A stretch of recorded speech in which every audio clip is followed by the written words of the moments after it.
1 2 1 2 1 2. Check check check.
Well, welcome to the Banks Homes Riverside for the Metro Bank one-day clash between Durham and Middlesex.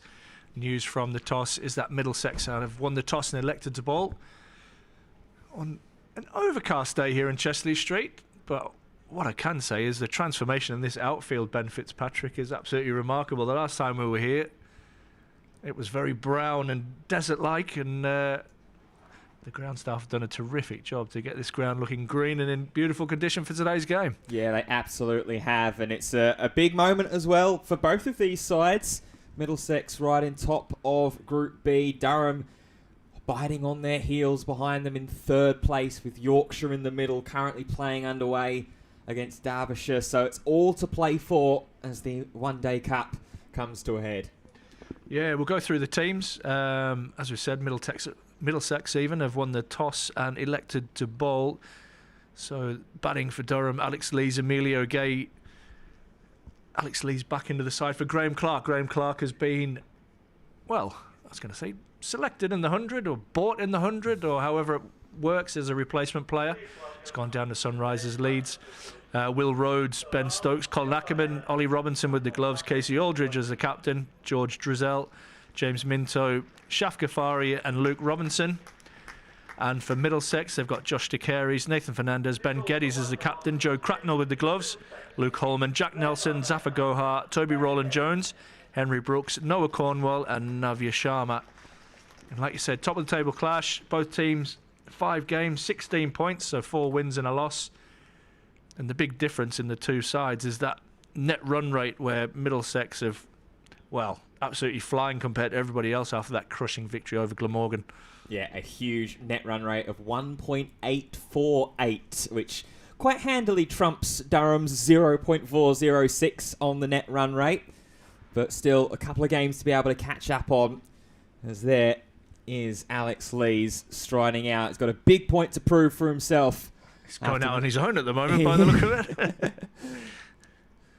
Yeah, Emilio Gay maybe just taking an extra little bit of time to bask in the glory after his century against Hampshire in the last game. 104 off 108 balls, hitting a 6 to bring up that century as well to close proceedings down in Southampton.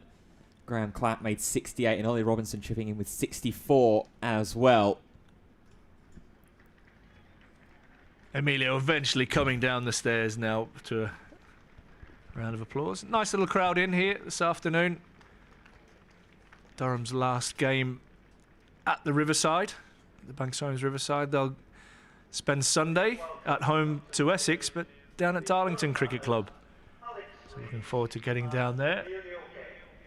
Had the game last time out at South Northumberland Cricket Club, which was an epic event. Myself and Ben have probably just about recovered with a miraculous comeback victory there after Glamorgan had Durham in all sorts of trouble.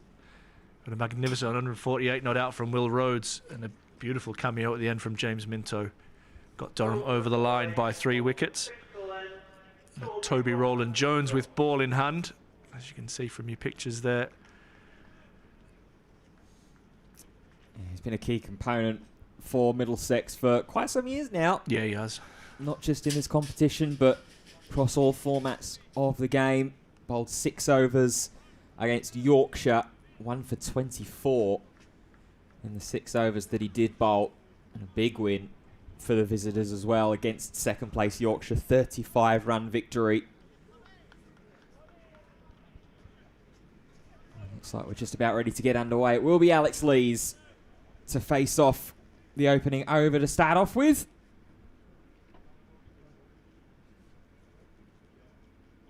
And it's watched over the top of off stump for a dot. Yeah, lots of grass coverage on the wicket. Very, very nice surface. Rock hard, as you would expect. Been one of the driest summers I can remember. There has been a little bit of rain around in the last couple of days. Nothing major. I'm sure every groundsman in the country would be desperate for some rain.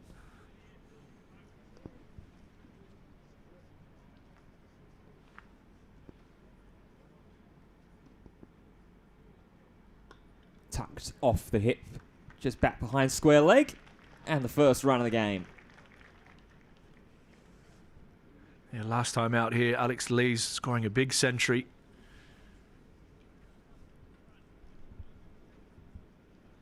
Got up into the 130s. Took his time, himself and Graham Clark, to get going. That game against Sussex. But once he was in, there was no stopping the big man.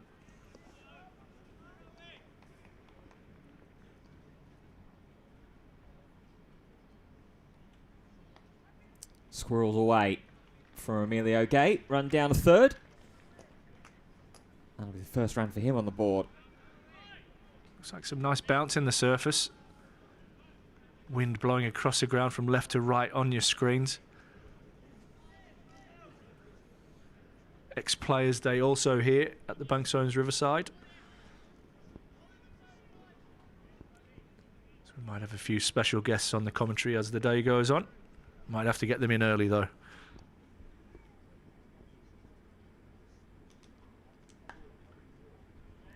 Defended, just pushed out towards point. No run there. Zafar Gohart does the fielding. Well, I was going to say good morning, but it's good afternoon with these day-night fixtures, catching me out every time. But welcome to everybody watching on the stream, both Middlesex and Durham fans. If you'd like to interact with us, you can pop a comment on the stream, or you can email us at streaming@durhamcricket.co.uk.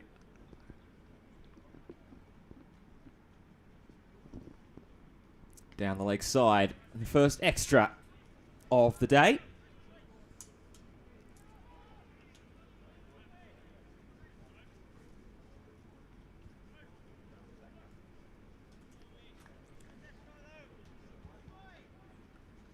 Toby Rowland-Jones, definitely one of the most economical bowlers for Middlesex in the competition thus far. 6 wickets, 132 runs conceded for economy of exactly 4.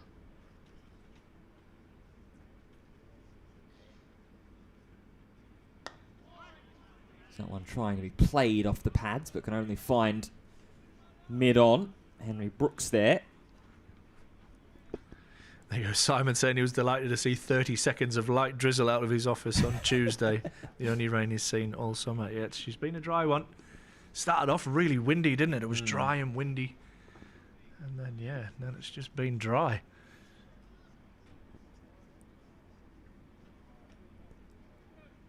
Last ball of the first over on its way. And thinking about the drive, he's going to be able to squeeze through for the one on the misfield at cover. So it means that Alex Lees will retain the strike ahead of the second over. That's the first over navigated for without loss. Steady start there for the two Durham left-handers. Didn't seem to be any excessive movement. As you can see, a nice little crowd in over there towards the members' side of the ground. That will get shaded very, very quickly this afternoon. And then you'll see probably more people migrate across to the eastern side of the ground, trying to get the last of the summer sun.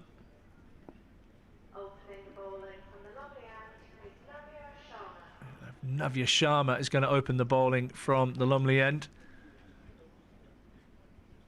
Taken 11 wickets so far in the competition. Exciting crop of young fast bowlers coming through at Middlesex. Yeah, very young bowler, just 20 years old. Navya Sharma, got his birthday next month. Already 11 career list A wickets. Been a great start and season for him.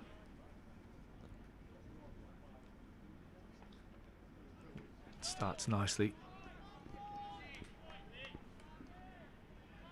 2 slips in place. Middlesex always manage to get some pink into their kit, don't they?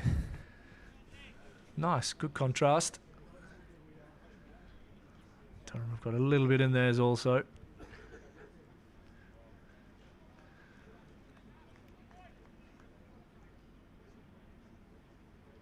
Some strong performances from both these sides so far this year.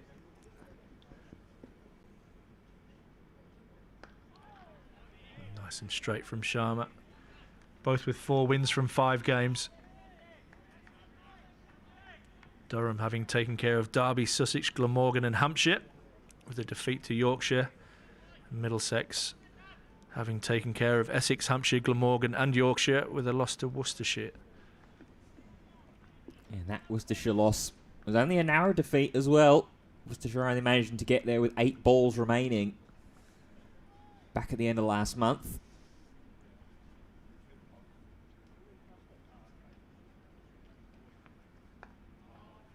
Nice tidy start we've seen here. If you can bowl straight, it's the key to bowling here at the Riverside.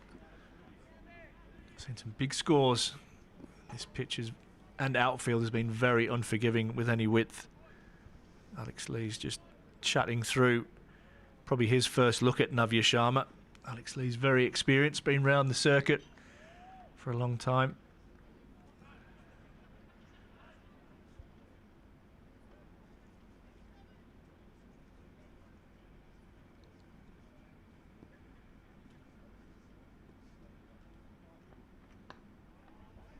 Flick of the wrist in that action from Sharma.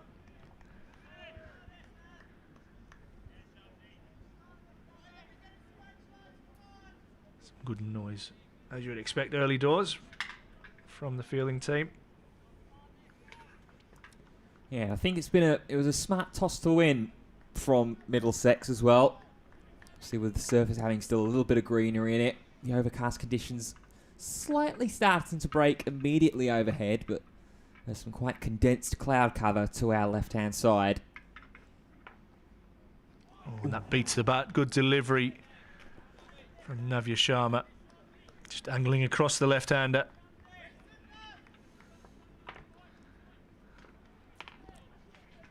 Yeah, so not too much of a surprise, I think, for Middlesex to win the toss and elect to bowl. Also looked like from the picture that was posted on social media that maybe there was 1 or 2 cracks around.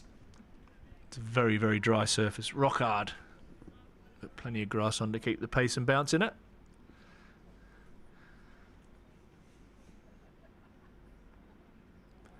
And an excellent over to start from Sharma. It's a maiden.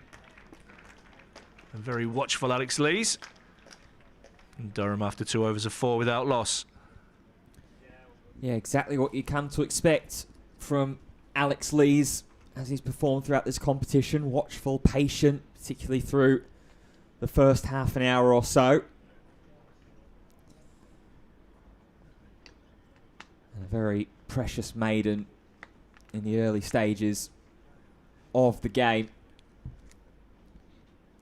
Navya Sharma's 4th maiden of the competition. That ties Toby Rowland-Jones for the most maidens bowled for a Middlesex bowler in the competition so far. Here is Rowland-Jones. Emilio Gay taking that step across and then just raising the bat.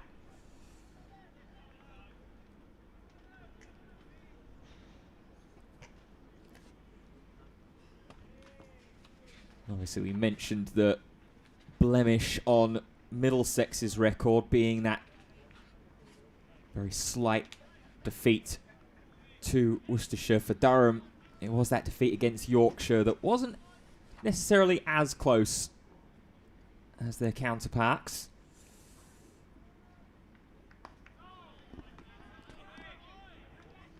Yorkshire managing to chase down the 165 all-out that was set in York with 54 balls remaining. The damage being done there by James Wharton and Sam Whiteman. 68 not out for James Wharton, 52 not out for Sam Whiteman. And again, where really not any of the Durham bats could quite get going. That one's pushed through mid-wicket by Emilio Gay. They'll think about 2, and they'll get it as well. The misfield by the man with no shirt number. Yeah, that helps us.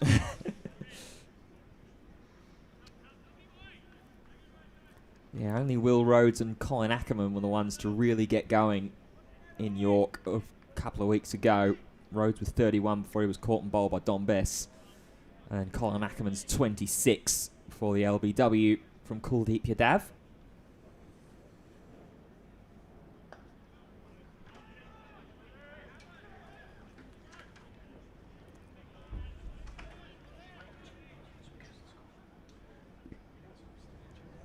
But then bounce back supremely on Sunday with the huge 69-ball, 9-wicket win against Hampshire, bowling the hosts all out for 246.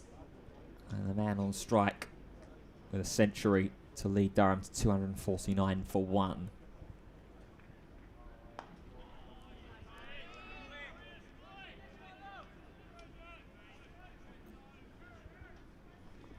Umpires for today's game, Mohammed Wasim and Bilal Shafiat.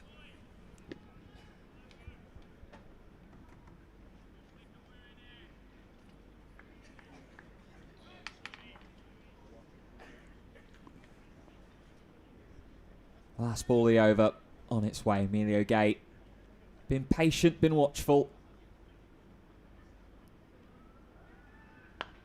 And tries a little flick. Doesn't quite get it right. Instead, it's pushed to mid-off. And that will end the over. Just the 2 runs off that. Durham 6 without loss. Slow and steady to start. Watchful, the 2 Durham left-handers. Emilio Gay with that century down at Hampshire. Took his season tally in the Metro Bank to 150 runs. And before today, Alex Lees was sitting just above him on 158. After not travelling down to the south coast. Lees up tall punches to mid-off, but won't beat Toby Rowland-Jones. Now, what's quite interesting is even though the two are quite similar in terms of total runs scored in the competition so far, there are a couple of differences. Alex Lees is averaging just a hair under 40. Emilio Gay averaging 50. Lees with the better strike rate, though, only just at 97.53.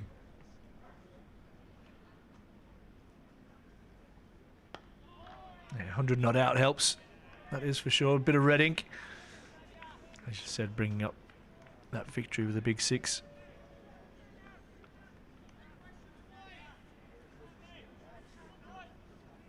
An impressive start for Sharma so far. Yet to score off his 8 deliveries.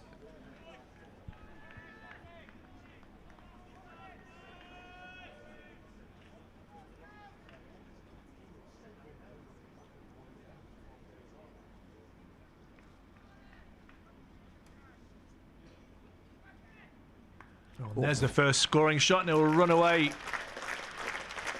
Few bounces across the rope at deep square leg for 4. Too short, too straight. Alex Lees punishes that away for the first boundary of the day. Yeah, he called it spot on, Ash. First hint of a short ball. And Alex Lees immediately keen to it. Just pulls it away. Got a long leg in place, but taken some serious fetching to be able to pull that one back in.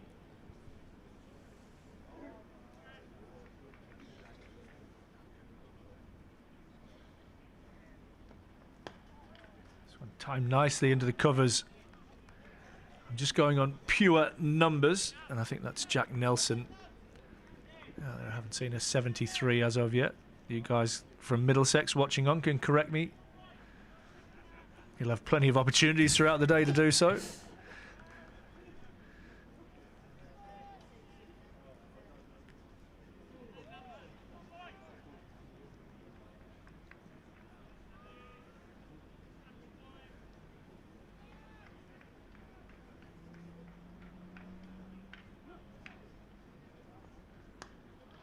one's punched and fielded again.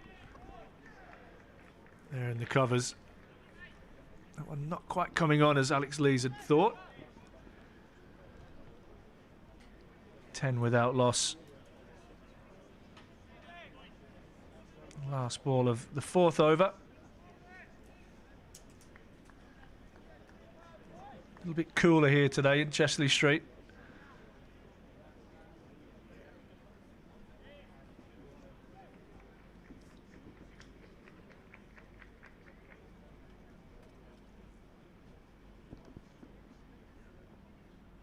Oh, and that one gets all the way through him. Excellent delivery to finish the over from Sharma. Durham after 4 of 10 without loss. Yeah, good way to rebound from the youngster after the short ball didn't quite work out. Halfway through that over, just 3 quality deliveries to close things out, to keep Alex Lees honest. But continuing to be patient. Run rate 2.5.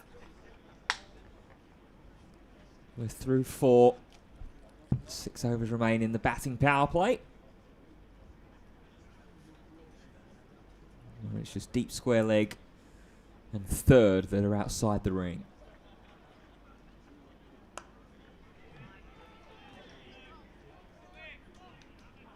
Emilio Gay defending for the first ball of the third over. Offside pretty well enforced at the moment. You've got a man at point and a man at cover.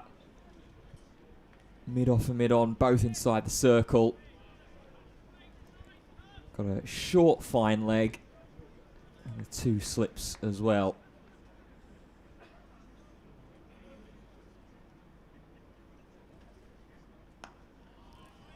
Again, Emilio Gay just defending into the covers, taking that trigger step across as he does.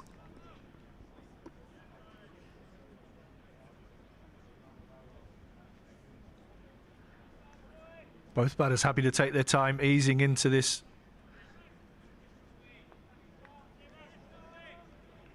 On the back of some pretty tight bowling from Middlesex so far.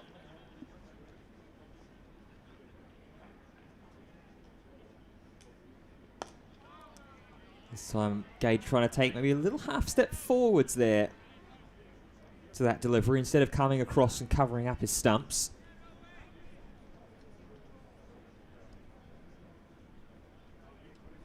At that point, could only find Henry Brooks at mid-on.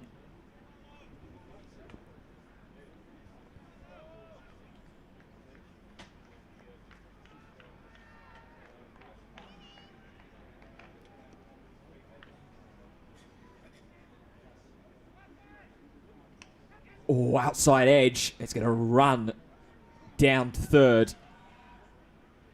Emilio Gay goes halfway up the track. Joe Cracknell just keeping an eye on things, you'd have to say, up there. Mid-off was pretty quick to think about coming and backing up if there was an attempt at the throw at the non-striker stumps.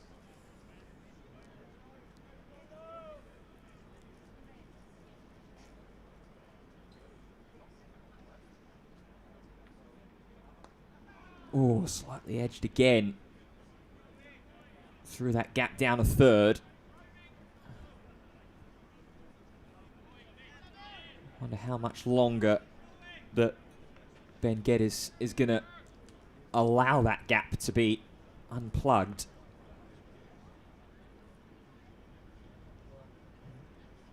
Wonder if there's maybe consideration to bring second slip out wider to maybe gully. Yeah, I think they're going to do that. At least go to third or fourth slip. I'm sure you'll see from your pictures there that slip has just gone a little wider.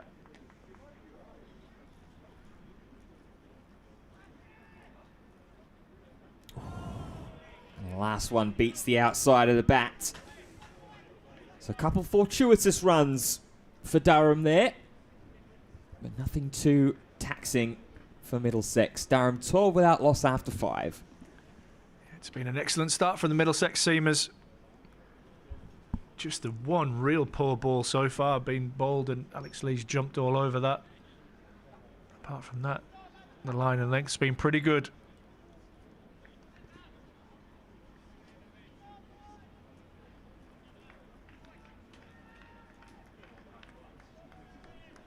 Be Sharma to continue from the Lumley end. 2 slips, more regular slips in place. Lees drives nicely through extra cover. This will be a good test for the outfield. So turn for 2. And Lees turns and comes back. Oh, a direct hit would have had him in real trouble. But he gets home for 3.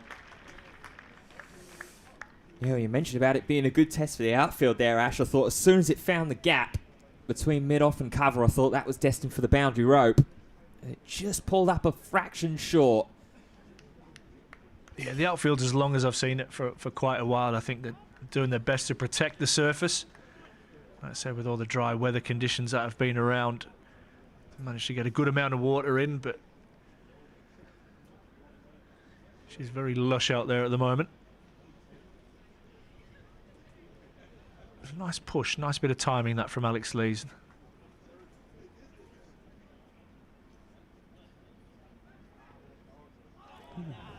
Emilio Gay just whipped his head around there, which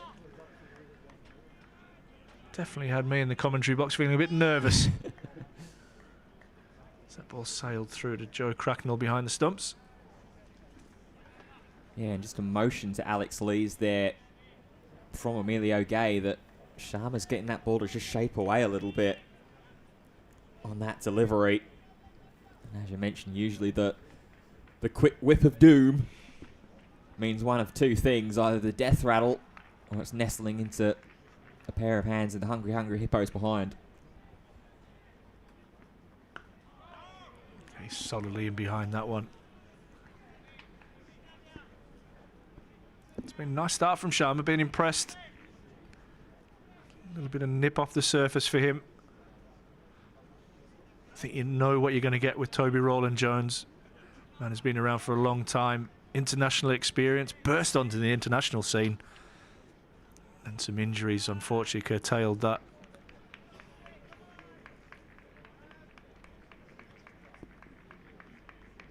But Sharma, one of a few exciting quicks coming through down in the capital. Very late. It was Emilio Gay there, played it right under his eyes. And again, had that slight little quick look around. Try to locate where the ball is. So he's just struggling with his right shoulder there a little bit, Emilio Gay, unless that's just maybe something technical he's been working on, but I'll just keep an eye on that. Going to drop deep square leg and bring fine leg up into the circle now, Middlesex.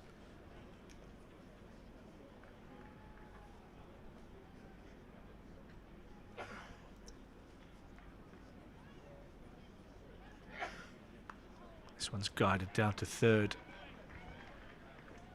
Going to pick up a comfortable single. Yeah, I wondered for a second there with that slight alteration in the field as whether Sharma was going to try the short ball against Emilio Gay. So you saw what Alex Lees did to it in Sharma's last over.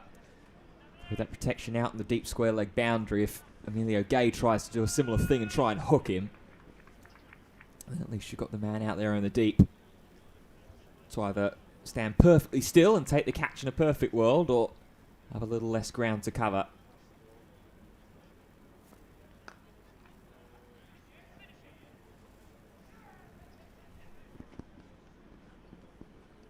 .16 without loss, Durham after 6.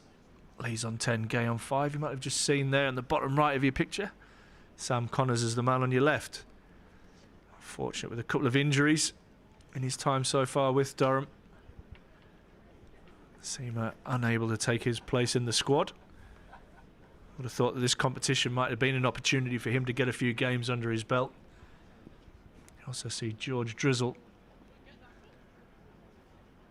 going around to the nets.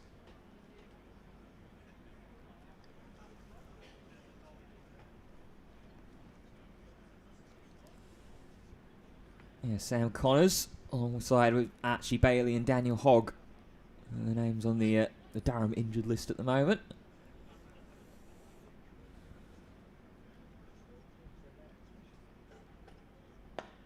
Drive down the ground with timing from Emilio Gay. He's going to be called through for the run, but his initial reaction is just stand and watch it go.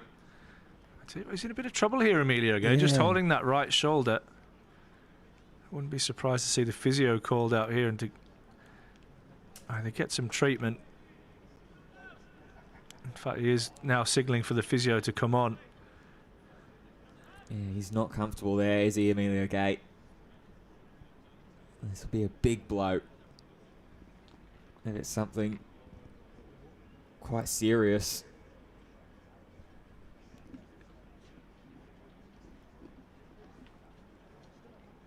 Has he maybe just tweaked something? Has he popped it? He's lifting it up, okay. Still a little bit of pain.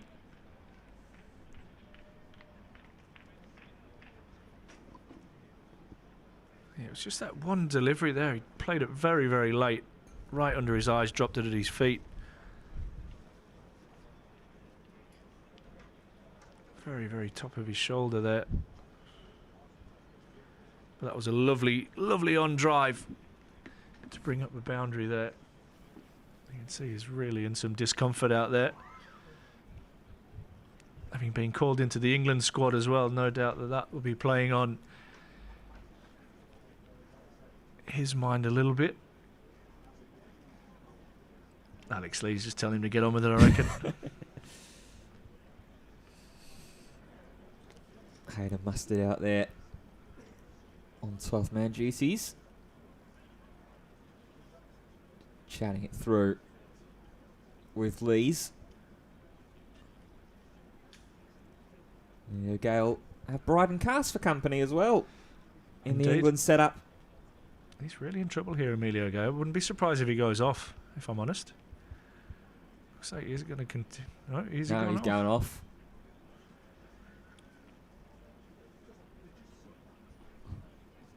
Unfortunately for Emilio Gale, he is leaving the field.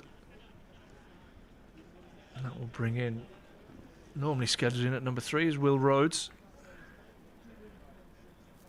who was top of the run charts and top of the wicket charts, as he was last year for Durham in this competition, being Mr. Reliable.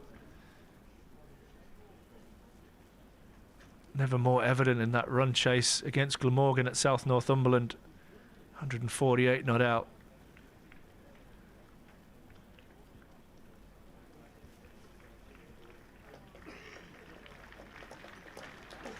Hopefully it's not the last we see of Emilio Gay today, but it doesn't look good. That looks like Ollie Robinson, in fact, coming out to bat.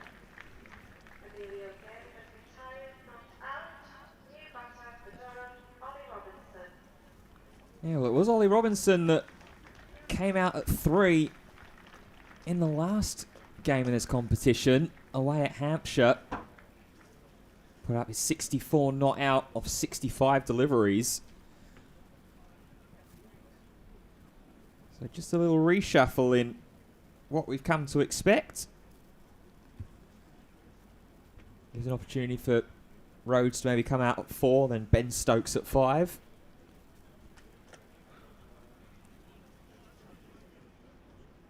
We've got a solid middle order there with Ackerman and Aldridge.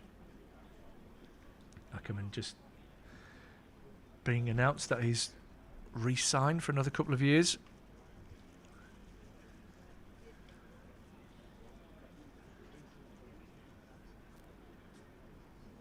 But I don't mind this actually a right-handed, left-handed combination. Just gives the bowlers a little bit something extra to think about, and even as fielders you're having to move around.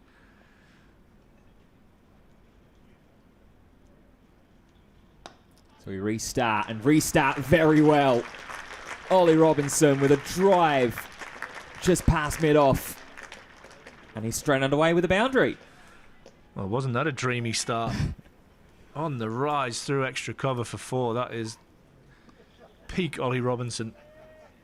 Such a strong player through that offside.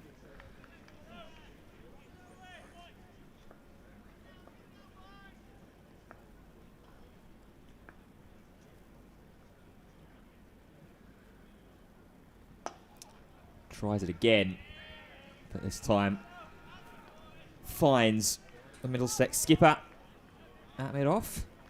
Roland Jones just having a little word with him there, probably saying, how wide's your bat right now?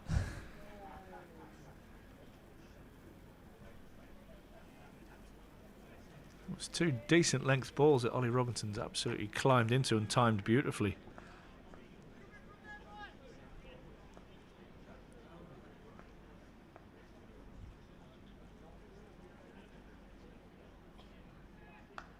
This time on the rise and gets it through.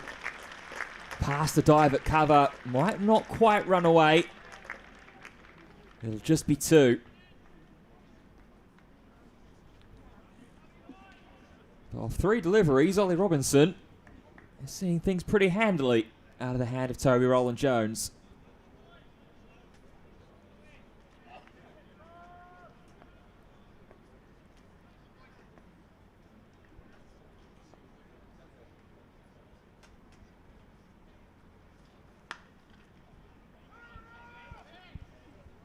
Can't quite find a gap that time.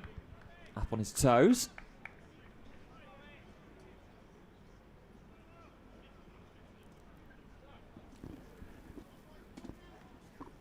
I'm liking Vince Brannan's chat.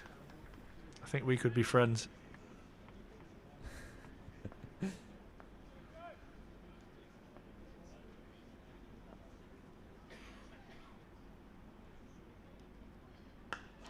Oh, good last ball there from Rowland-Jones.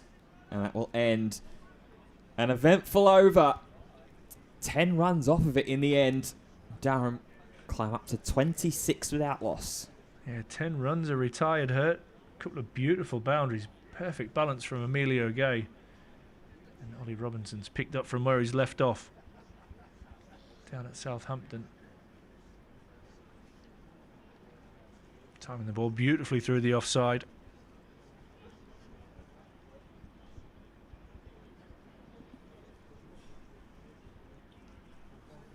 Sharma to continue. Durham 26 without loss after 7.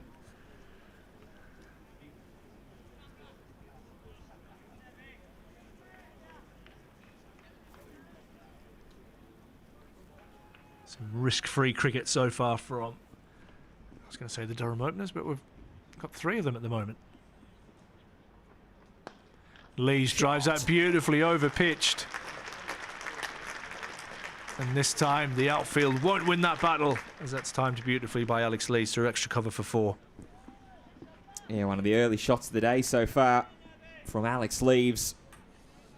Tried it at the start of last over against Navya Sharma and couldn't quite find the boundary rope. This time does. Durham starting to put a pinky toe on the accelerator pedal as we close up towards the end of the power play. Run rate when we last checked in was 2.5. It's now up to 4.2.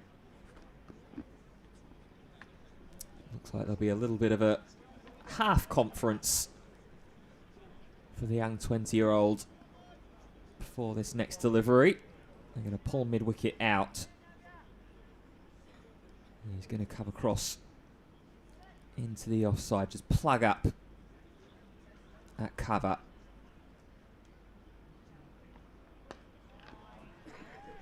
Back to where he started, Sharma. Good line and length. This is the same pitch used as the Sussex game, Ben, where there was a lot of runs scored. Alex Lees himself, it was 132 Alex Lees got, I think, on this surface. Took his time, a little similar to today. Took his time, got himself in, and then really cashed in, especially against the spin. With this being a used surface, it might spin a little bit more today. This one's driven nicely. But he's fielded comfortably there. We're assuming Nelson. I can't see another number 73 on the field anywhere. Again, Middlesex fans, if you're happy to be corrected, all day. Yeah, Victor Main sent through the ground specs. Same pitch as Sussex. Should flatten out nicely. It might take a bit of spin. 64-metre boundaries all the way around. So a big surface area here at the Riverside, as it normally is. He's driving, not timed. To Rowland-Jones at mid-off. Yeah, just to touch quickly back on that Sussex game. This being the last time this pitch was used. Durham notched up 352 on that day. Obviously, Alex Lees with his 132. And he had Ben Stokes with 73 not out. Graham Clark, obviously not in the side, with 63. Emilio Gay, who was retired hurt, had 44 that day. Ollie Robinson had just 3.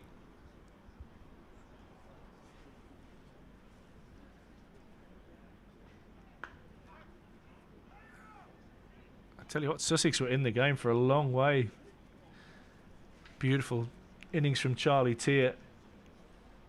And a pretty solid opening partnership set them up, but wickets fell pretty steadily in the back end of the innings. Yeah, I wouldn't say it was a comfortable victory, but it kind of got to that point in the end. Yeah, 113 run opening partnership between Charlie Tier and George Thomas. And they lost Tom Price in quick succession as well. He was LBW by Ghaffari. And Tier and Dan Ibrahim wrestled control back a little bit more. Ooh, thick inside edge, squirts down to deep square where Fernandez does the fielding and overthrows it. But comfortably backed up by Gohar. That ends the over. 31 without loss after 8. There's lots of similarities here. I think when we went back comparisons, I know Ben, you won't realise this, but Ben does score as the game goes on. I think Durham were only at around 45 after the power play, so similar scores here today. Yeah, you got that bang on. It was exactly 45. Was it? Exactly 45 Right. without loss. Yeah, and comparatively, at that point, Sussex was 71 without loss at the end of their power play. Like you say, then it was punches in bunches with wickets falling in quick succession. Jack Leaning 10, Finn Hudson-Prentice 12, Jack Carson 16. And then 10-2 and a couple of singles to close off the Sharks innings back in the end of July. And yeah, BFN for that, you asking there, and for those that may be just joining us and seeing 31 without loss, but seeing Ollie Robinson at the non-strikers crease. Emilio Gay retiring hurt on 9 with what looks to be a right shoulder problem.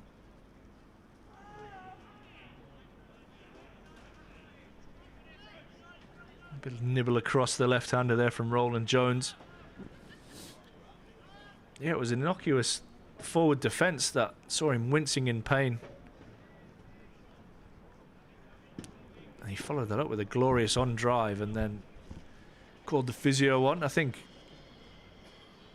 after the advice of Alex Lees, telling him to get someone to have a look at it.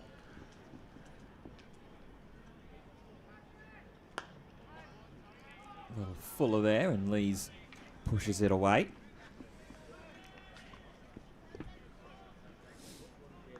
Yeah, hopefully it's just a case of maybe that forward defence has just jarred something in the top of Emilio Gay's shoulder. Get a little bit of treatment, a little bit of TLC, and then be back out there for the chase. We'll give him a cuddle later. He'll be fine.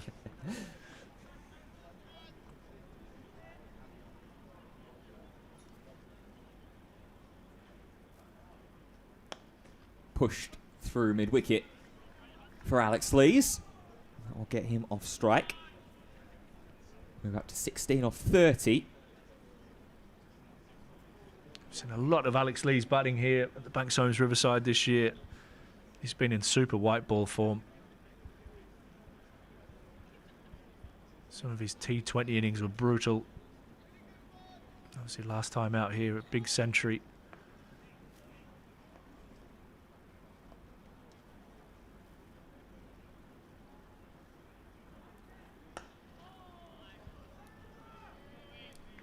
Not quite the same greeting from Ollie Robinson this over to Toby Roland Jones. That offside has been pretty well reinforced. You've got man at cover, you've got extra cover, point and mid-off.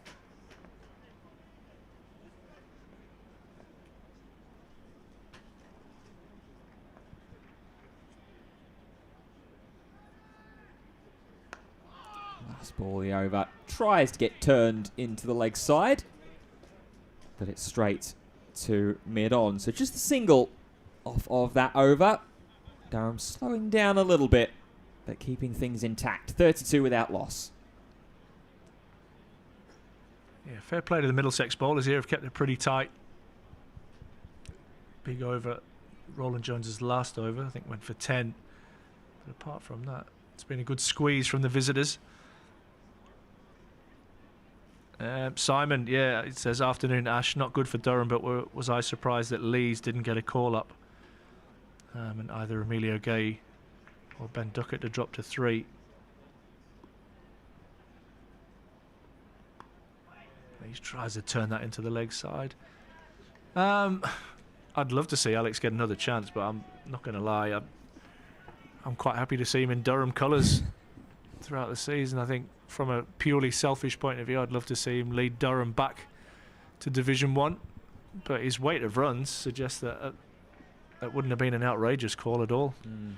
And you look at, yeah, you're right, Lawrence and Pope being included. Lawrence will probably bowl a little bit, I would have thought.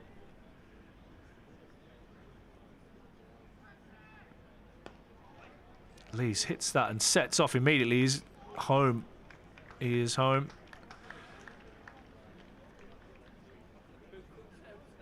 Roland Jones, the man at mid-off. Quick drop and run, and that right there is sort of the quality that you've got from Alex Lees right on display. Just knowing when to take those little drop and run opportunities. And I think I'm in agreement with you, Ash. I think having a player like Alex Lees and the culmination of this cricket summer, try and lead that final stretch, that final charge, especially when we do get back into the red ball game next month.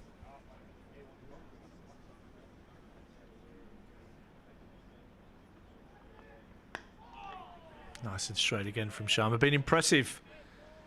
The young man just gone for 14 into his 5th over.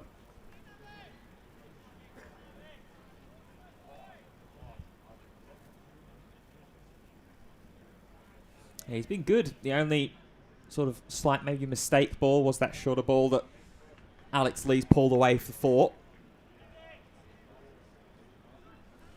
Otherwise, has kept it pretty neat, kept it really tidy.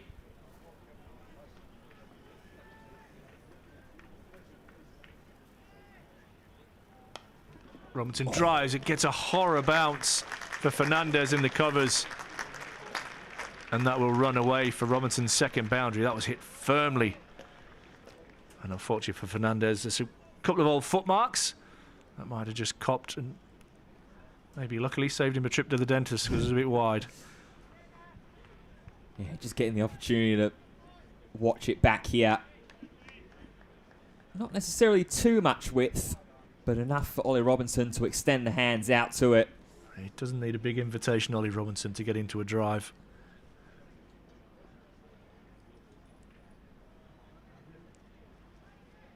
Short and in behind that, Ollie Robinson. 1 ball left of the power play. At stage, Middlesex are allowed another 2 fielders outside the circle.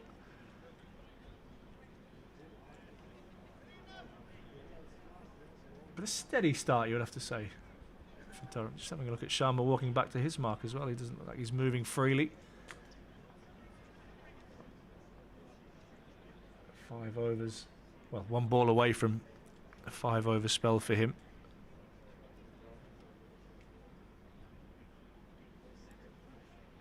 That one is wide. A little bit of top spin over the top of Sharma.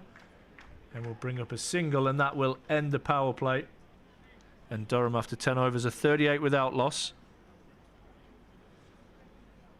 Robinson moves on to 11. Lees is on 17. And the third wheel is Emilio Gay, who is retired hurt at the moment on 9. Yeah, been a patient and steady start at the moment so far for Durham with the bat. 38 without loss. It looks like we're going to get ourselves prepared potentially for a bowling change soon. Will be Toby Roland Jones, though, to continue into what will be his 6th over on the bounce. So he'll have only 4 overs left at the conclusion.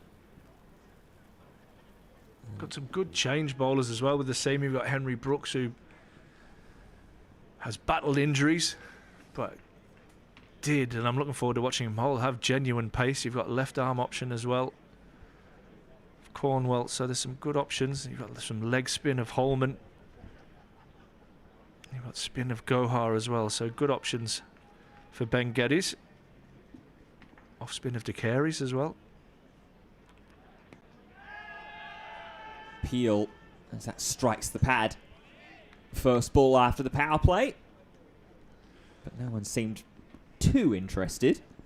Yeah, Simon saying he agrees, so there's one person in my life that agrees with me. I'll appreciate that. That might be the last time I hear that today. But you're absolutely right. The balance that a genuine all-rounder gives you, it obviously allows you to manipulate where your wicket-keeper bats. So yeah, hugely important. Ben Stokes, no longer an England Test player. Tumbling piece of fielding at backward point. To a ripple of a little bit of a cheer for Zafar Gohar. Yeah, we've got Jamie in the crowd again today. You'll hear some shouts, some oohs and ahs at some really random times as well. But he loves coming down to the ground.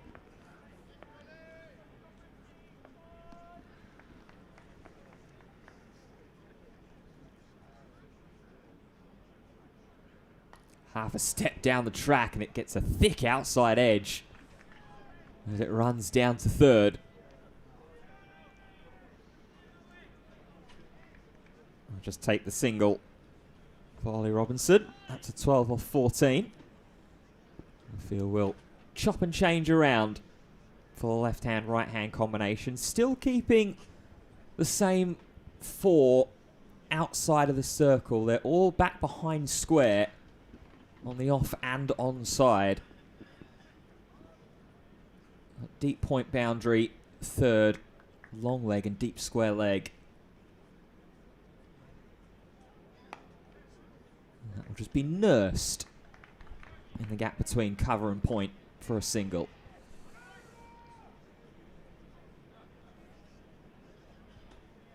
It just shows the strength of having those all-rounders. Middlesex have a few in this side. Able to get overs out of the likes of De Carey's, Holman, Gohar.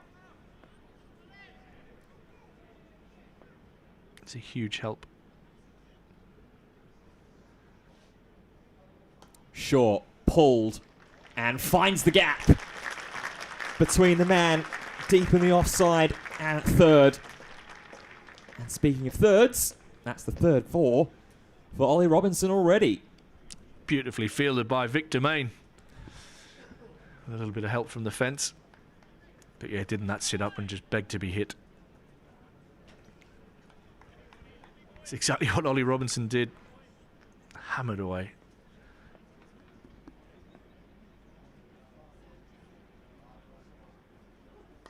Now a little step forwards. And again, like Lees did a couple of balls ago, finding that little gap between cover and point. That will end the over, so Robinson will retain the strike. 7 runs from it. Durham 45 for none. Going to see that first change. It's going to be Henry Brooks into the attack.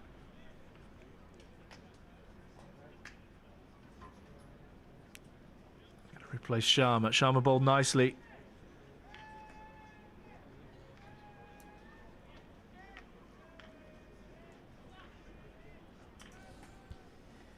Yeah, there was obviously that also slight question potentially about whether Navia Sharma was maybe a little bit sore towards the conclusion of that first spell. Yeah, it's interesting that these young bowlers are now playing back-to-back games and then they're travelling as well. There's a lot going on, a lot to learn about being on the county circuit as a fast bowler. And there's Brooks' first ball. Banged into the pitch. Not a lot of pace in the middle of that surface. He's not gone off the field either for a little bit of respite as Sharma. He's at long leg at the moment. He'll be fine. He might just be a bit stiff after 5 overs.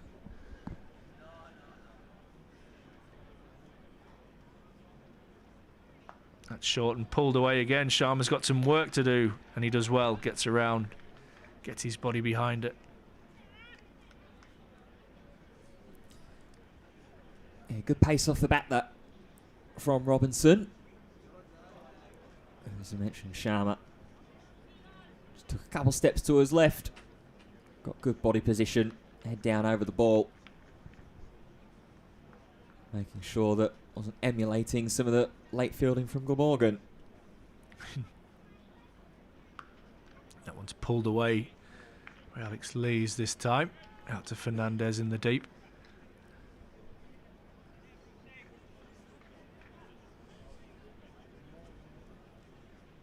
I think that's a game that will undoubtedly live on in the minds of many Durham fans for this season, whatever happens at the culmination of it. Absolutely thrilling finish in front of a packed out crowd at South Northumberland Cricket Club.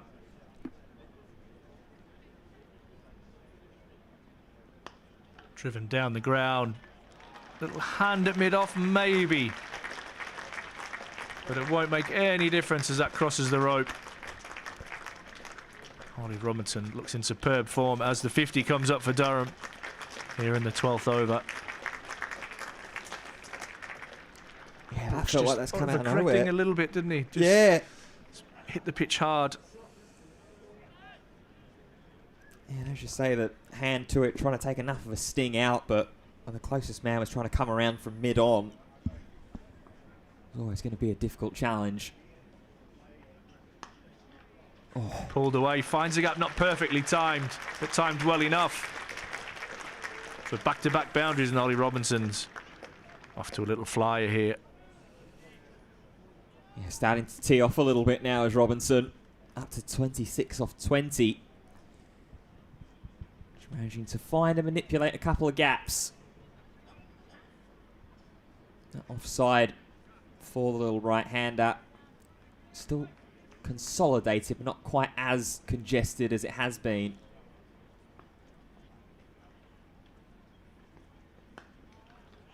Brooks finishes well. 10 from his first over. And Durham just starting to get a little move on here. 55 without loss after 12. That gives us an opportunity to have a little bit of a check-in and around the grounds with games underway up and down the country. Obviously, be a few innings changes to let you know about as well with the games that started off at 10:30 this morning. We'll start off in Group B down in Cardiff. Essex are playing against Glamorgan. Essex are 310 for 9 after losing the toss and being sent in to bat.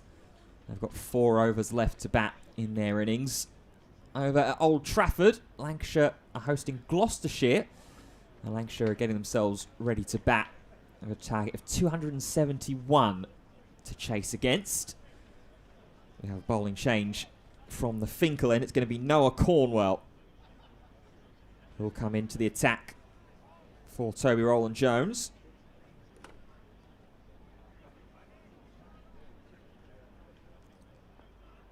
It's full and wide. First ball up from the left armour. Little loosener as it's dug out for a single.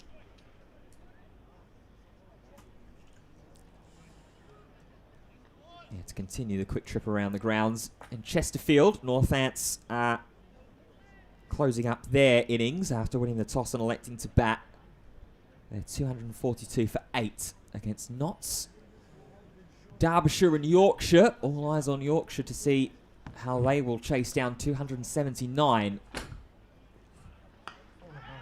Oh, that was short. Oh, and almost double oh no, but it's going to be overthrows. And it might just be 4 of them as well.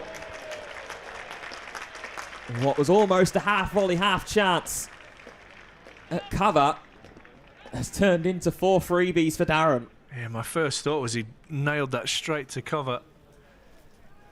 Alex Lee's backing up. The youngster Jack Nelson firing at the stumps.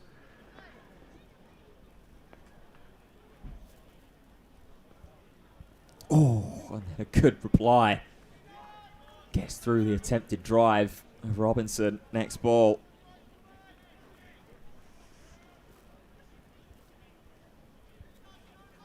Got good variety in their attack here, Middlesex. Some leg spin, some off spin, some left arm spin to follow their 4 quicks, one of which is a left armer. Down the ground, but batted down by Cornwell.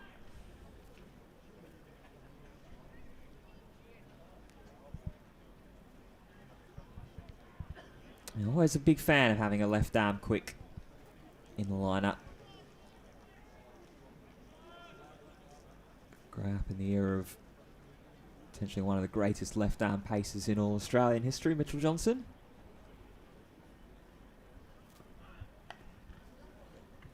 So that one gets through the covers in the offside. Just a single for Ollie Robinson. Durham will have their own left arm option with young James Minto. The youngster making his way in the game, learning on the fly here in this competition on some pretty batting friendly pitches.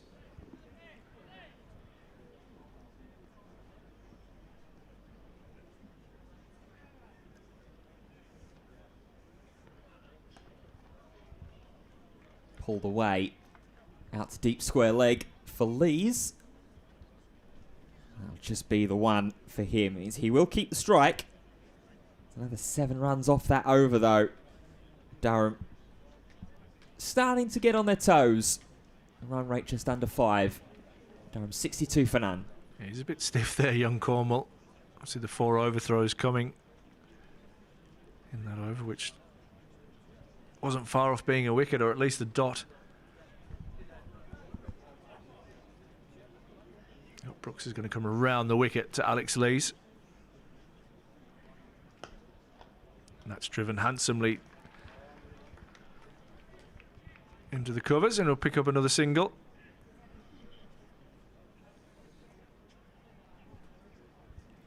Didn't quite get the timing necessarily to pierce it through that gap that we've seen exploited a little bit already today between cover and mid-off.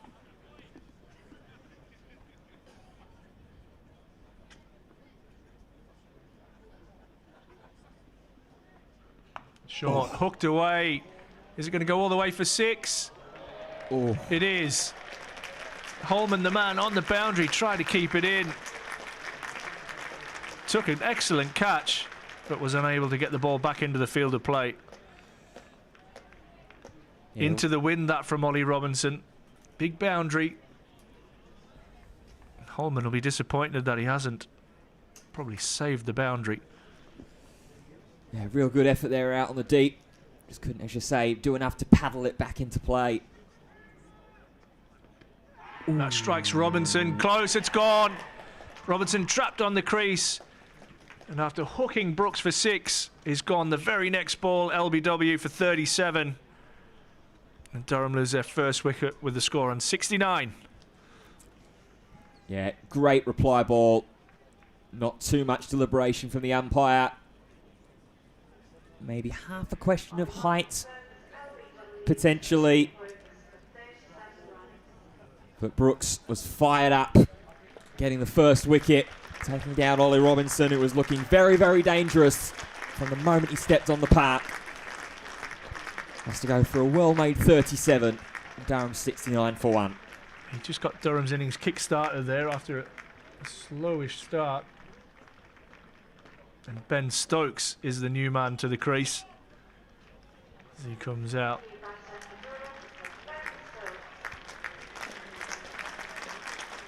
If you weren't already aware, Emilio Gay left the field earlier with a right shoulder injury.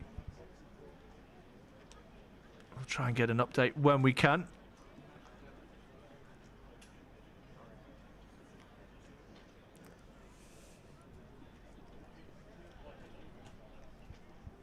Leaves with a chat to Stokes as he makes his way out. Another player that maybe with his current performances will want to have a bit of a better score here. Didn't need to bat against Hampshire. made 12. Don't think he bowled either, did he? Might have got a thanks for coming. Not many of them in his career, I would have thought. No. And after making 12 in the previous game against Yorkshire, and bowled. The first bowler, didn't he, at South Northumberland?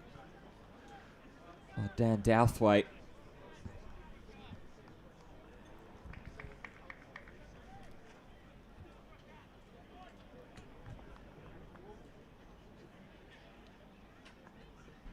Step across and watched. Yeah, how's that one through to the keeper? I'm surprised I haven't got a slip in place here. Try and get Stokes as early as possible. A little bit more venom on that one from Henry Brooks.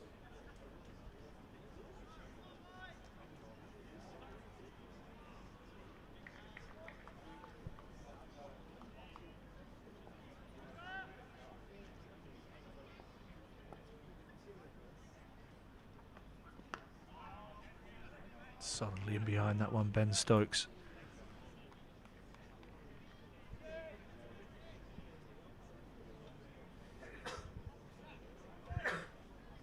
Bless you.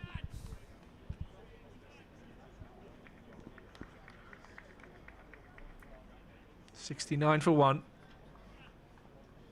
A good comeback from Brooks. Inexpensive so far, 17. Off his bowling, but he finishes his second over with 17 runs, and importantly that wicket of Ollie Robinson, trapped LBW for 37. Durham after 14 over, 69 for one. Yeah, big time to strike early on with the run rate continuing to creep up towards 5 and over. Ollie Robinson, who looked like it was a really good touch, timing things well initially off of Toby Rowland Jones, and of course Henry Brooks as well.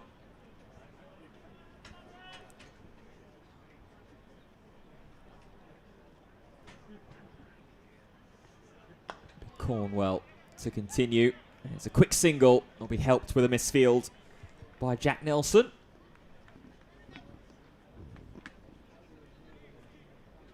Carry the pair through safely, puts lead up to 23 off 38. And brings Stokes. It's always something you look for as a left armer, which way they naturally swing the ball. And it's looking at the wind conditions, the wind going from left to right across your screen. Can Cornwall get that ball to swing away from the left-hander?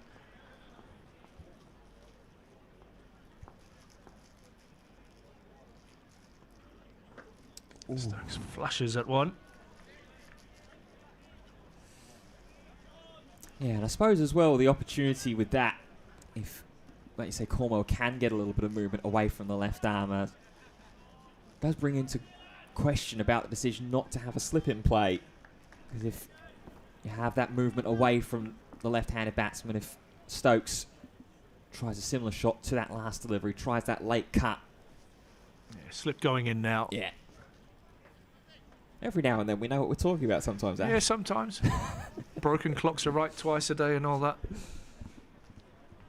It's Josh DeCares that's going in at slip. Nelson coming in to plug up cover again. Goes down the leg side for a wide. Actually looks like he's more comfortable pushing the ball into the left-hander and across the right-hander, which is probably why he started around the wicket to Ollie Robinson. Just losing his wrist on that delivery there, pushing it down the leg side.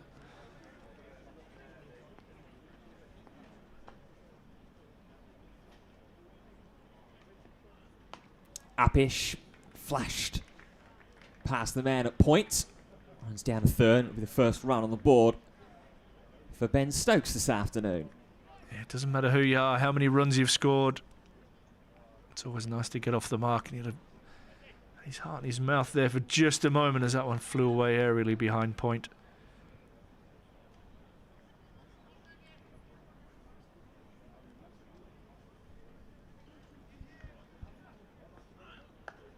There is that cut away from the dive. And the man at point. But still with that protection. Back behind square on the offside. Almost giving away an extra overthrow. With a bit of an errant throw back in towards the middle. Yeah, Henry Brooks, I think the technical term is wang that in. Miles over Joe Cracknell's head.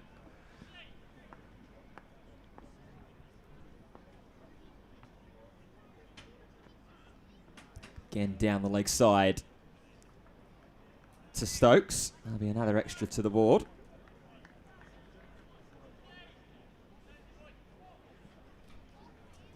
It's a slight loss of the radar in this over from Cornwell.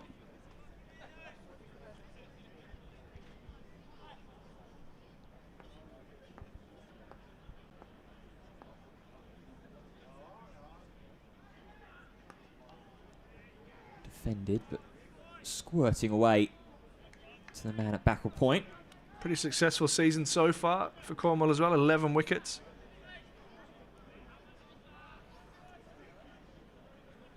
Yeah, he's not been bad this season so far. When he best figures at 1 run for 3. It's not a bad return so far in this campaign. Stokes, at the moment, continuing to be patient. So he looks to build with Alex Lees through this middle innings. End of the over, 74 for 1.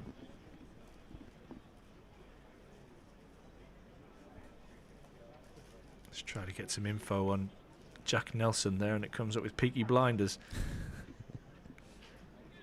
18 years of age.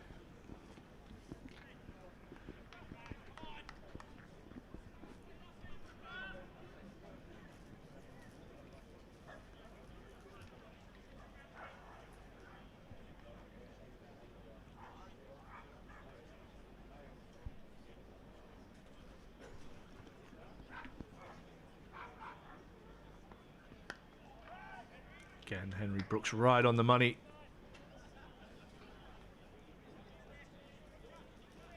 Starting his third over. He has 1 for 17.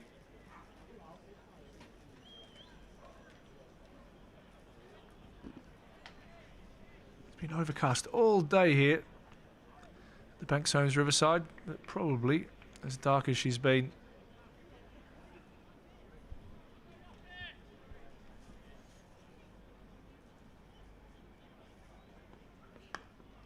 He's trying to take that on top of the bounce. Can't beat that man we were talking about, Jack Nelson. It's a no ball. It is indeed. Free hit. Signalled by umpire Mohammed Wasim.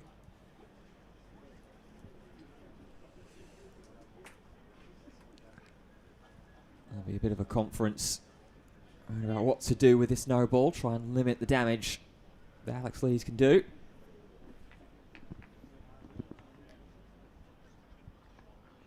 Oh, he got away with that. That was right in slot. Lees, he's disgusted with himself having missed out on that. Yeah, there was one thought on Alex Lees' mind for that delivery. Mind the windows, Tino. It doesn't quite get it right. It wasn't subtle, was it?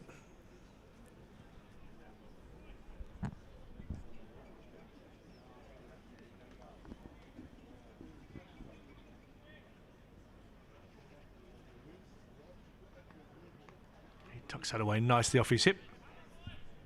Down to Noah Cornwall, who's at fine leg.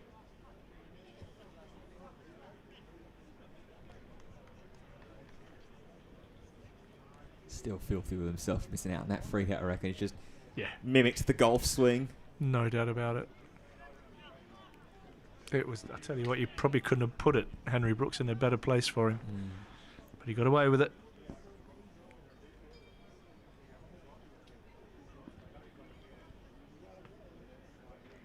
Stokes down the ground. Doesn't get all of it, but it will be a couple of bounces and across the rope for 4. What I liked about that from Stokes is he's tried to hit it straight. He didn't get all of it. It was a thick inside edge. He's looking to hit the sight screen. Yeah, still beautiful sound off the bat though. And something we've started to become accustomed to seeing from Ben Stokes in the one-day competition, advancing down the track.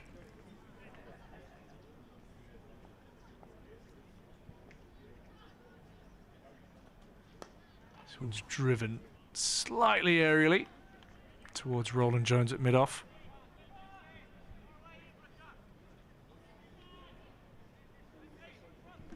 People on the chat discussing that Ben Stokes interview with Butler and Broad.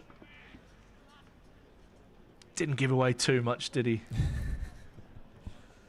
He's probably got a book to sell in a few years. He'll give it away then.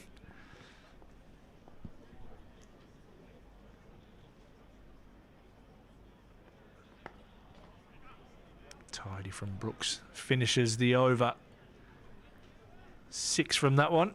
Brooks has 1 for 23. Durham, after 16 overs, at 80 for 1.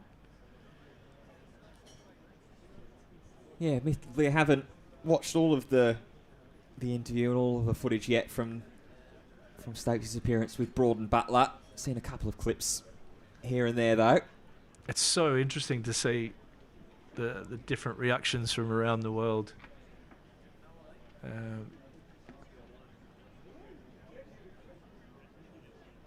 But the thing I loved about it is, what you won't realise is that Ben Stokes is a normal bloke as well. Has a beer, goes to McDonald's after. Driven through the covers. There'll be a chase on for the man in the deep leg boundary. That will not be found. It will find the boundary rope. Yeah, that was full and wide and overhit. Beautiful shot from Alex Lees. Timed it nicely through the covers for 4. He's up to 29 on 44.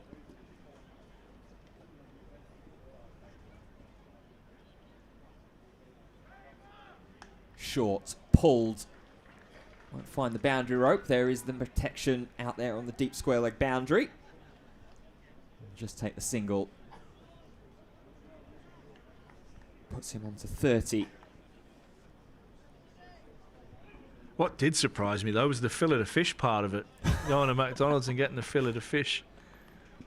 We'll have to check that out at some stage later on. There's a man who's just come in here. I wonder if he likes fillet of fish from McDonald's. I'll tell you what, I respect that. I went through a bit of a period, a bit of a phase over in Australia. I used to have fillet of fishes quite a lot from Macca's. Okay, I'm not judging. I'll let everybody watching judge. I was going to say. Here come the downvotes, here come the unsubscriptions.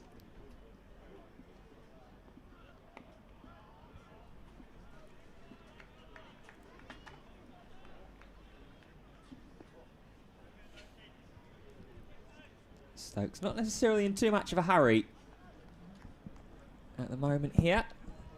Just happy to play his own game.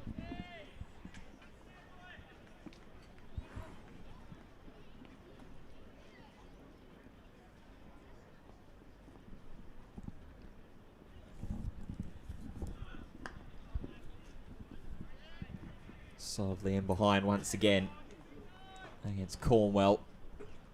Just tidied things up in this over a little bit. Just the 5 so far.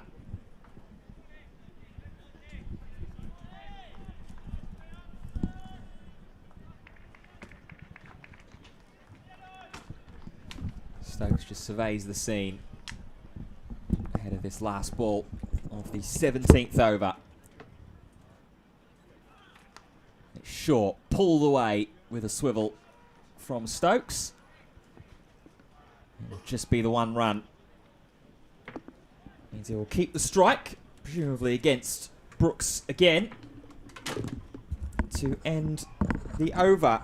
6 runs from it. Durham 86 for 1. And the warmest of good afternoons to Vic Domain. Maybe not. Vic can't hear us. We'll sort out some technical things and then we'll go back to Vic. Always great to get his thoughts just on life, really. Bit of cricket as well.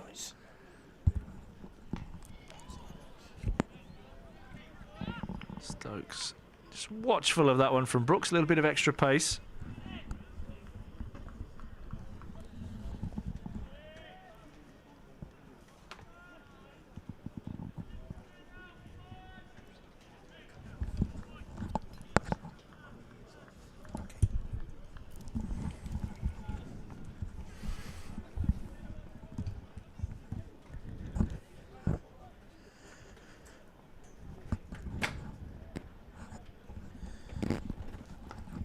Stokes nicely in behind that one.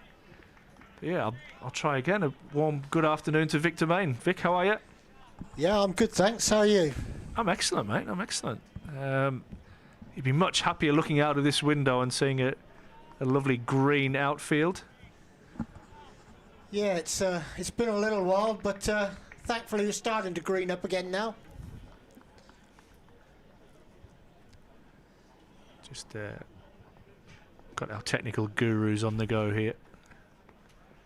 Stokes clips that away but won't beat the man at mid-wicket.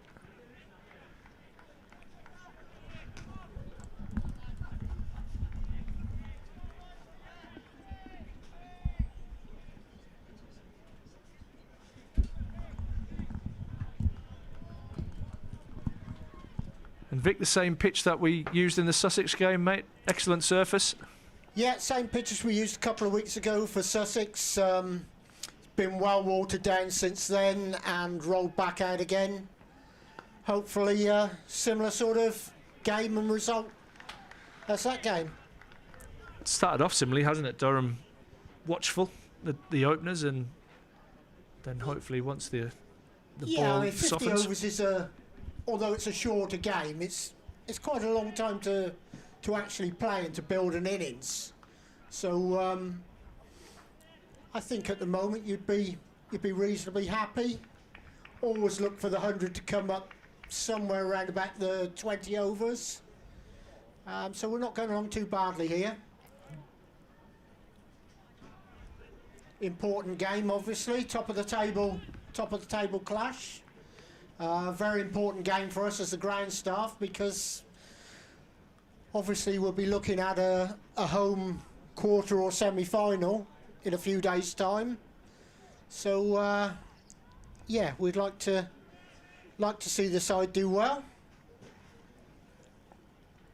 Yeah, we'll take you through the permutations. Stokes driving, just getting his hands a little bit out in front. That's a maiden over from Brooks, who's battled hard, expensive to start, but has bounced back with that wicket of Robinson, and then a couple of tidy overs. Yeah, so this competition, I mean, the ECB love to do things in a nice, straightforward fashion, rather than just having the two teams top of the group going through. The two top teams will go through straight through to a semi-final. The second in the group will then play third in the other group in a home quarter-final, with the potential then of, if we finish top of the group, we may well host that semi-final. So there's lots of different permutations. Zafar Gohar is going to come into the attack. So we're going to see spin for the first time. And you mentioned, always ask you every start of every game, what have you got for me, boss? And you said this might turn a little bit today.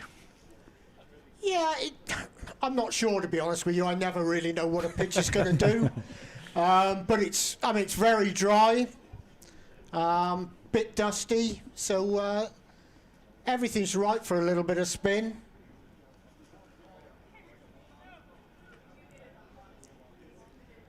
Have left arm spin. Middlesex have good options. Got the left arm spinner, they've got a leg spinner, and they've got the off spinner of Josh DeCaries as well. So plenty of options for Ben Geddes. Gohar just getting his feel right for first ball to Lees. He'll just be pushed to the covers.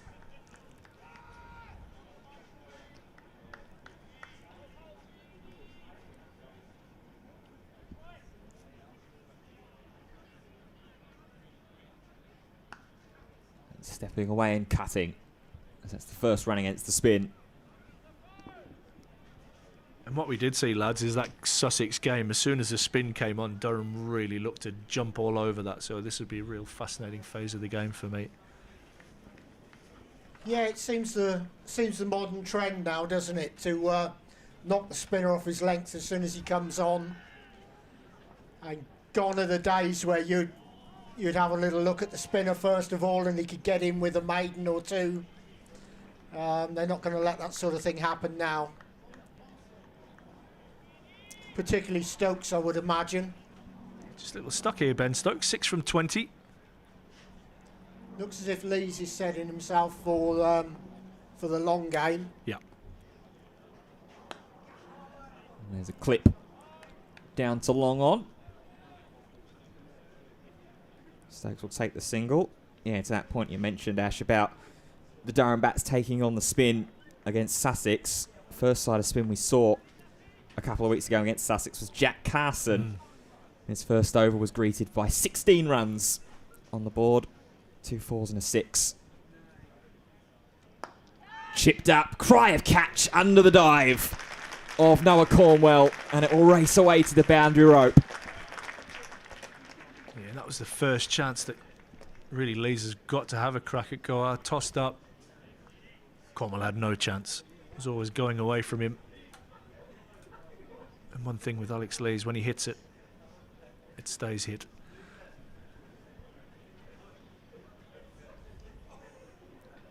Goa just about to run into bowl there, and poor De Carey's hadn't even got past him yet.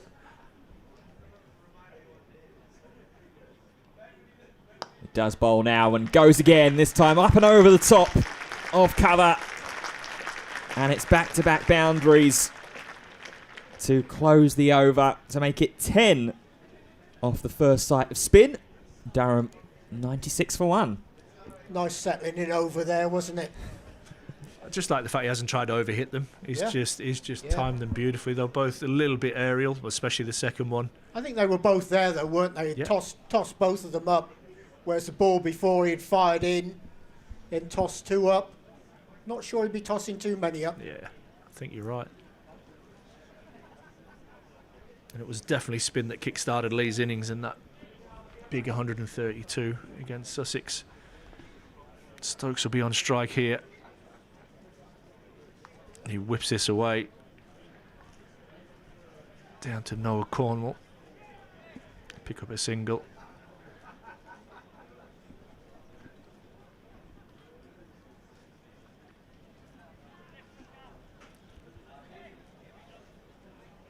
So Vic, there hasn't been a lot of professional cricket on the ground in the last week, but plenty of cricket anyway with the kids. And has that given you a chance to get any kind of water into the ground? It hasn't really. We had a girls academy game on Tuesday. Bit of rain overnight on Monday into Tuesday morning. I think we had about 8 millimetres of rain then. So that obviously got on the outfield, not so much on the square, because we were covered. What it did do is it gave me a chance to get away for a couple of days. So I took a nice break and delegated to the lads to carry on in my absence.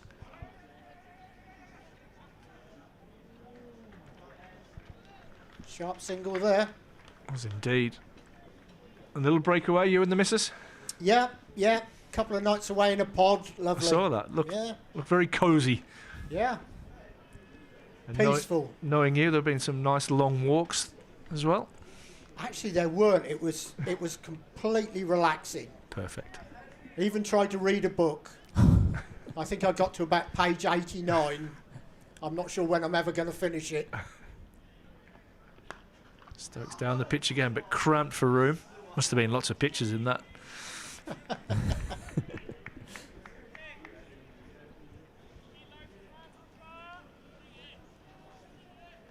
It's been an interesting week. It's been such a dry summer, and we've obviously seen the challenges that you had with not having the water available for a couple of weeks as well. But feels like the weather has just changed a little bit this week. It's a little bit cooler, isn't it? It's got a bit cooler up here. Apparently down south it's still 30 degrees, but it's got a bit cooler up here. But They say there's another heat wave coming next week. Lovely for everybody but groundsman. Groundsmen are never happy. No, that's true. I always call you grumpy. You're not, though. You're probably one of the happier At ones. the moments, that's for sure. Normally grumpy when Middlesex get beat. It's one of my old sides. Indeed.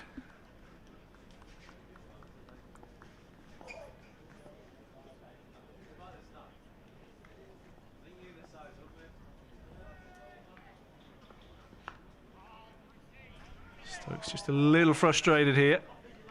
But Henry Brooks has come back well from a very expensive first couple. He now has 1 for 25 from 5. And Vic's magic formula around the 20 over mark to look for that 100. Durham and 98 for 1 after 20. We'll see if we can get any updates on Emilio Gay, who has left the field. Retired hurt with a right shoulder injury. He was rolling it after every ball, wasn't he? He really looked in some sort of pain out there. Yeah. He did indeed. And no disrespect to everybody watching or to Durham or anything, but he's got probably some bigger things on his mind as well. Just be interesting to see whether he comes back in, won't it? Mm-hmm. Absolutely. If needed. Gohart will continue with the spin from the Finkel end. Alex Lees clips the first one through mid-wicket for 1. I think we might see a reverse sweep coming very, very shortly.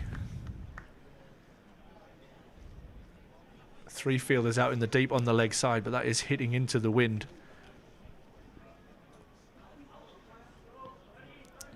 Hits the pad.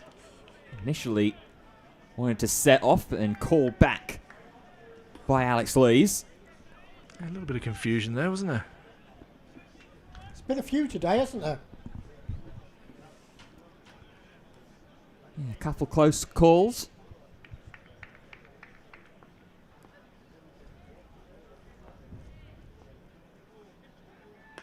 Steps away.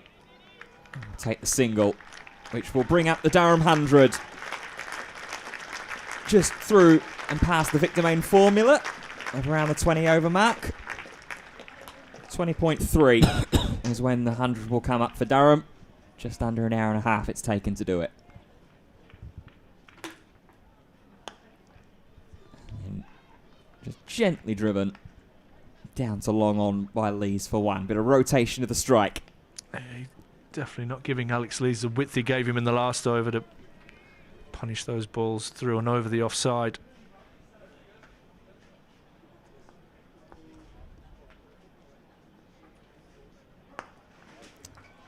Dug out by Stokes. He tried to take a little advance down the ground.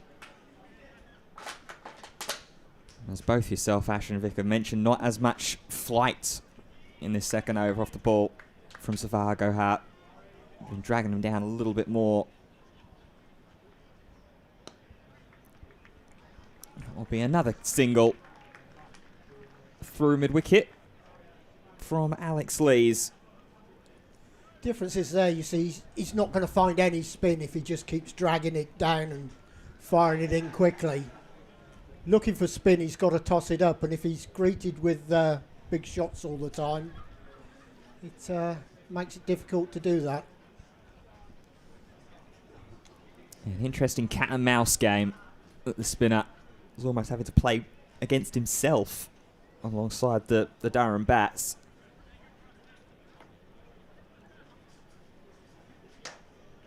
Brooks looks like he's going to continue on from the Lumley end. Yeah, it's the 6th over of his spell. 103 for 1. This one's tucked away into the leg side, and Lees picks up another single, moves him to 44. Stokes now into double figures.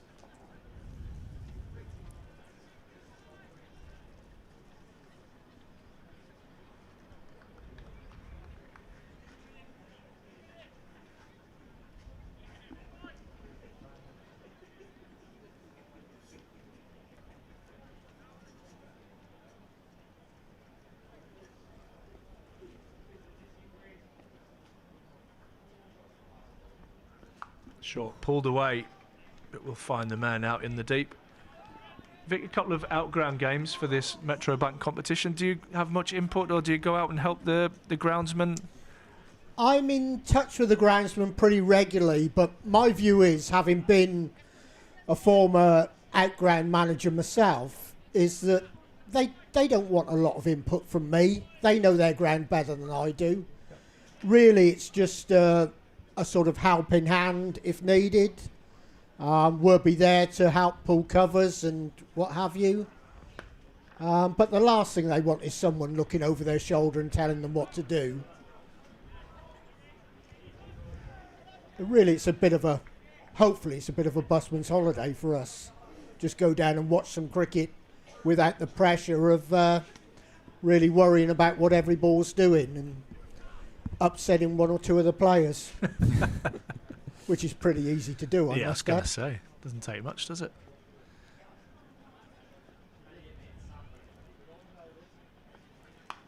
Stokes again down the pitch. Not timing this one. It's got to be really difficult this season, though, for some of those outgrounds because of the conditions that we've had, and a lot of the outfields are burnt off, and they can become quite dangerous if they get really hard and bobbly. It's not very pleasant fielding on them.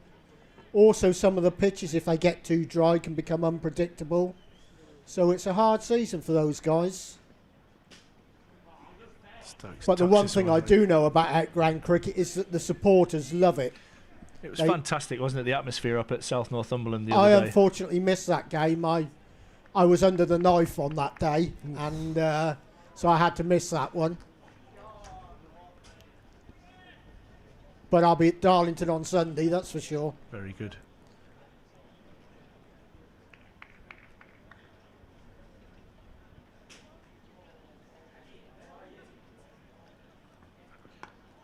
Good line. That from Brooks. Just the 4 from that over. 107 for 1. And so do you get down to... So it's Craig obviously up at South Northumberland. So would you go out and have a look at the ground, or do you just literally... You're a phone call away if needed? We tend to go the day before the game. We tend to go along and just give a hand doing a few things. At South North, it's... sight screen at one end needs a bit of help with, and we're there with the covers and doing bits and pieces. Darlington I went down to at the start of the season, had a word with Adam, the groundsman down there. He seems fully on top of it, although he's only, I think this is his second season. But he's an experienced groundsman, knows what he's doing. And as I say, I'm in touch with them. We'll probably pop down there tomorrow, and then down all day on Sunday.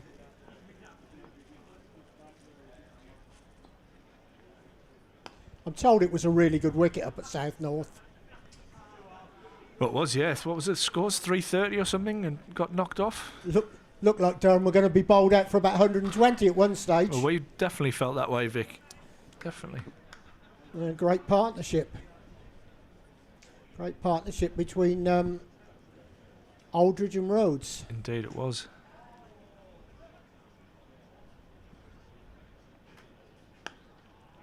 And of course Minto coming along and helping dust things up as well. Played well at the end, didn't he? Yeah, very handy 30.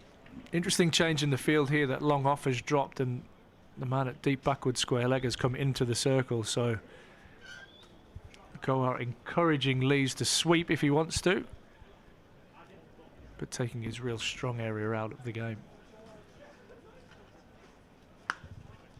Steps away and crunches through the covers. Temptation to come back for 2. Stokes says absolutely not. And will you take extra equipment down, like covers or anything like that for the grounds, or no? I always say to the guys, do you need anything? Mm-hmm. Need extra covers? Neither of them have this time. It's always an option. The problem is with the club grounds is that is having the manpower to actually move the covers around. Absolutely.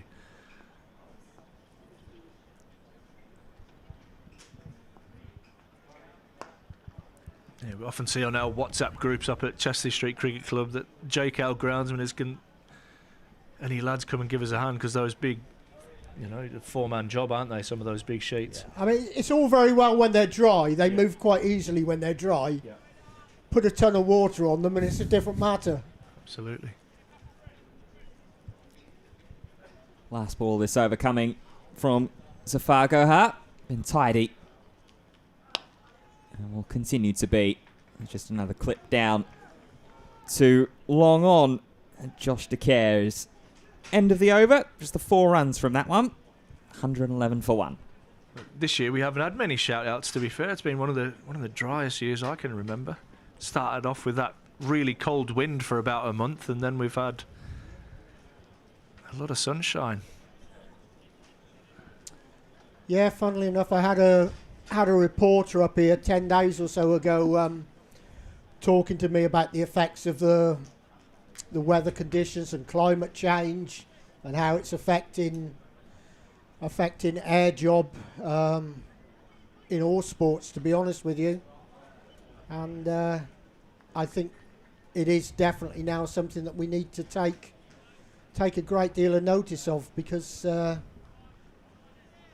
climate seems to be changing no end from what it was 30 or 40 years ago. Cornwall into the attack from the Lumley end.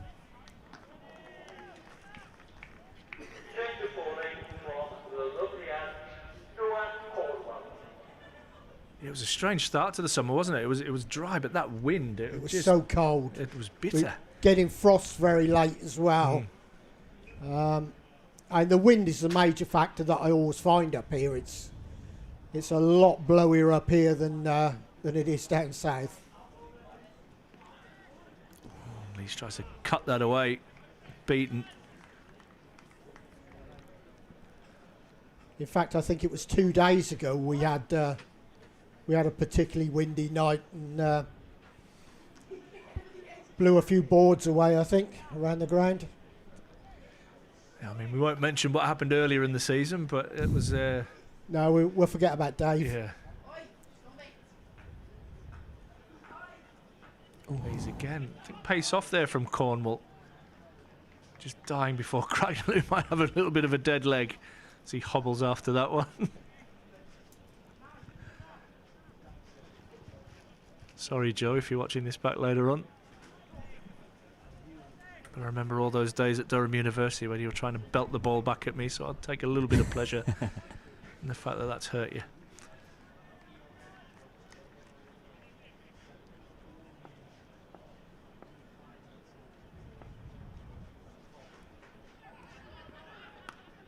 Stokes drives away. We'll pick up another single. Building his innings slowly, Ben Stokes, but we all know what kind of player he is and how quickly he can catch up.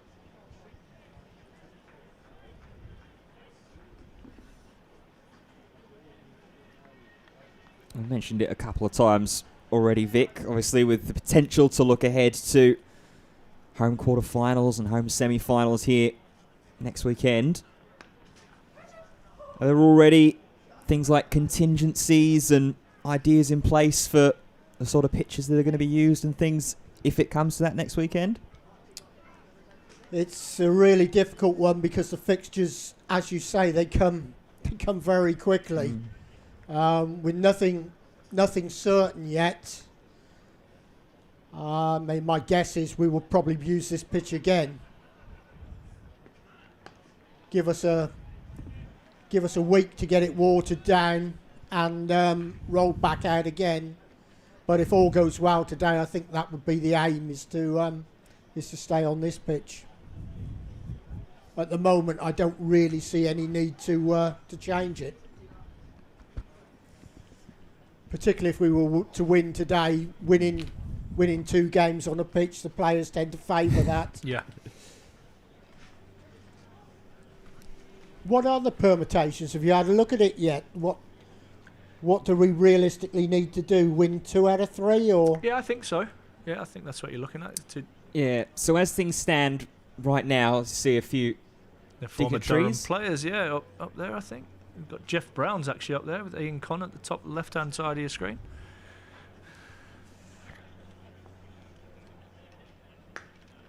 Cut away. Some venom in that shot as well. Stokes flicked the wrists, but only the one run taken. So yeah, as things stand right now, if the tables were to finish as they are going into this round of one-day cup fixtures, you have Leicestershire and Middlesex from groups A and B respectively that would advance straight to the semi-finals as hosts. Then Surrey would play host to Durham in quarter-final 1, and Yorkshire would play host to Notts in quarter-final 2.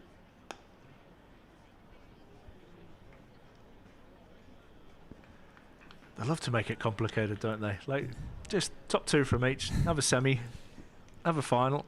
Whatever happened to a straight knockout? Yeah. Yeah. Give me the good old top 8. Oh, that's a horror. Oh, it's dragged down and Stokes drags it away. It'll only be the one run yet again from Stokes. That's one of those horrible balls that you see, which roll along the floor and hit the base and middle stump. Good wicket-taking delivery there. Oh, well bowled. That gets the likes of Cracknell and a couple other voices up as well from the Middlesex contingent. Last ball of Zafar's 4th over is once again characteristically batted down to long on. And we'll keep Lees on strike, who's quietly made himself up to 49. End of the over. Durham 117 for 1. And we're at the halfway stage. Yeah, it'll be time for a drink for the players. As you said there, 117 for 1. Durham just manoeuvring themselves into a position where they can really accelerate in the back half of this innings.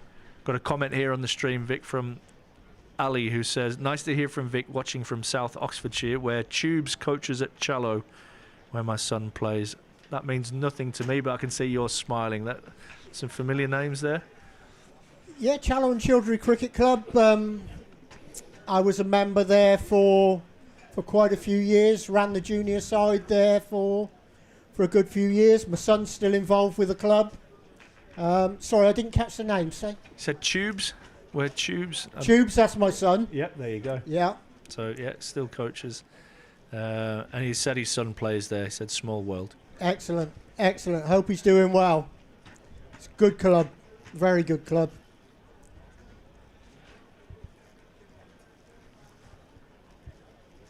Still got a lot of old friends down in Challow. It was one of those recreational clubs where there were 2 or 3 families who really ran it. There's a Pert family and the Pilcher family. Funnily enough, there was a guy called Dom Pert who was the main man at Challow. Did everything, ran the clubhouse, ran the bar, used to be captain of the club. Lovely guy, just ran everything.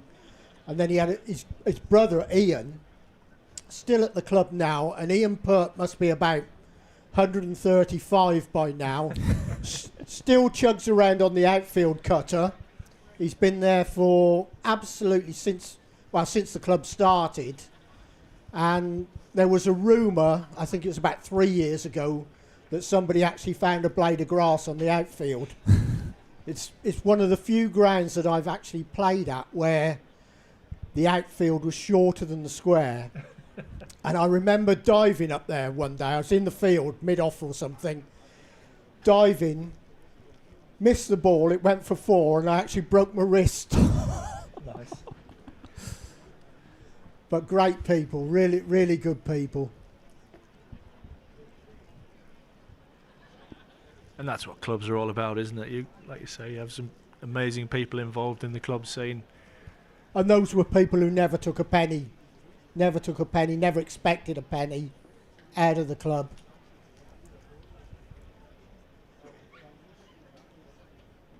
There may have been the odd dodgy deal that went on, but we probably shouldn't mention those. Well, we're about to get back underway here. Durham after 25 overs, 117 for one. Alex Lees, the man on strike, is on 49 not out. Ben Stokes, 17 at the other end. Looks like it's going to be Noah Cornwell to continue. Left arm over the wicket from the Lumley end. And that's tucked away off his hip for at least one. I should think of a couple here, and they do. And that will bring up 50 for Alex Lees. 5 fours, 70 balls. With a familiar sight this summer, in particular, watching Alex Lees raise his bat here at the Banks Homes Riverside. You may be heading towards another interview at the end of the game. I look forward to that, and look forward to your comments on that interview, as always. Leaves drives nicely out to the sweeper on the offside. Holman, the man in the deep. I'm sure he'll be keen on a bowl. Surprised he hasn't had a little roll as yet. Like I mentioned, they've got good variation here, Middlesex. They've got the 4 seamers and then the 3 spin options. As a captain, that's an absolute dream. I was talking to Luke earlier, actually, when they were warming up. He's had a horrific injury. All right. Yeah.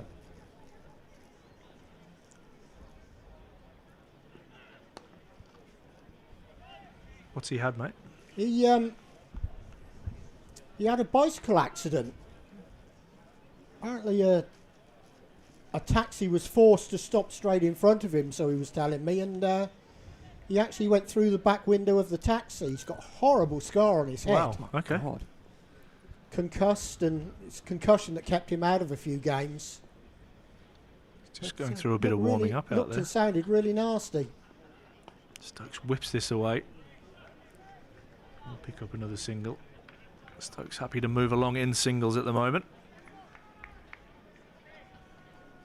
Yeah, talented player, Holman. I like him. Strikes the ball well. Strong left-handed batter and bowls some nice leg spin. Nice guy, nice family. This is where you've got a bit of local knowledge, isn't it?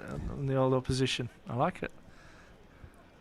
Well, there's not many of them left now. And in fact, Luke wasn't playing when I was at Middlesex. I think, obviously, we're missing Sam Robson today, who would have just been there. I think the only other one left is Toby Rowland-Jones. Indeed.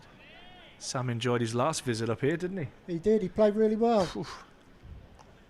Always great to see Tim Murta, who's now bowling coach. He toiled away for a few hours at Uxbridge with not much result. And some miles in those legs. Ends over number 26, 121 for one.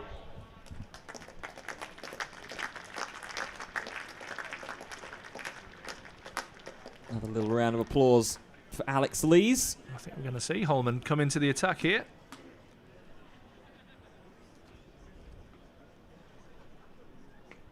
And he's handed off the cap. I'll bring the end to a 4-over spell from Zafar Gohar, who after his first over, going for 10, as Vic mentioned, had to try and vary things up a little bit, not float the ball up, and had to drag for a little bit more pace and not as much turn.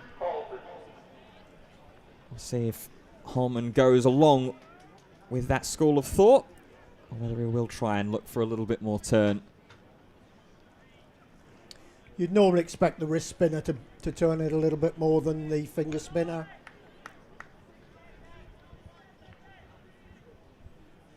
He's going to start with mid-off back on the boundary rope, or mid-on back on the boundary rope, I should say, and mid-off in the circle. First delivery to Stokes, though, will be tucked off the hip. Generally bowls quite into the pitch, doesn't he, for a leg spinner? Yeah, Big, tall wasn't action. a lot of air there, was No, it? and I don't think there will be, especially the two left-handers.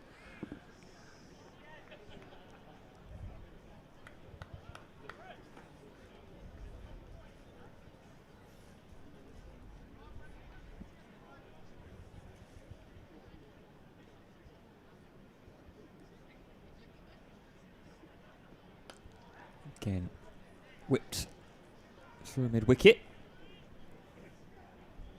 You ever throw the old leg break in, Ash? Badly. Badly. Ball him in the nets. Ball him in the nets just for... Not trust yourself in the game? No. The way I bowled the other week, mate, I didn't trust the off-spin, let alone leg spin.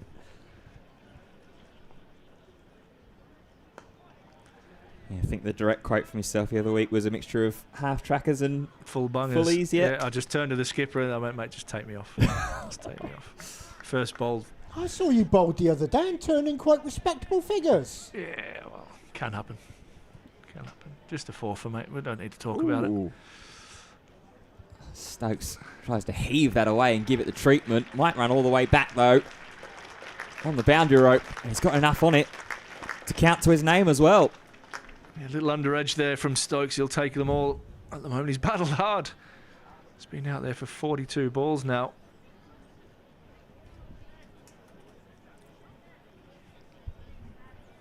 It's just the second boundary for Stokes in his innings so far. As mentioned, he's been dealing in exclusively singles.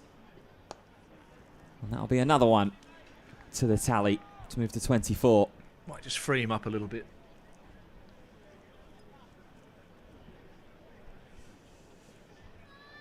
Yeah, especially coming in towards the second half of the batting innings. He's still out there with 10-15 overs remaining. Definitely expect him to have a bit more of a go.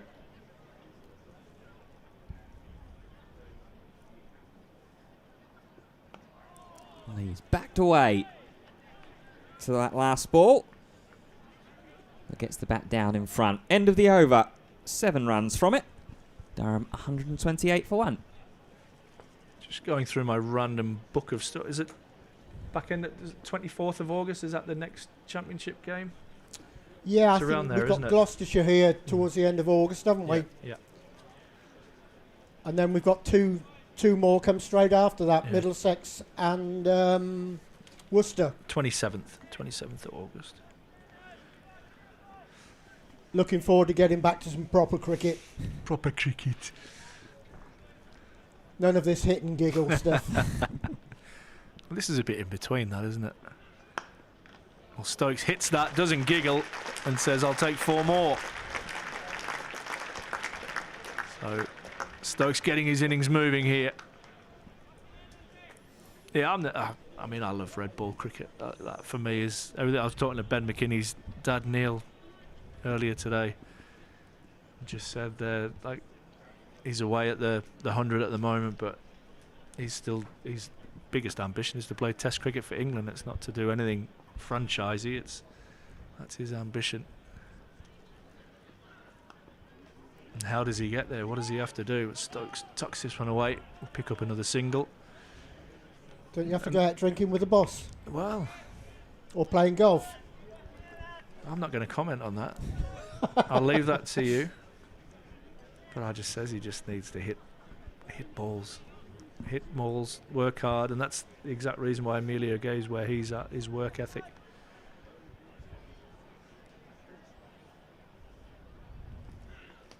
Oh, Lees gets an inside edge onto the pad. It's an interesting one, isn't it? What do you go for? Do you go for the Test cricket, which is by quite a few people still seen as the pinnacle of cricket, or do you go down the franchise route where there's a heck of a lot of money to be made? It's a short career which can be over in no time. Indeed. And if we think particularly of opening batsmen, I know recently England have been pretty steady with their selections, but go back a little while before when you had the likes of Sam Robson, Adam Lyth, Alex Mark himself. Stoneman, Alex here Alex as well, yeah. Lees. I mean, we seem to be chopping and changing opening batsmen every 3 or 4 games. Lees punches beautifully off the back foot. I think the thing for Test match cricket is it's all about weight and runs, isn't it? It's no good getting pretty 20s and 30s. You want to be getting those big hundreds. It's what gets you noticed. That is for sure. There's not many do it the other way around, is there? Like I burst don't onto think the there's white many ball people scene. who are just going to stand there and swing from the hip and score hundreds. Stokes tucks this away into the leg side. So 7 from that over. 135 for one Durham. Stokes now moves on to 30. Alex Lee's on 54.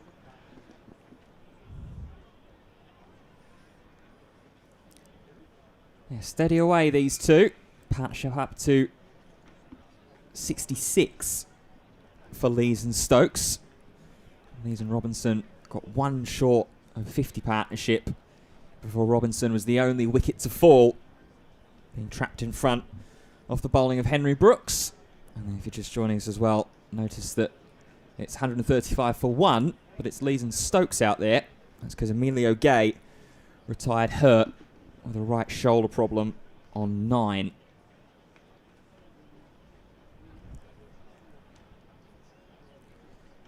From this sort of foundation, one would expect that you'd be looking for 320 or so. Yeah, I think you're looking at a minimum 300.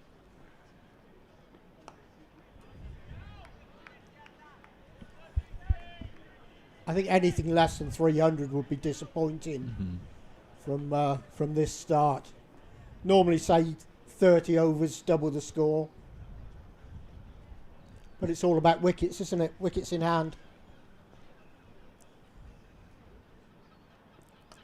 Oh, there is the change of the hands. And it will race down and spilled. And it's Fernandez that's out there in the deep. And it's not the first time that a misfield has cost a few runs for Middlesex.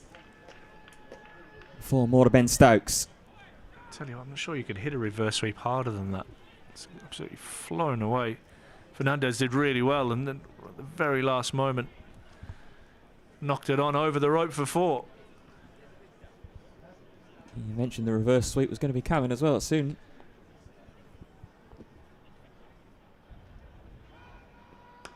Full toss. Oh, what a take! Catch. That is an unreal take at mid-wicket. Captain Ben Geddes. Well, it's exactly what you want. Your skipper leading from the front, and Ben Stokes, just as he looked like maybe thinking about starting to go, has to go. 34 of a very sharp catch from the Middlesex skipper. 139 for 2. Good wickets, them full tosses. Almost as dangerous as that earlier long hop, isn't it? Stokes cannot believe that. He's hit a full toss, and Ben Geddes has taken an absolute worldie at mid-wicket. Stokes can't believe it, still shaking his head as he's walking off the ground. 139 for 2. Stokes had just started to get motoring. 34 from 50. And Mr. Reliable in this format over the last couple of years for Durham, leading the way with bat and ball. Will Rhodes is the new man to the crease. Yeah, Will Rhodes, the spearhead of that fight back against Glamorgan at South Northumberland Cricket Club. 232 total runs to his name in the List Day campaign this season. Yeah, I'll tell you what, 148 not out helps. Just boost that average, which is, what is it, 116 I think Yeah. at the moment. With a strike rate of 98.31 as well. So get it done in good time, generally.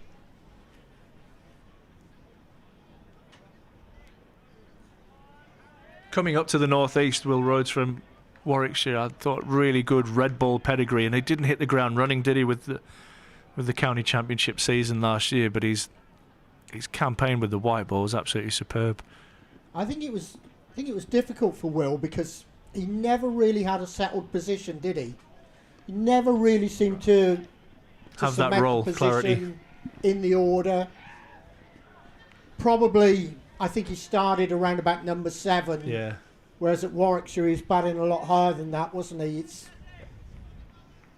It was difficult for him. You look at the Durham batting side on paper; it's a very strong unit to get into. Oof.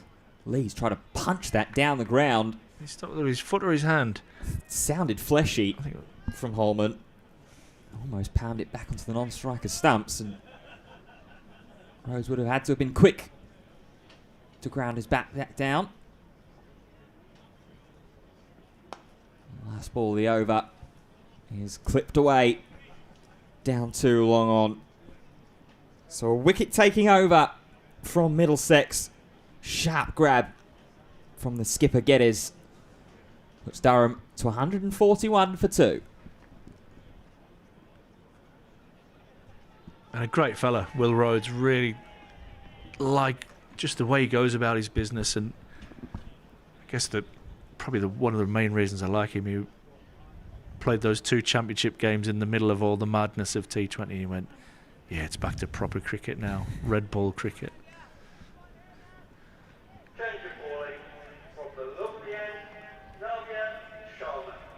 See Sharma back into the attack from the Lumley end. Bowled tidily. Well at the start, didn't bowled he? nice and straight. Yeah, I thought he bowled one bad ball in his whole spell, which was I was very impressed with him. a lovely flick of the wrist. Lees guides this one out to deep point for a single. Yeah, really like his energy in that, just that flick of the wrist on release. Saw a bit of stuff on social media that Middlesex put out. I know you're really keen on your social media stuff, Vic, but looked like he was quite lively in the nets and liked to rough the boys up a little really? bit. Yeah. Nothing wrong with that. Nah, not at all.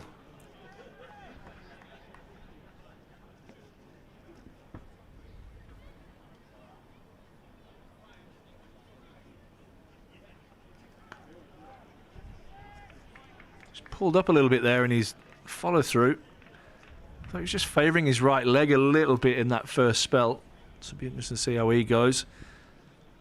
And he maybe bowls 2 or 3 here, but Middlesex do have options. They don't just have the 5 bowlers. Got the 4 quicks and the 3 spin options.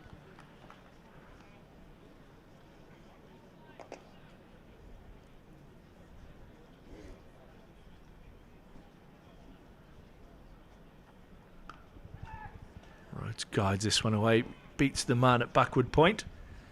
Zafar Gohar, and we'll pick up a single as Henry Brooks does the fielding down at 3rd. Closing in on that 30 over mark, which, as Vic said, is normally part of a formula where you look to double your score. So looks like it's going to be north of 280. How close can they get to that 300 mark? Still, in theory, have 8 wickets in hand. That may well be 7 with the injury to Emilio Gay. And again, just impressed with his line and length.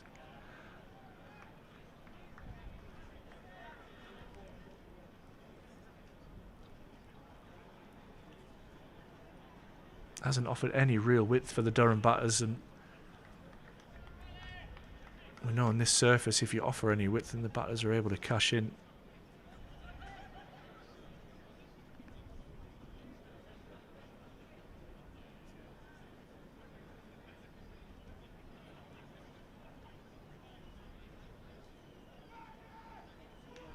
That's tucked away off Lee's hip.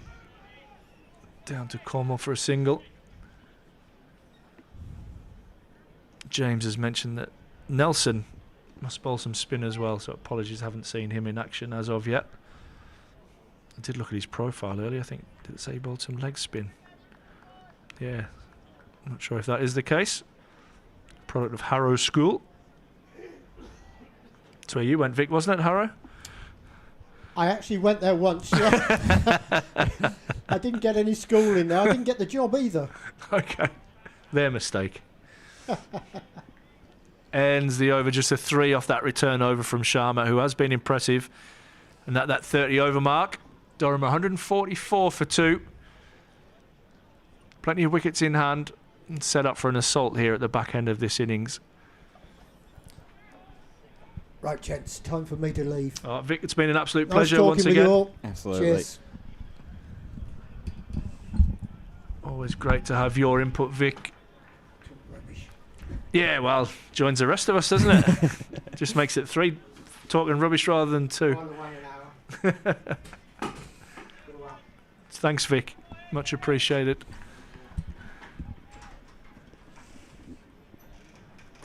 So 144 for 2. If we take the doubling quite literally, that gets to 288 for Durham.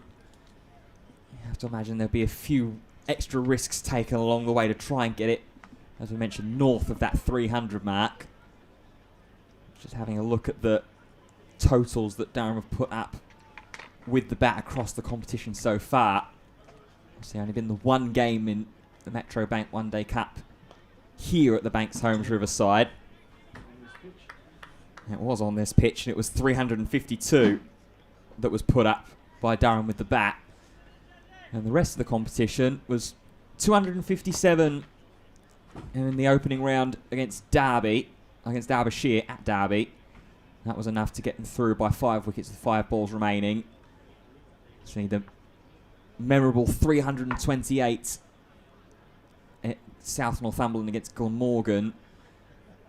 165 all out against Yorkshire away at York.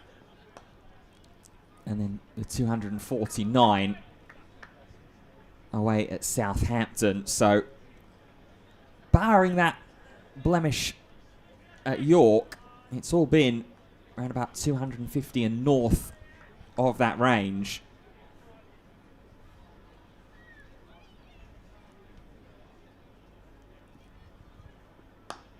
Loads up, another palm stinger for Luke Holman.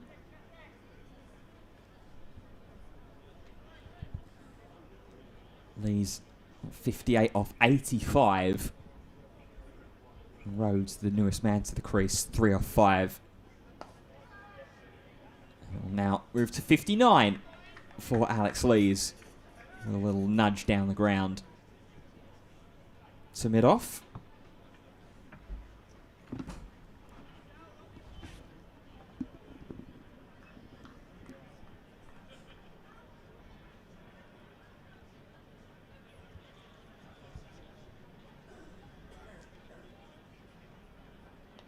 Oh, a little clip had Holman interested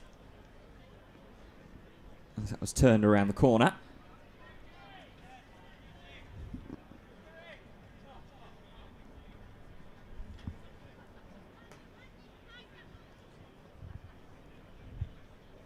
Last ball of the over on its way. It'll close the third over. Bowled by Luke Holman. And again, it's pushed down the ground. It'll be a test, and a test passed by Toby Rowland-Jones at mid-off to stop that one from testing the boundary rope. So 5 runs from that over. Durham up to 149 for 2. It'd be interesting to see the moment they identify just to really put their foot on the accelerator. Interesting to see what the chat is and what they feel is a good score on this surface. Outfield is definitely slower than what it was in that game against Sussex, where they got 352.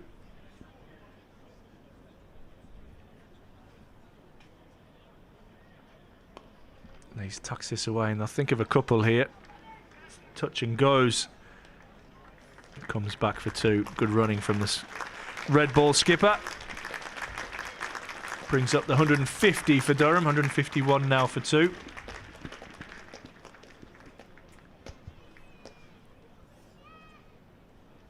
Must be lots of Durham fans in India at the moment. They seem to be upset with the way that Durham are batting for some reason. Setting a good platform here. Tell you what, there is one person in the chat that I can definitely get behind with the username West Ham Boy 95. I was waiting for that. Season properly gets underway tomorrow. Got Portsmouth. Oh, is that the cup? In the Carabao Cup, yeah. Short and tucked away again. No run, says Alex Lees. Yeah, Portsmouth in the Cup, and then I think it's Burnley in the first game in the Championship. Oh, that's early, isn't it? Yeah. Wow. Still got Jared Bowen, mate. Yes, we do. Thank the heavens above.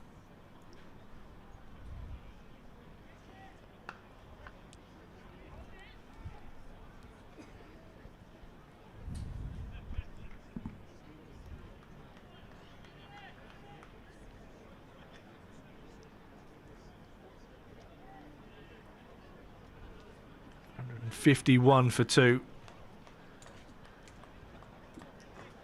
Overcast day has been, wind blowing from right to left across your screens.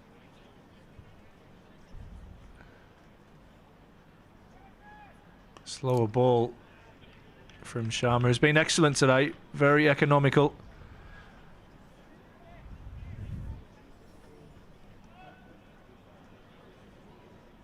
Yeah, slow, full, maybe a little bit of in-swing there as well into the left-hander Lees. Lees wiser to it, but good little indication of some variant from Sharma.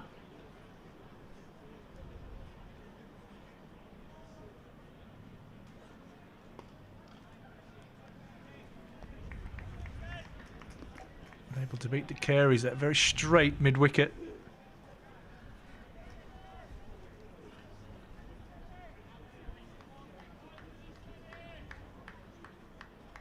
Banks, I feel like you need to maybe go and watch something else, mate. You're getting very, very upset.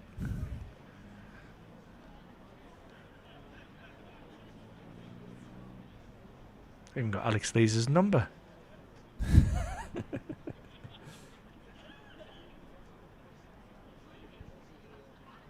Again, slow ball right in the block hole. Lees takes off and gets a quick single.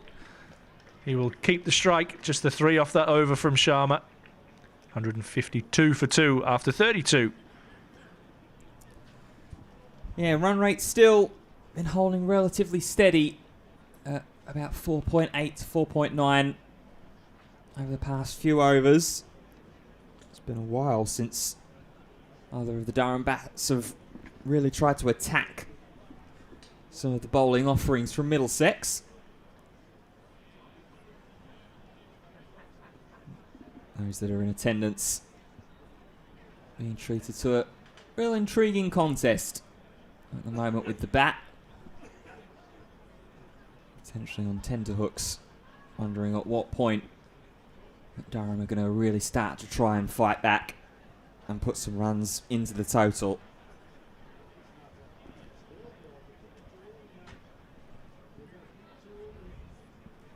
Holman's going to continue with his wrist spin. Figures of 1 for 18. And that one being the pole of Ben Stokes. That one's up in the air. 6. Oohs, ahs, all the way.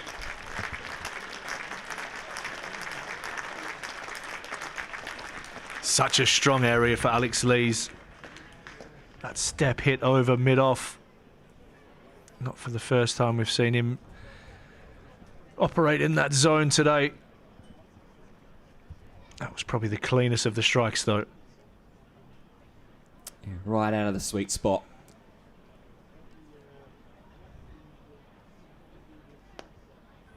And then calmly back into his zone, back into his square. It's pushed down to long on for just the one. That's 7 off the first 2 deliveries already. Will that encourage Will Rhodes to maybe try and be a little bit more adventurous? Hasn't seen too many deliveries so far this afternoon, just the 6. 7th. Try it with a reverse sweep. Let's push down a long leg for 1. It's a very strange field, placing almost a fine leg in there for the leg spinner.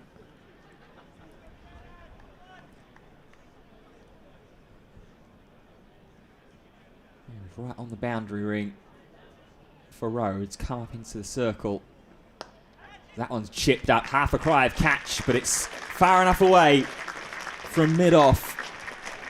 Lees fires the boundary rope again. He loves that mid-off. They've got to surely drop off Toby Rowland-Jones down to long off and bring up that man on the sweep.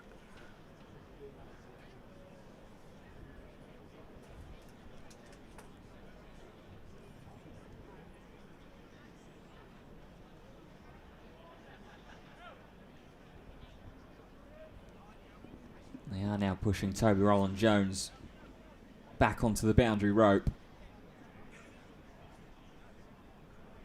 A little bit more alteration. And that short fine leg coming a little bit squarer. Oh, over the head of mid-wicket. Might just pierce the gap as well. It will.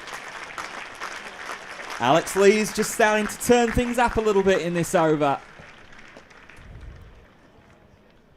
Hopefully that's got you smiling, Banks.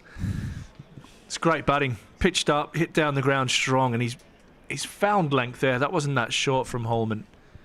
That was muscled away from Lees for 4 more. That's 16 off this over already. And it will end with just a little nudge. Square on the offside and make it 17 off of the over. Big acceleration from Alex Lees. Durham up to 169 for 2. Yeah, for those that have mentioned a couple of times in the chat, Denver, I do see, mentioned about the third wicket falling. I suppose in a way, technically, it kind of has, with Emilio Gay retiring hurt. And there is going to be a reactionary change here. Navya Sharma just seeing the 2 overs from the Lumley end. Toby Rowland-Jones coming back into the attack. Yeah, I think Sharma might bowl at the death. Gives him a few overs and gives the skipper more options. Rowland-Jones round the wicket. Lee's looking to just open up his front hip there and give himself some room.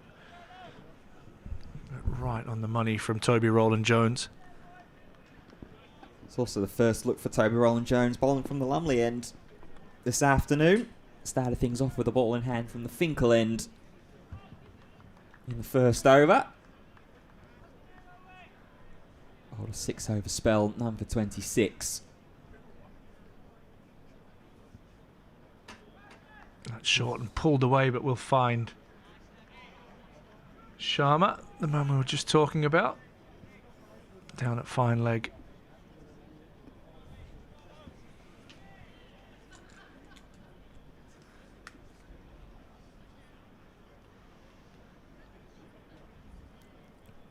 He's up to 80 now as well, off 100.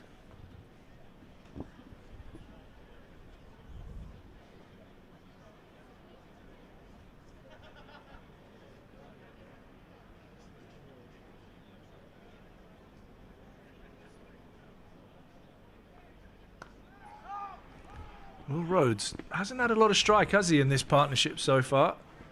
Just trying to get into the rhythm of his innings. Yeah, just the 8 balls that he's faced so far since coming in after Ben Stokes was dismissed for a patiently made 34. Yeah, he just started going, didn't he?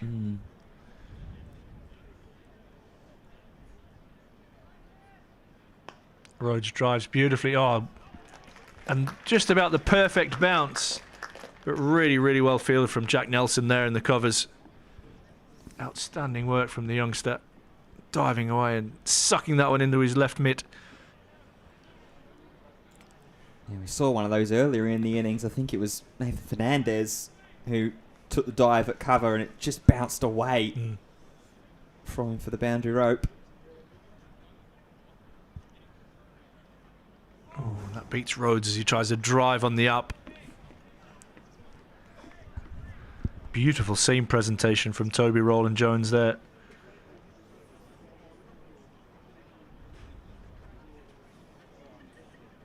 Yeah, draws one of a few rare player misses through the course of this middle innings. Getting a few extra little words of insight from Lees.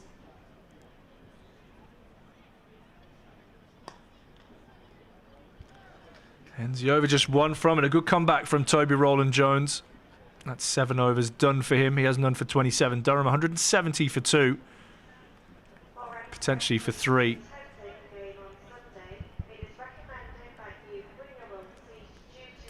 trying to get you an update on Emilio Gay's right shoulder injury. Not sure we'll see him bat again. He's due to go for a scan tomorrow, by all accounts. That's the update that we have for you. We'll update you to see if he does return for the rest of this game. I think that's quite doubtful.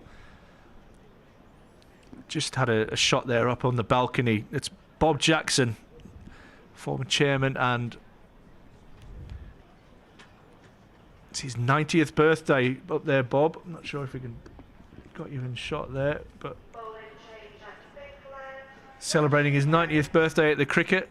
Absolute stalwart of Durham cricket, and just an all-round lovely fella. You get to see Bob most match days. Happy birthday, mate. 90 not out.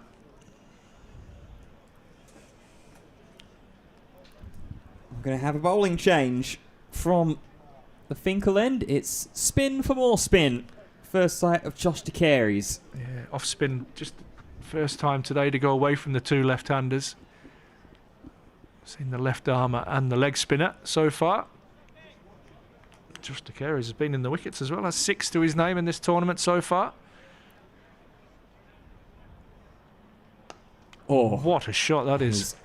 Greeted with a dump into the offside. 2 bounces over the ropes for Alex Lees. The way he adjusted his body there, Alex Lees, absolutely superb. Managed to punch that one a couple of bounces over cover for 4.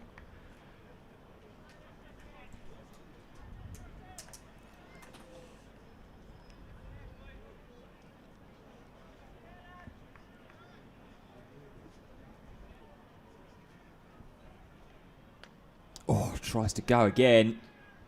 There's a cry of catch it and a half appeal from Zafako Hart in the covers. Oh, 1 air and 1 bounce.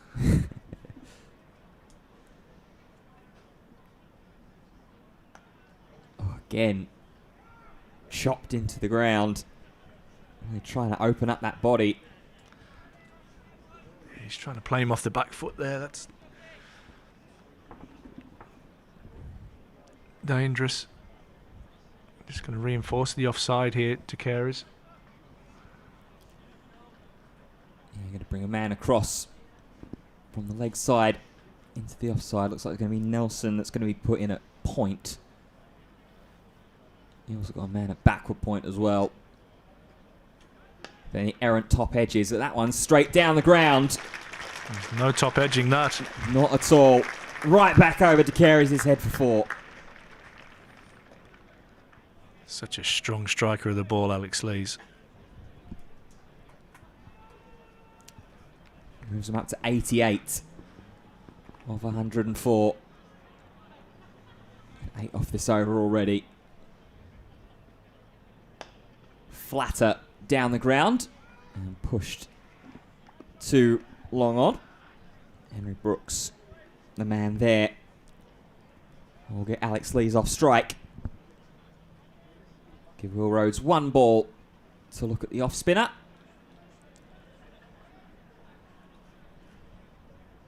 As previously mentioned, Ash has got 6 wickets to his name in the competition so far. All coming in the same game as well. Useful. A win against Hampshire. 6 for 35. He took that day. End his first over here at the Banks Homes Riverside with a dot. But an expensive debut to start this afternoon. Durham 179 for 2.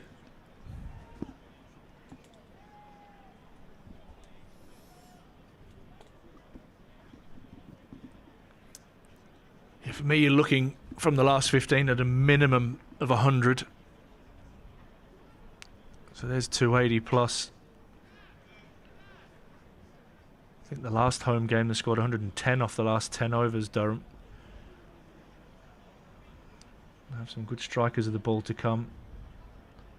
With Ackerman, Aldridge, Drizzle, Minto still to come.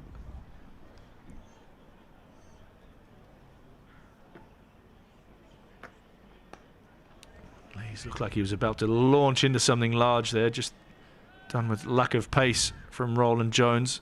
Good slower ball. Yeah, was looking ready to try and chip up over the top of cover yet again, as he did against Josh DeCaries.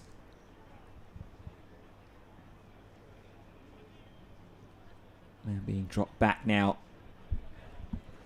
onto the boundary on the leg side. Down at Cow Corner.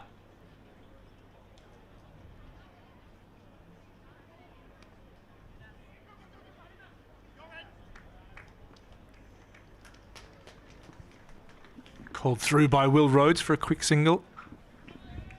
Tell you what, was a bit of a filthy look back there from Toby Rowland-Jones as well. That was fired in. Yeah, Sharma wasn't really moving towards the ball there. Let that come all the way to him on the circle. Lee's up to 90.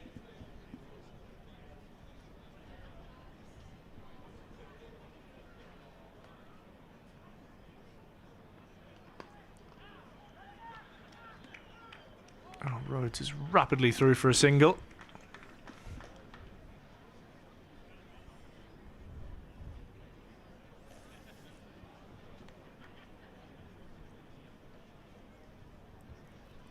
Yet again, similarly to the start for most of the Durham batters today, Ollie Robinson being the slight exception with his first ball 4, really had to try and work themselves into their innings so far, Durham. Good bottom hand from Lees, whips this into the leg side. Picks up another single. As evidenced by that man that's just taken up his place at the non-strikers end. If you can find your way in, there is runs to be had on this pitch. Even for Robinson and Stokes, who are the 2 wickets to fall to get themselves into the 30s.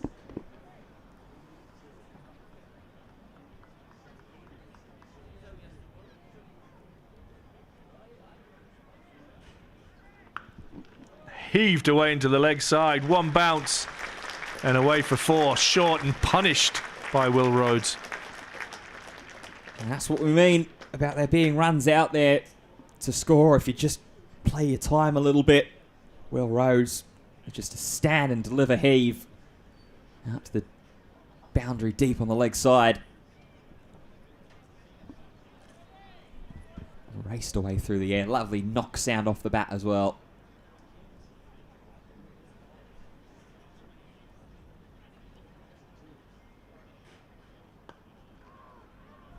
Just a minute on, thinks of a run. It says no. 7 from that over. 186 for 2. Lee's into the 90s on 91. Will Rhodes now in double figures on 10. 14 overs remaining. And my immediate thoughts turn to lunch. Not going to lie. These late starts just mess with the eating dynamics of the day. Yeah, we've just hit 4 o'clock here in Chester Street, the Banks Homes Riverside. A few games up and down the country, getting to the halfway stages of their chase. Glamorgan needing 232 more runs in Cardiff to chase down Essex's 313 run target. A little bit of bother at the moment for Glamorgan as well. They're 60 for 4. Lancashire in a decent position at Old Trafford, up in Group A. They're 102 for 1 as they chase down Gloucestershire's 271. Chipped up and down the ground by Lees. The first ball up against DeCaries. Long on's come a lot straighter as well. Henry Brooks.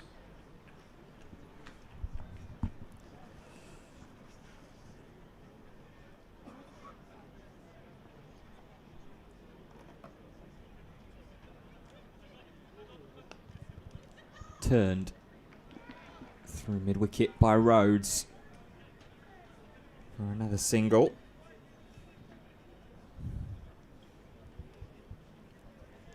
And also in Group A, you've got Northants and Notts that are doing battle in Chesterfield. Notts needing 169 more runs. What a shot that is. That is a gorgeous shot all the way down the ground. Again, just opened up his body, Alex Lees, as that brings up the 50 partnership. Lees, the overwhelming contributor, 44 runs. With Rhodes 11. What is now 55 runs to the partnership, but Lees just 2 runs away. Down the ground, and it will be a saunter as it's pushed to that straight long on. It's an incredible shot that he's added to his arsenal. That from Alex Lees, that almost a baseball straight down the ground. Seen so much of that in the T20 competition. Now Rhodes trying to get in on the fun, frees his hands up. Won't quite find the boundary rope though. Fernandez wheels his way around to cut it off. We'll come back for 2. This might be the last over of spin we see.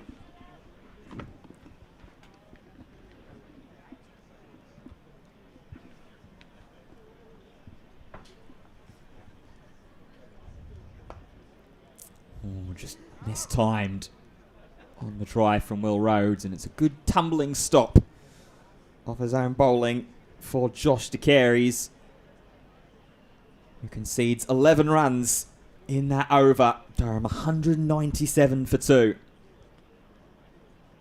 Yeah, that gets rid of your 10 overs of spin. Gohar going for 23, Holman for 35. DeCaries going for 20 from his 2. So it might be seam for the rest of the innings for Middlesex. Time will tell. Roland Jones is about to start his 9th over. There's still 3 for Sharma, 4 for Brooks and 4 for Cornwell up the sleeves of the Middlesex. Hits to mid-on and sets off immediately. Another century for Alex Lees. 112 balls, 9 fours, 2 sixes. Well played, Alex Lees. Another outstanding knock. Yeah, very, very well batted. Had to play patiently to start off with, but has just managed to find himself that little bit of acceleration. It's his 10th List A career century.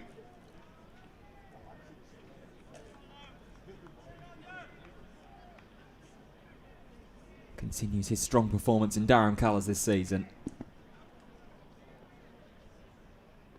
Rhodes drives through the covers. Times it nicely and will run away for 4. I was thinking 2 initially, but he's timed that beautifully, Will Rhodes, as a 200 now comes up for Durham. Maybe Punks will smile as some runs are starting to flow here. Yeah, just starting to put the foot on the accelerator pedal now. Cloud cover opening up a little bit, allowing a little bit of sunshine. Yeah, it's probably the best part of the day.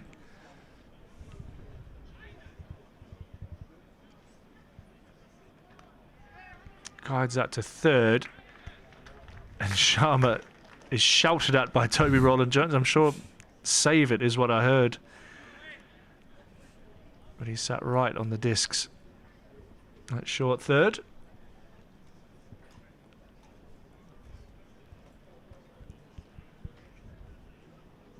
That run rate steadily continuing to climb as well. Nearing 5.5 and over.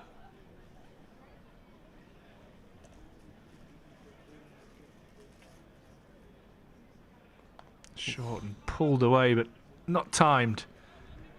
Down to deep square.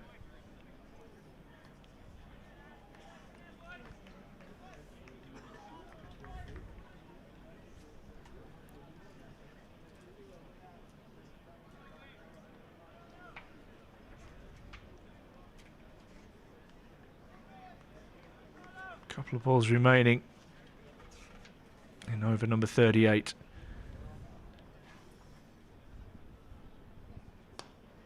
Rose hits on the up, beats mid-on, and that will run away for another 4. Outstanding timing from Will Rhodes. His 2nd boundary of the over. Yeah, that is pure quality from Will Rhodes. As we mentioned a couple of times from Durham batters in this innings, not tried to overhit it. Just a slight little jab down the ground. It doesn't have to get past the dive at mid-on. Another expensive over. 11 runs already with 1 ball left to face.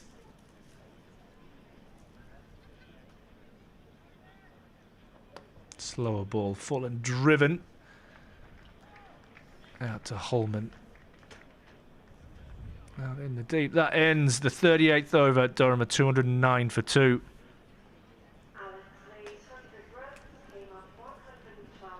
The curtain call being announced around the ground for Alex Lees.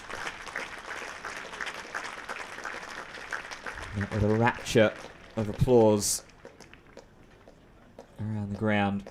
Yeah, Simon, with a very good point. Being a slightly slow setup so far. Good to see the afterburners are being applied now that Toby Rowland-Jones has just 1 more over that he's going to be able to bowl. That's good experience from him, isn't it? Get me out the way, skipper, before the onslaught comes at the end. His partnership 70 from just 57 balls. It is going to be a bowling change from the Finkel end. We're going back to pace as Ash expected. Henry Brooks coming back into the attack. One of just 2 Middlesex bowlers to take a wicket for this bowling setup so far today. He got Ollie Robinson in front after being heaved away for 6. Slightly back of a length. First time up against Rhodes, who tapped and was interested in going for 2. Lees, however, slowly jogging to the striker's end. Yeah, there's only one interested in 2 there, wasn't there? And that was Will Rhodes.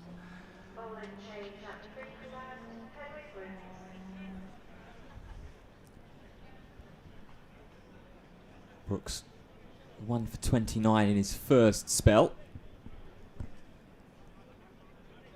And that man at third is going to be called just into the circle. Going to push the man back to cow corner. Interesting field placings for a man who likes to hit the pitch hard. Full toss and whipped away. Prevented with a dive there by the skipper, Ben Geddes. Took an absolute screamer of a catch to help dismiss Ben Stokes off the bowling of Luke Holman.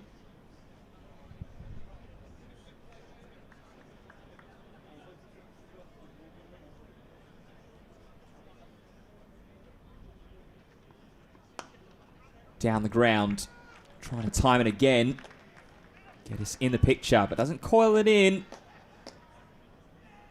And then dives to his back to prevent the Toby Rowland-Jones throw back in from clipping apart the footwear.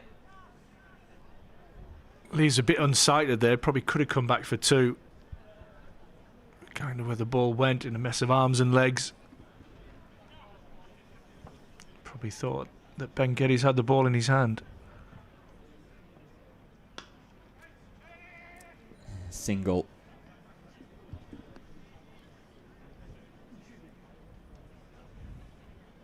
Once more. That's 213 for 2. Lee's 103 of 115. Rhodes, after a bit of a slow start and not seeing too many deliveries in the early part of his innings, has now cleaned up to over a run of ball 25. And a flat bat back down the ground. That's a sharp stop from Toby Rowland-Jones. Had to time his movement well. Otherwise that was clattering into the boundary rope.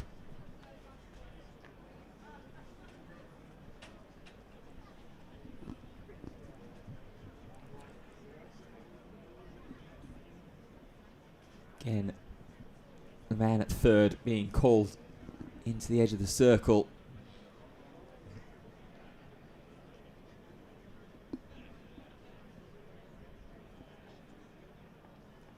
He just gives himself some room, heaves over, there's a man there, And it will take the catch.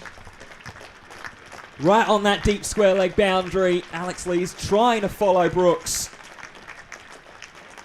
And he has to go. The third wicket falls. Alex Lees for a well-made 103.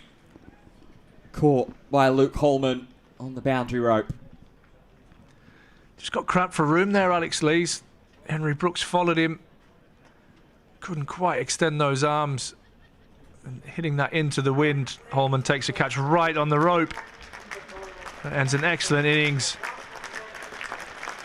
103. Excellent round of applause as Colin Ackerman will be the new man to the crease. 9 fours, 2 sixes for Alex Lees. You can see the disappointment on his face getting out at a pretty crucial time here. 39 overs done, 214 for 3.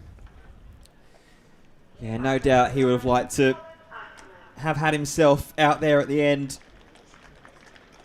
Nice high five there from Ben Stokes on his way through. Little tap of appreciation from Robinson on his way through as well. And now the duty turns over to Will Rhodes, as it did in Gosforth. Bit of a different situation of the game, of course. But Rhodes is the in-batter. Needs to be the one to take initiative. Emilio Gay just rewound that a couple of times and watched it back. Emilio Gay was sat up on the balcony there. And that's about all I've got to report on that. I was trying to see if he was in a sling or if he had pads or anything on, but I've got nothing for you.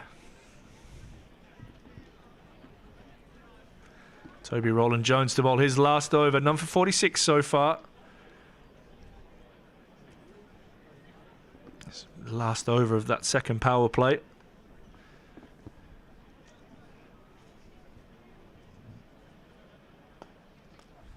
Rhodes tucks that one to long on. We'll pick up a comfortable single to bring Colin Ackerman on strike.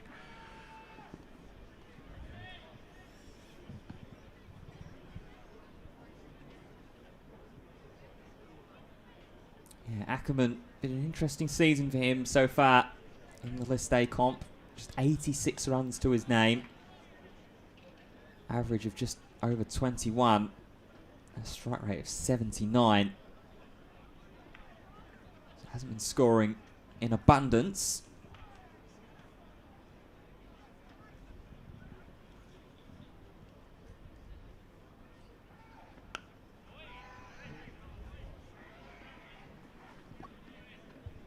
But I suppose there's no time like the present. Absolutely. Just signed a new contract as well. Contract extension to keep him at the club for another 2 years. Really useful all-rounder.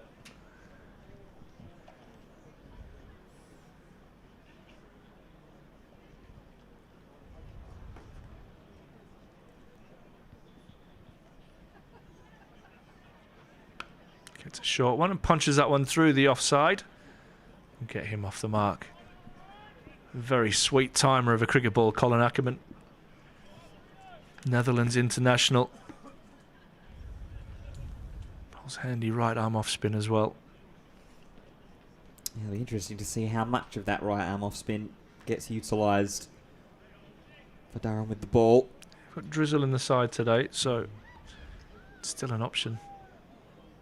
Very different bowler to George Drizzle. Around the wicket, Rowland-Jones.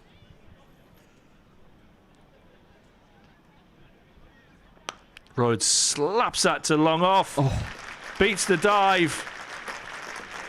And away for 4. That was hit really hard by Will Rhodes. I think it's the captain, Ben Geddes, at mid-off. Unable to reel that one in. Yeah, I tell you what, for a moment there, I was a little nervous and a little scared that was going to loop straight into the Middlesex skipper's hands. But drops short enough. Drops underneath the dive. And Rhodes just stood and watched it roll to the boundary rope.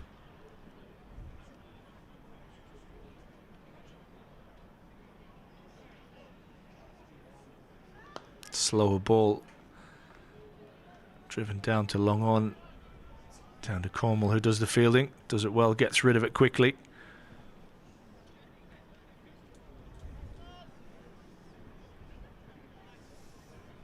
Even with the loss of the wicket of Alex Lees, Durham still keeping the pressure on a little bit with the bat. Run rate has now ticked over 5.5 and over.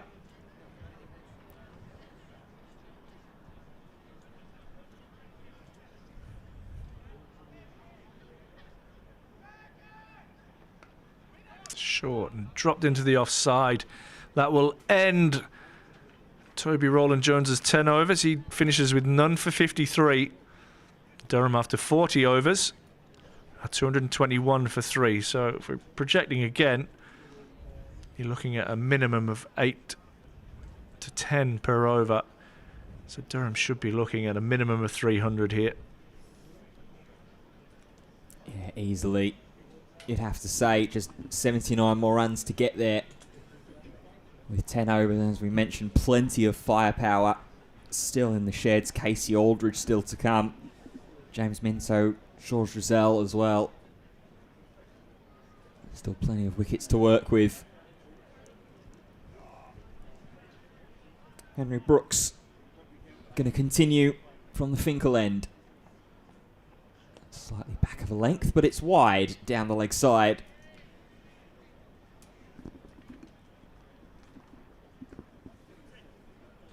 It's been a while since we've had one fired down the leg side as well. That's just the 4th wide of the innings. One from Toby Rowland-Jones, 2 from Noel Cornwell, and then that one there from Henry Brooks. Shorter, top-edged, down to 3rd. It'll just be the single for Rhodes.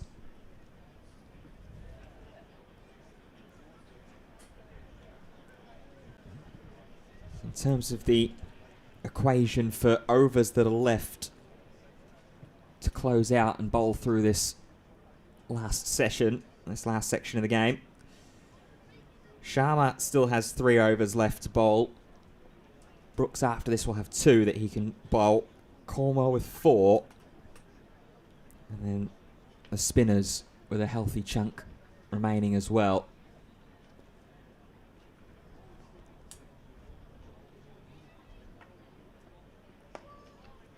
Ackerman interested in the quick drop and run to short mid-wicket. Brooks put the jets on for his own bowling. Yeah, he did well there, Henry Brooks, getting across and cutting that off.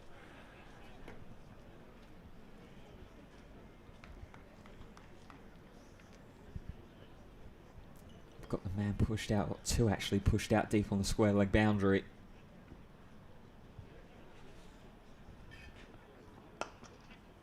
Be turned this time. It will be a drop and run. Push to Toby Rowland-Jones. He does the fielding coming up from mid-on.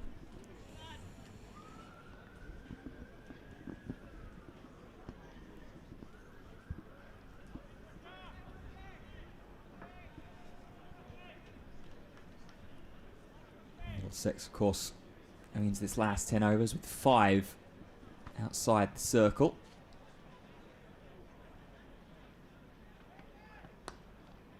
A little shorter from Brooks. Will just be turned away into the leg side for 1.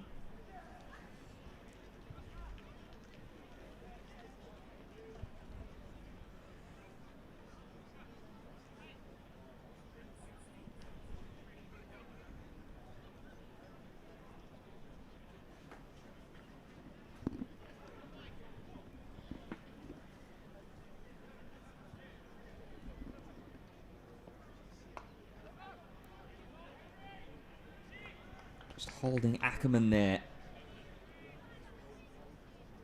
Making him face the last delivery of the over.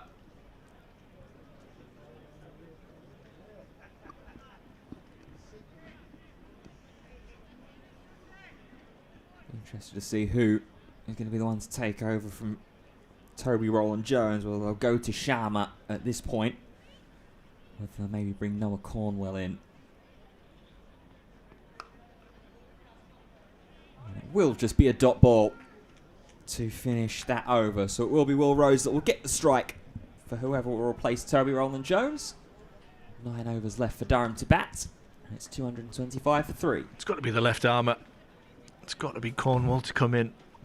I think he's still got 4 overs left, hasn't he? And he'll probably finish from that Lumley end.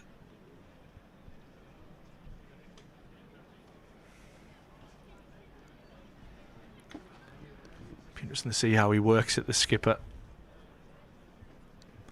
Sharma has 3. Brooks has 2. Cornwall has 4. He'll have to manipulate them around.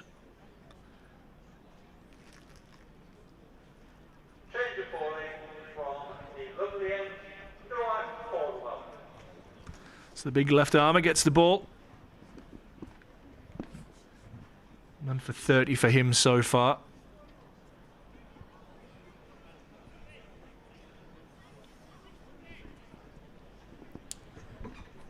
Yeah, this makes sense. You'll have your 2 combined leading wicket takers for the side in this competition to share the load and close things out from that Lumley end. Cornwall to finish out his last 4, and then Sharma has got 3 as well. As mentioned, a little alteration.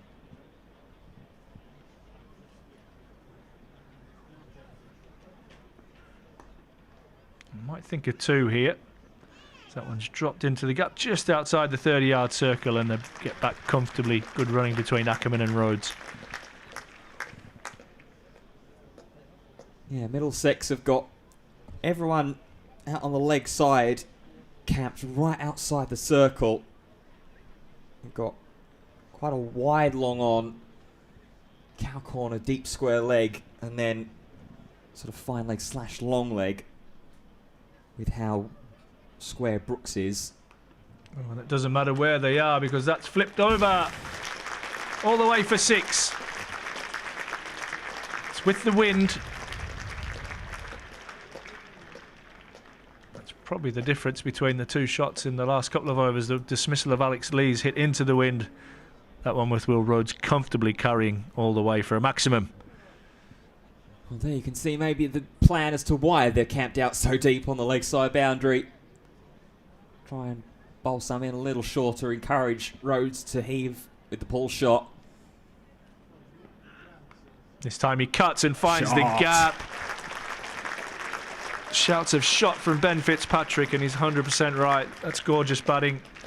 Showed strength and power the ball before. This time he shows touch, finding the gap. And what it does, it puts some real questions into the mind of the Middlesex skipper, Ben Geddes, as well. After pulling one airbound all the way over the rope for 6 into the leg side, and then that touch of class. A little late cut shot. Back pass through third for 4.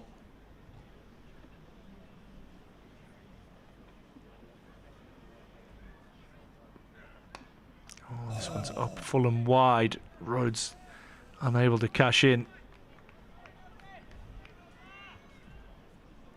He was looking right down the ground there, I think, Rhodes. Just a similar shot to one we saw Alex Lees play in his innings. That flat, as was described by Ash, baseball style shot. 12 off this over so far.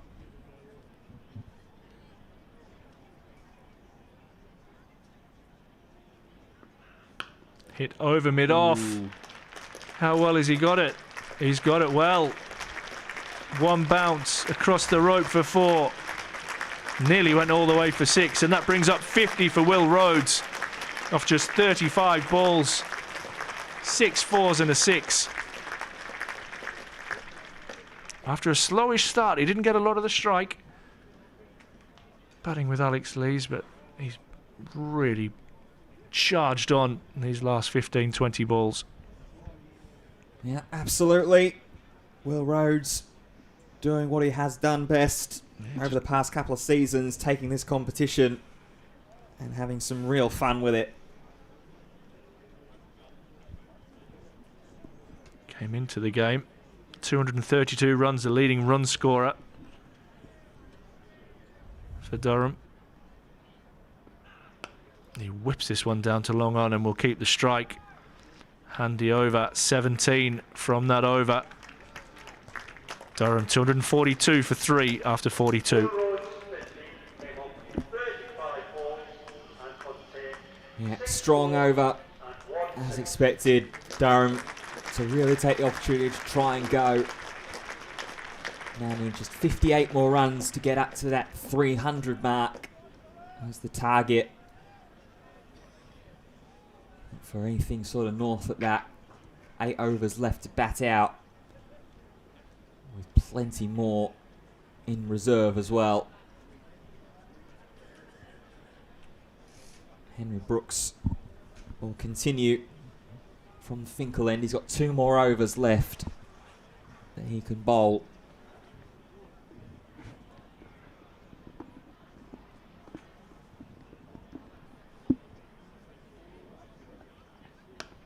Rhodes loads up, doesn't quite get all of it, and just jogged through for a single. Jack Nelson, man, doing the fielding.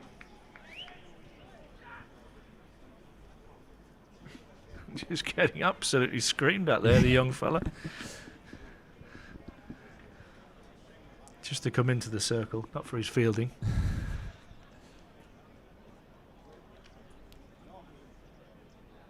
Brooks just having a little conversation with Ben Geddes and Toby Rowland-Jones as he makes his way back to his mark. It's just dropped down in front of Rowland-Jones by Ackerman. Very much happy to just play the supporting role. Yeah, he needs to feed Rhodes the strike here as much as possible.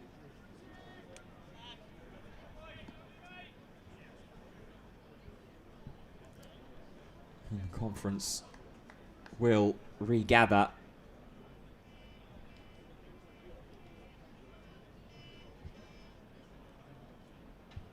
It's going to be a result of it.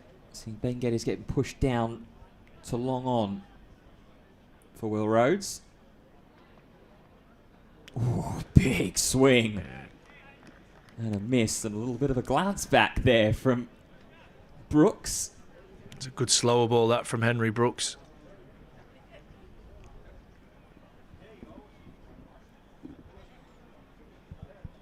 Rhodes tried to give that everything.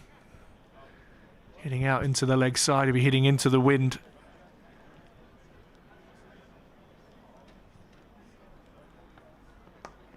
Dug out the Yorker.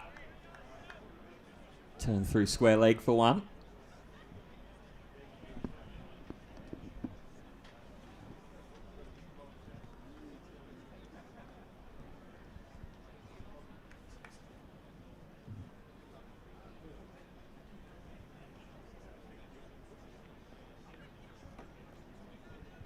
Two balls left of this over to come.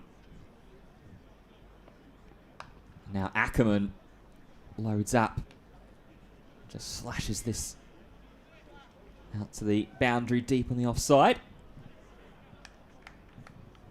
Again, just continuing to feed Will Rhodes the strike to reach 4:30 here at the Banks Homes Riverside. Really nice crowd packed in around the ground here on Former Players' Day for Durham. Rhodes does load up, almost wrong foots Jack Nelson out of cow corner, but it will just be taken as the single. So Rhodes will retain the strike after that 5 run over. Durham 247 for 3.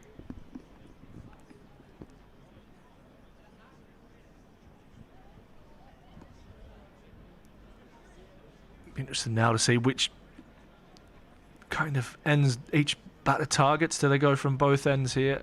See equal boundaries on both sides. Minimum of 64 metres is what they've been marked at.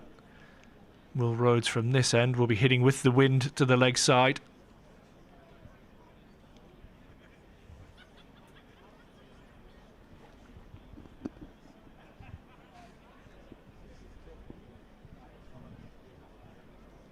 this was the end that Rhodes really attacked in the last Noah Cornwell over.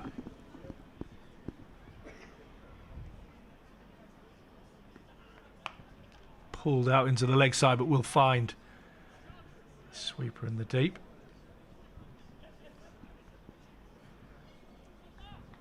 DeCare is the man doing the fielding.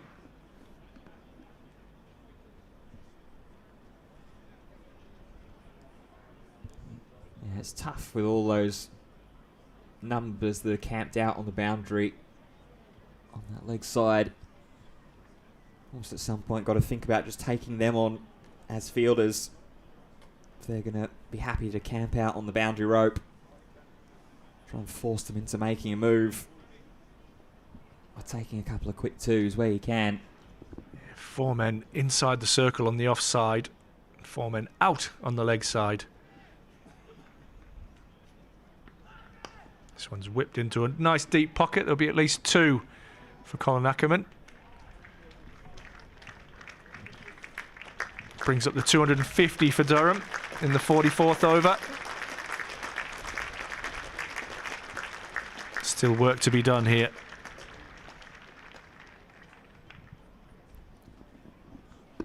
Yeah, what's been a bit of an interesting condition to bat under. Taking a little bit to get yourself in, but when you have been in, there are opportunities.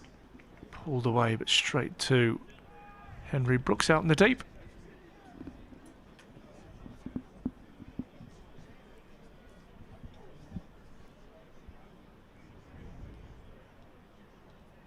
Maximum of 3 balls for Rhodes to try and target against Cornwell.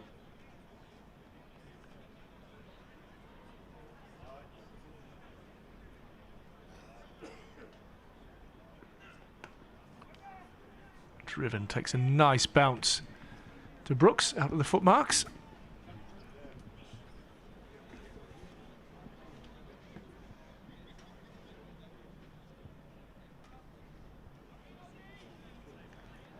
Been a much tidier over this one from Cornwell.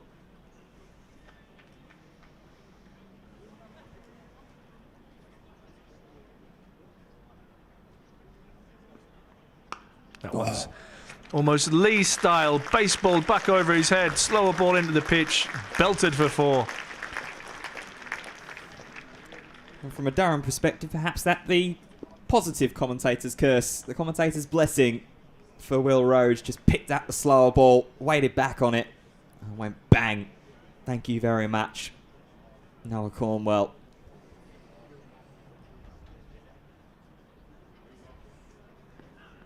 Oh, clipped away. This will take some stopping in the deep. It'll be 1. Takeris does well and fires in. Comes back for a couple. So 10 from that over. So a good finish to the over from Durham. In particular, Will Rhodes, 257 now for 3. 6 overs remaining. What can Durham push that score to?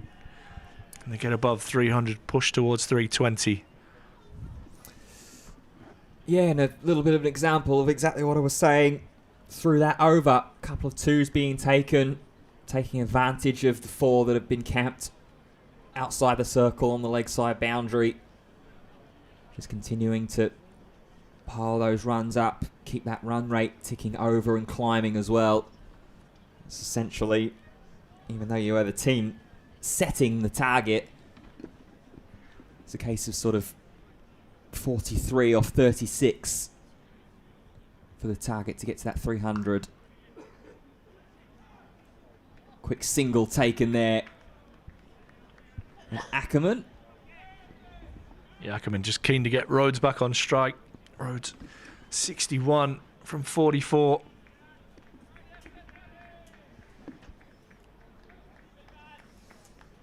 Yeah, after not seeing too much of the strike in the early portions of his innings, he's rocketed up to 61. Strike rate of nearly 140. Full toss. Immediate call of 2 from Rhodes. They are going to go for it and get there as well. Once again, good hard running from the Durham batters. Yeah, It's good work from Will Rhodes.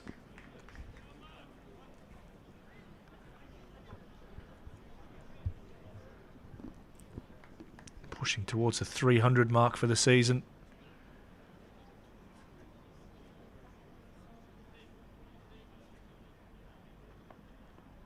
Ooh. Premeditated. A little scoop shot. I got it a little bit wrong.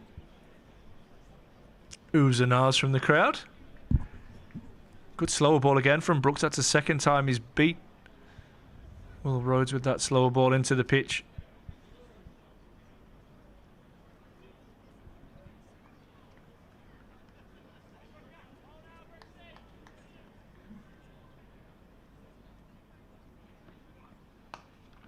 This time slapped down the ground. Rhodes mimicking a rising drive as he made his way to the non-striker's end. Another single to the total though, 261 for 3. So if we're looking at that 300 targets, 39 runs off of 32 balls.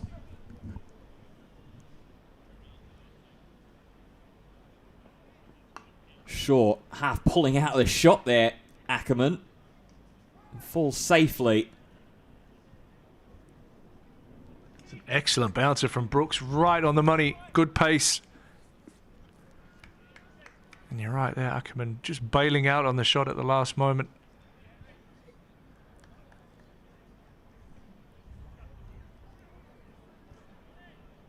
Last ball of Henry Brooks's afternoon.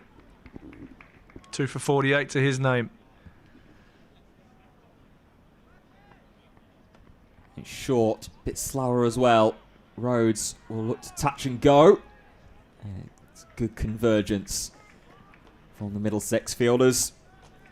Will also mean that Rhodes will keep the strike for the next over. That brings an end to the afternoon of Henry Brooks. 2 for 49 off his 10. It's a good effort, that. His first couple of overs at... I mean, you're the man with the book, but I think went for 17. Picked up the wicket of Ollie Robinson after being hit for 6. And has 2 of the 3 wickets to fall here this afternoon.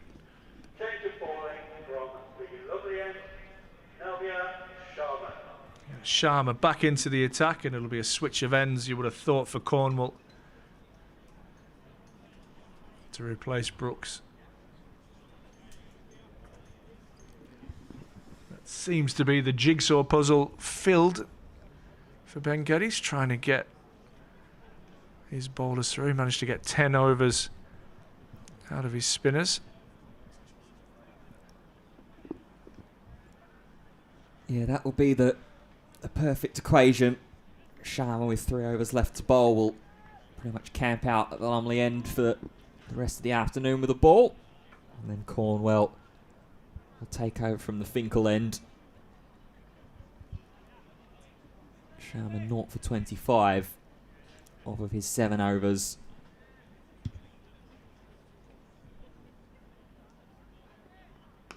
It's chipped in the air and he'll pick up a wicket. First ball back, slower ball.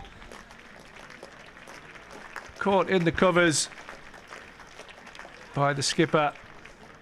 And Will Rhodes' excellent innings comes to an end on 65. Durham lose their 4th wicket, 263 for 4. Yeah, and I tell you what, Navia Sharma deserves that as well. I think it's fair to say. Has bowled pretty handily throughout this entire afternoon. Only the one real bad ball earlier this afternoon that was deposited for 4 by Alex Lees.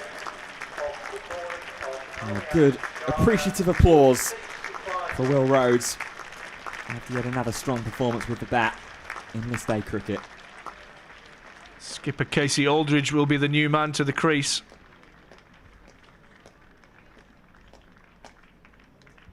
Still 29 deliveries left.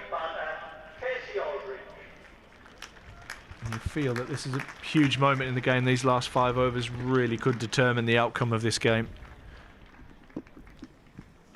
Yeah, what Durham have been doing so well to avoid so far this afternoon is the big sort of mini collapse and losing wickets in clusters.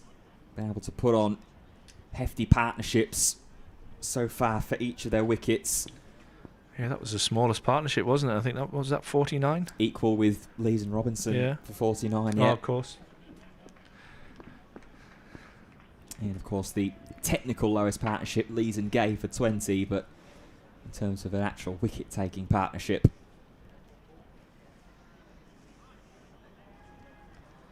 Two right-handers at the crease. For the first time today, Durham's top order dominated by the left-handers.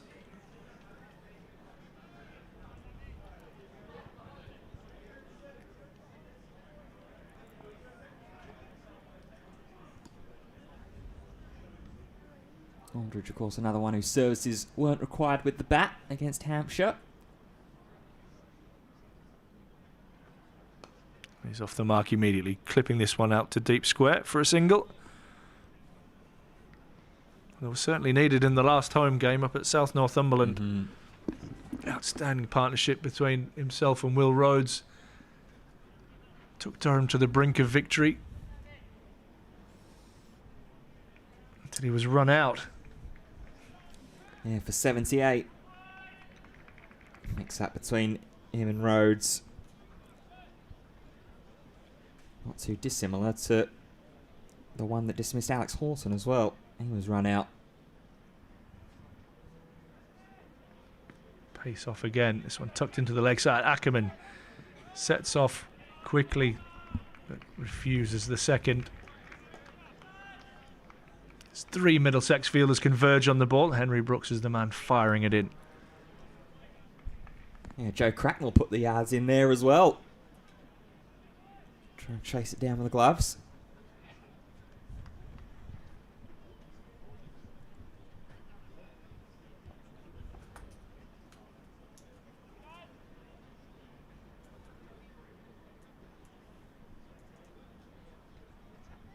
Short, pulled away, not timed. It'll just be another single. It's a good little period of the game, this for Middlesex. Yeah, a real opportunity at their death to try and slow things down.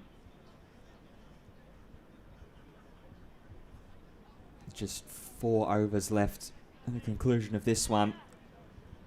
Durham still 34 runs away from that potential target of 300.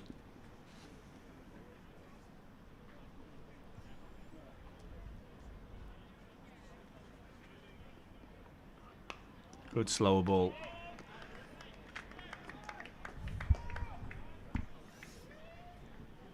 And just gripping as well in the pitch. Looks like it's getting more difficult to bat here at the back end. The ball getting softer.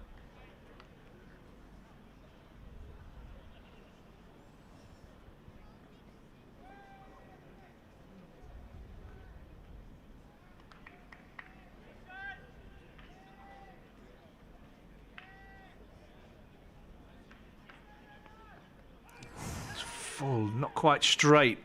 It was quick from Sharma, and it's been given a wide. Is that the 5th of the innings?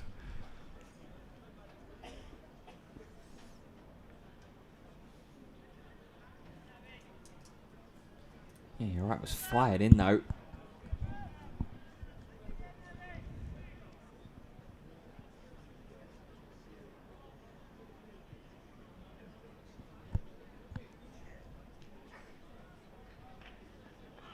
Short and clipped into the leg side. It'll just be a single. And that finishes the over. There's 4 overs left. Durham 268 for 4. Could do with a big finish here, Durham. Yeah, we'll need one of these two to look to be brave. Still 32 more runs to find if it is going to be that 300. That will be the target score, the pass score. And as expected, it is going to be a change of ends for Noah Cornwell to help finish this bowling innings out for Middlesex. It'll be a continuation of pace. I suppose if it is looking like the conditions are getting a little bit harder to bat out there as we get towards the late afternoon, early evening portion, maybe the Durham bowlers will be looking at this surface and thinking there may be enough in it to just hold Middlesex with the bat, or maybe even take a few wickets early.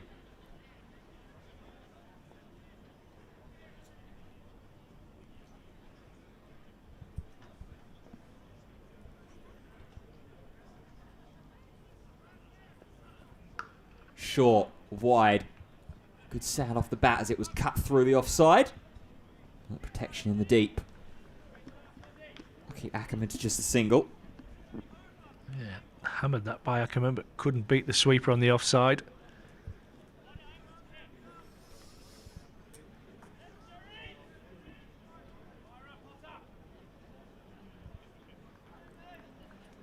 I heard a cry of Potter out there from somewhere. Didn't realise Matthew Potts had snuck into a Middlesex jersey.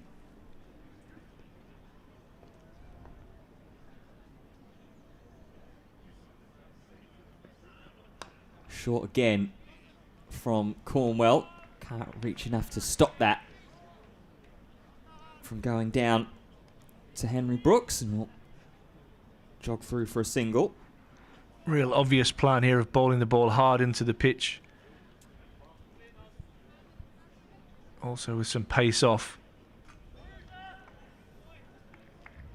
Just trying to limit the amount of damage that Durham can do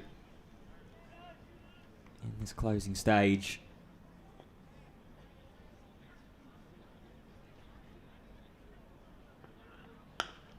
Oof, right down the ground with a thumping sound, and it will find the boundary rope as well. Aldridge had to leap out of the way and might have maybe pulled up or tweaked a little something in his groin as well as he did so. Either way, it's a much needed boundary for Durham. Yeah, I thought the ball before was the first one. He really lined up nicely, Ackerman. That one absolutely superbly hammered down the ground.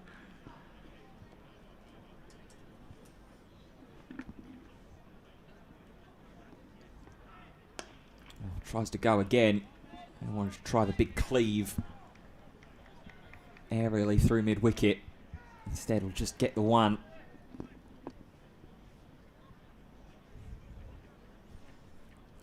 Gives Aldridge the potential maximum of 2 balls to face against Cornwell. Just 20 more balls to bat out for Durham. Only now 25 to get to 300.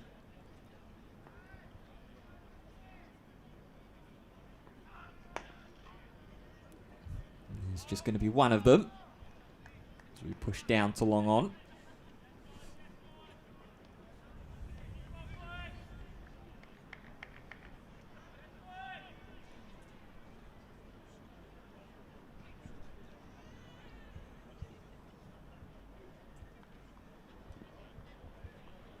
Last ball of this over for Ackerman to face.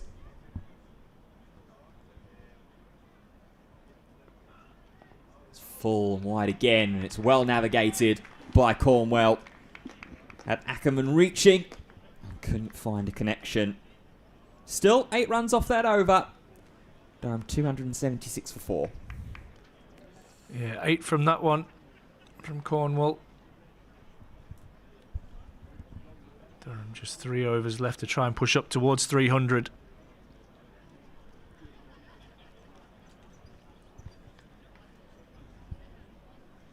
Yeah, 24 off 18 deliveries is the maths to get to 300 before the innings is out. They'll come close, I reckon. Impressive. Sharma has to continue. He's got 2 overs left. 1 for 29 to his name so far.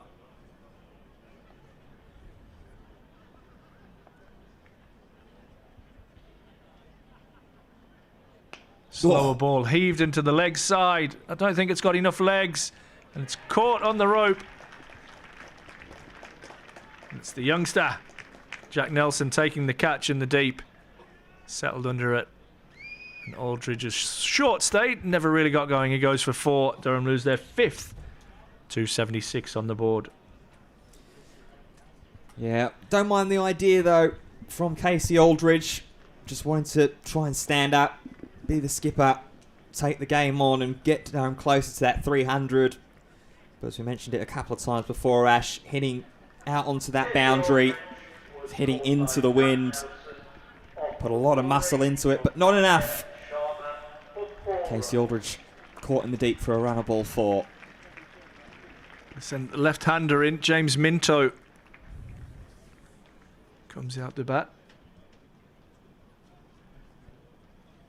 New batter, James Mitchell. Our original batting card would have been all over the shop if we'd have gone off print, wouldn't it? Mm. But that's what you can do with the flexibility in the team.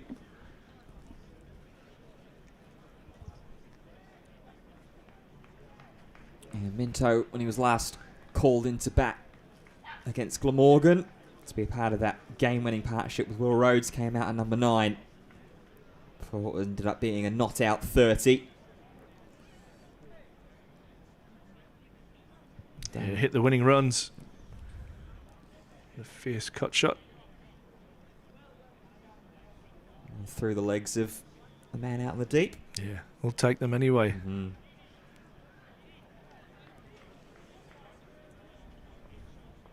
This is good work from Middlesex. Really pulled it back, picking up wickets.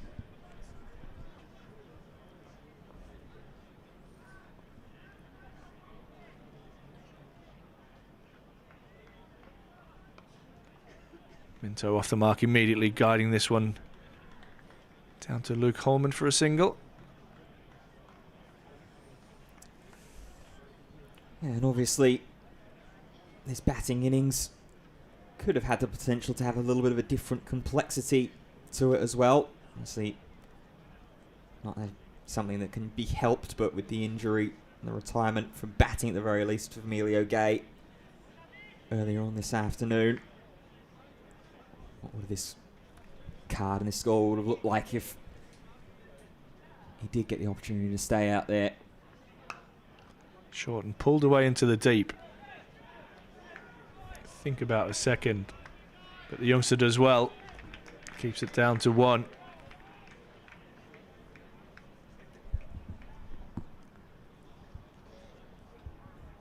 Just sense a bit of frustration here from Durham.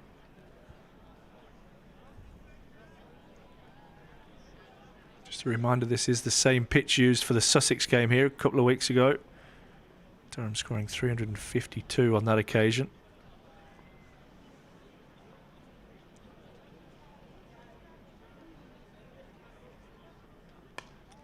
Minto drives, but will only be a single out into the deep, and this spell is looking better and better from Sharma.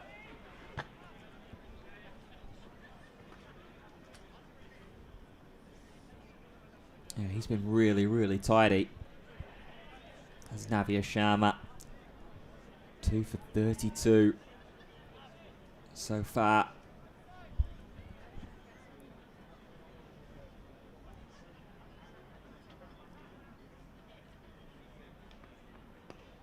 Ackerman tips this into the leg side. Thinks of a second, but he's timed it too well, and it'll just be the 1. So a wicket and 4 singles off the over so far.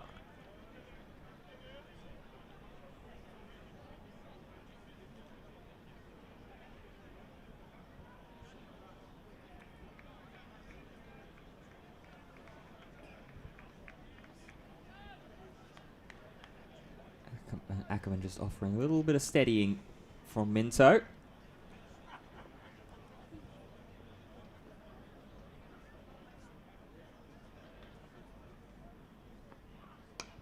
This one's hit into the covers. And again, it'll just be the single. So a wicket and 5 runs from an excellent Sharma over. Leaves Durham with 2 overs remaining, 281 for 5. Yeah, it might be a case here that Durham will have to concede themselves to around about 290. Which will be interesting to see how well they can defend So with how little spin comparatively that we've seen from Middlesex with the ball. Combination of 10 overs from the 3 spinners. 4 overs from Gohar, 4 overs from Holman, and 2 from Josh DeCaries, who Durham really sort of dug into. Just 20 runs off 2 overs from the off spinner.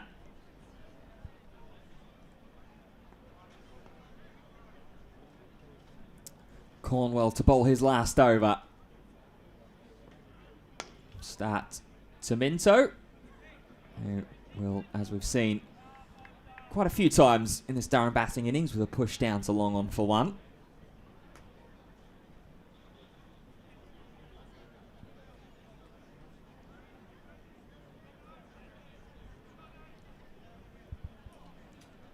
Durham still need to find 18 runs if they are going to get their way to 300. It's looking less and less likely as things stand right now. Full and wide. That's well delivered from Cornwell.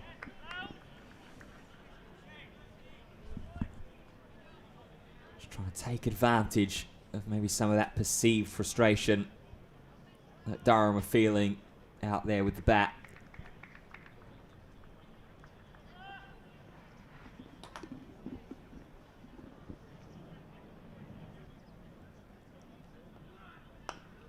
Flat bat down the ground. Won't quite pierce the gap between long off and long on. They'll come back for 2. Half a shout from Zafar Gohar that they got James Minto as he made his way back to the non-striker's end, but they're through safely. It's 2 more to the total.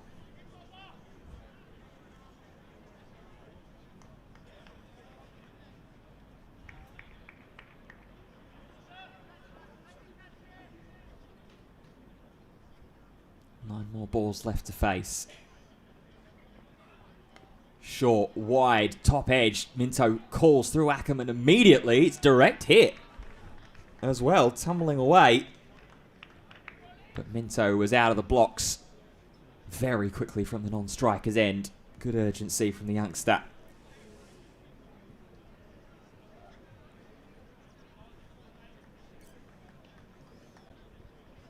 And I'm with you, Simon. This is poised to be quite a good contest at the moment. I'll just say there's not really been many risks taken on a positive or negative light so far. Minto gives himself room and slams down the ground. Lovely shot to bring up 4. Yeah, much needed boundary for Durham. Good execution from Minto. Mid-off up in the circle. Absolutely nailed that down the ground for 4. And that means the equation now is 11 runs off 7 balls to get up to 300. And gives himself a little bit of room. Cornwell followed him. They're going to come back for 2, and it's a well-run 2 as well. The throw went to the non-striker's end. So as we reach 5 o'clock here at the Banks Homes Riverside, Noah Cornwell's time with the ball comes to an end. None for 75 of his 10 overs. And Durham, with 6 balls left to bat, need 9 runs to get to that magic 300. Yeah, a little bit expensive, Cornwell.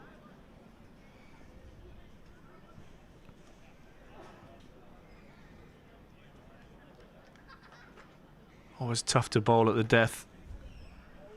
But I think he's probably done a good job at the end. Was more expensive in his earlier spells. Big last over. Can Ackerman cash in? Well, the first ball says yes, and that will go all the way for a massive 6 over long off. Slower ball from Sharma, and Ackerman slaps that away for a maximum. Yeah, maybe just a bit too wise to what Abhi Sharma was trying to do there. Colin Ackerman gives himself a little bit of room, just extends the hands like a forehand with a tennis racket. Just goes bang. He has incredible wrists, Colin Ackerman. Able to get great back speed. Sorry, Ben. That's all right. Just saying 6 of that needed 9 already off the board with 1 swing. 297 for 5. Great Yorker. He bowled one in the last over that went down the leg side for a wide. And he seems to have the ability to really let one fly. And that was quick, that was straight. And Ackerman had no answer. Brilliant from Sharma.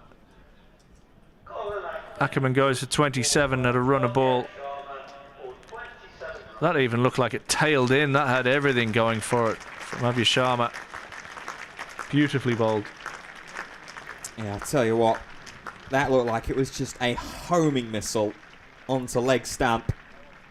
Full, maybe a little bit of shape, as you say, tailing in to Colin Ackerman. What a way to come back after your first ball of the over. Gets flat batted over the top for 6. Brings out George Drizzell to try and help find 3 runs off 4 balls.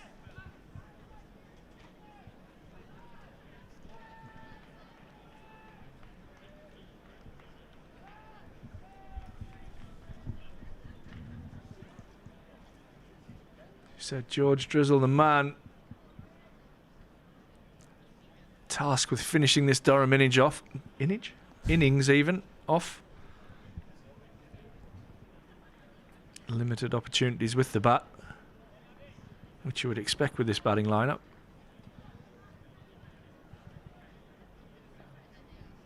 Can he push Durham past 300 and beyond? Well, the answer to that is no. A looping slower ball. Cannons into the off stump.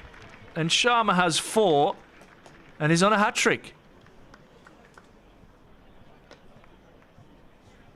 Well, what a way to cap off the bowling performance. Maybe a little fortunate with the height of that as it flies through. It's dangerously close to upper chest and head height. And in the end, takes out the top of off stump. George Drizzell goes for naught. Shaf Ghaffari.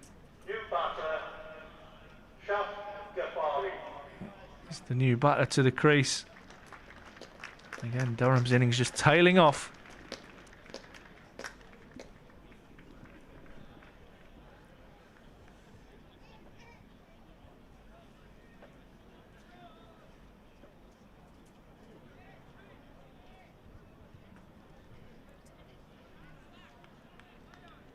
Ghaffari, obviously another player like Drizzell, who hasn't had too much of an opportunity with the bat in this competition, not necessarily needed to, has only batted once and made 12.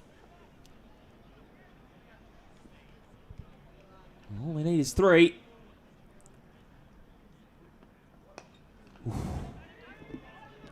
Inside edge into the pad, and Minto says, I'll come through and I'll take the strike. 2 balls left. 298 for 7. Ghaffari off the mark first ball. Keeping out another pretty decent full and straight ball from Abhi Sharma. Yeah, it was a hat-trick ball as well, potentially for Sharma. Super impressive. 4 for 41 to his name for the young man.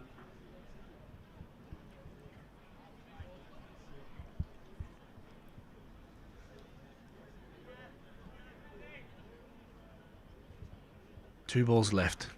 Crowd is quiet.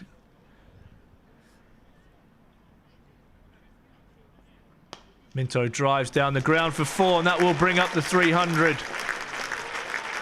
Excellent batting from James Minto, just opening up his front foot, slamming that through mid-off for 4. 302 now on the board. And if nothing else, that's a little psychological milestone. Yeah, really cool, calm head there from Minto. Just goes inside out. Takes a little step across and just chips it past Toby Roland Jones. And just watched it fly. As you said, little momentum win for Durham. 302 for 7 with one more ball to face. Your last ball long off, drops out after Minto's hit 2 fours off his last 2 balls down the ground. Deep square leg comes into play. Will he try and ramp?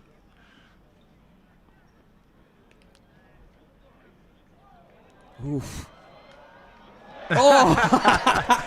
And a little bit of European Cricket League to finish us off. It ends in the bye, where Cracknell misses, Sharma misses. But fair play to young Navya Sharma. His 10-pin bowling might not be brilliant, but his cricket bowling was absolutely fantastic. He'll end with 4 wickets, and Durham will end on 303 for 7.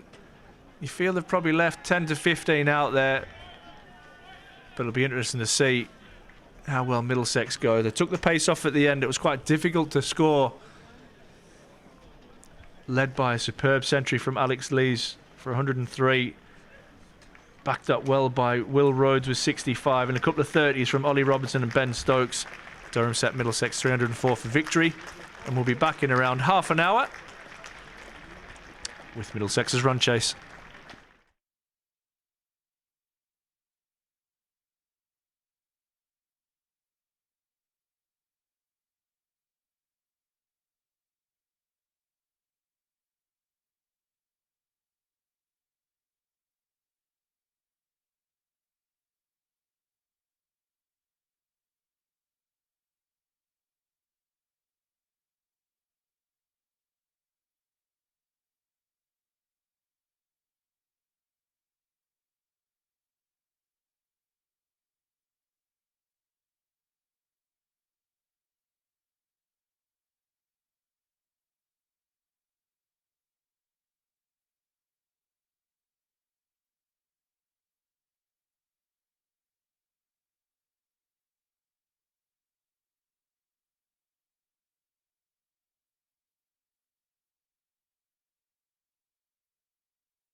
Well, welcome back to the Banks Homes Riverside as Middlesex set off in pursuit of 304 for victory. It'll be James Minto to open the bowling. Durham setting 303 for 7.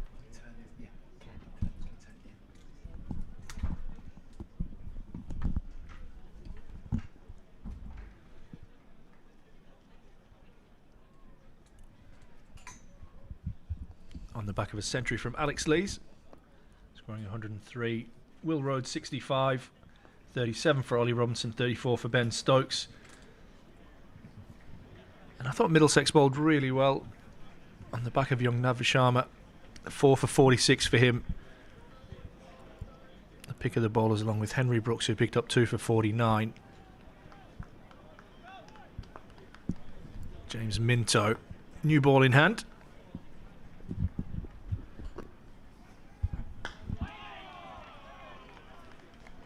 A little bit of swing and decent pace back into the right-hander. We've got Josh DeCaries and Nathan Fernandez, the Middlesex opening batters.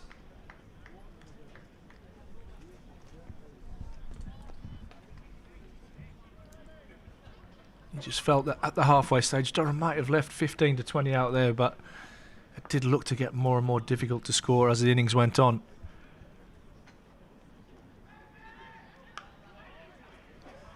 Excellent swing back in. Haven't seen much swing today. It's the first time really we've seen any shape. Saw a little bit of nip off the pitch early for the Middlesex bowlers, but not anything really through the air. With myself, Ashthorpe and Ben Fitzpatrick. Ben, it's an intriguing 50 overs we've got ahead of us. Yeah, it really is. And this power play, as you'd expect, is going to be really important for both sides.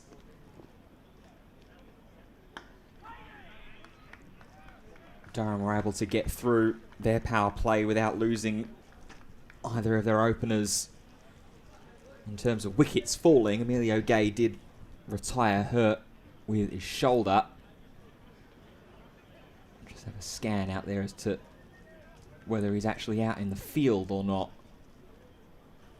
I'm trying to see who's sub. Hayden Mustard was definitely around the place. He was the 12th man who came on for Emilio when he did have the injury.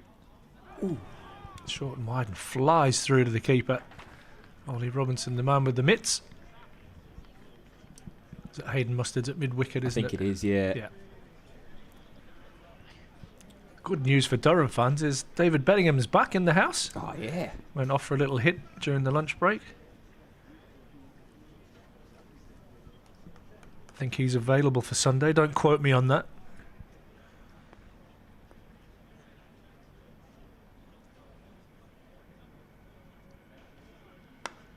Okay, nice swing back into the right-hander from Minto.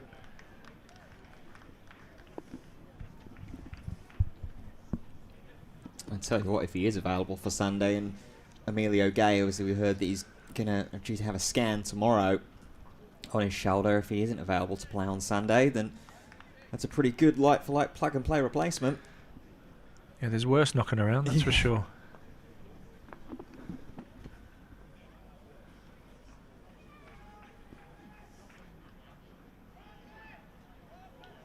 Acrobatic down the leg side from Ollie Robinson. It'll be Middlesex on the board with a wide. Yeah, that's a pretty good take. 6th ball into the bowling innings from Ollie Robinson. Just was going to say that Minto has had a really tidy first over. It's still been good, even with that wide.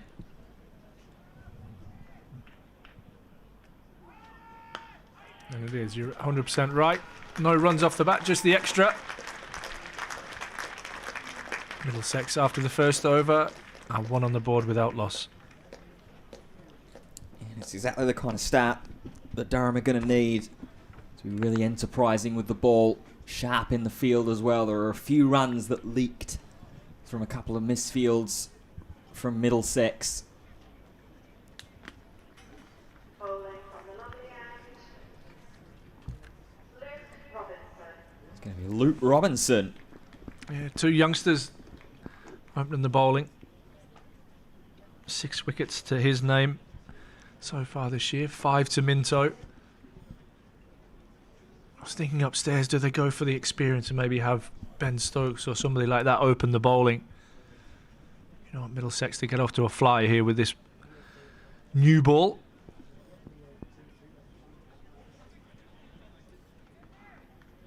Oh, was there a noise on the way through? Yeah, there's definitely some bat on that. Didn't carry through to Robinson. Via Robinson.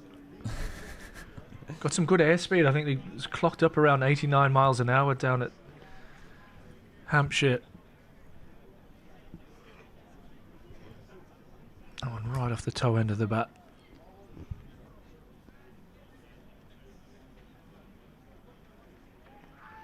Steps across and tries to pull, but it's fired down the leg side. It's the only runs on the board are wides at this early stage.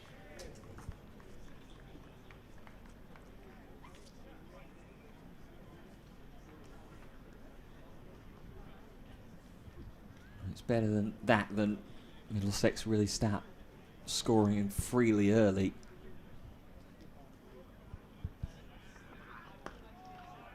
This time feels bat on ball with purpose for the first time from Nathan Fernandez. Yeah, that's the areas for Robinson. Really challenged the top of the stumps. You can see from the Middlesex opening attack, they didn't offer any width whatsoever. Robinson actually getting a little bit of shape as well back into the left-hander. It's a good sign.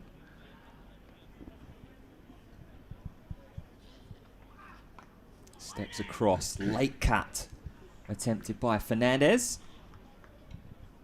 Charging in is Colin Ackerman at backward point.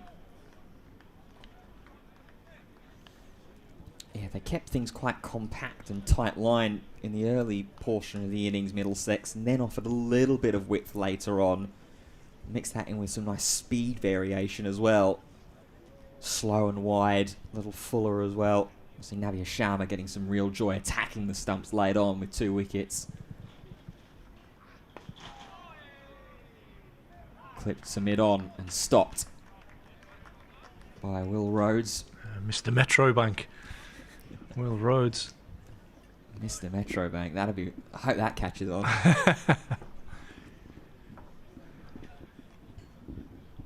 Metro Man. Have to get him a suit.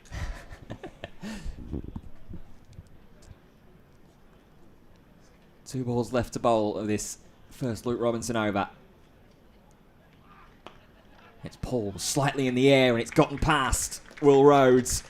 First runs off the bat and they find the boundary rope for Middlesex.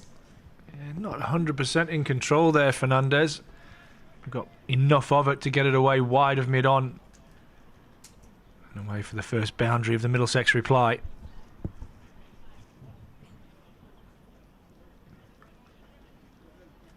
Yeah, just watching it back here. Just leaning back. There's Fernandez. Last ball of the over. It's Fuller and it's driven on the hop to Ackerman at backward point. So end of the over. Wide in the boundary, the only runs from it. Middlesex in reply, 6 for none.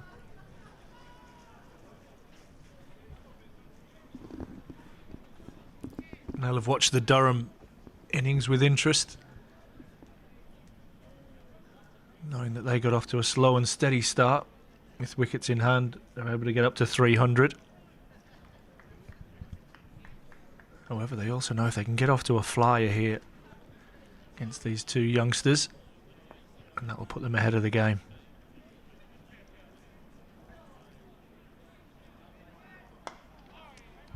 Lovely swing again. Tempted with a little fumble from Mustard to go through. So there's a slip in place at the moment. George Drizzle's a man at slip. Just wondering whether they're thinking of potentially reinforcing that leg side. He could even have a catching man at short mid-wicket with the shape. Umpire was seeing him just going across the point. The sun must be shining straight into his eyes.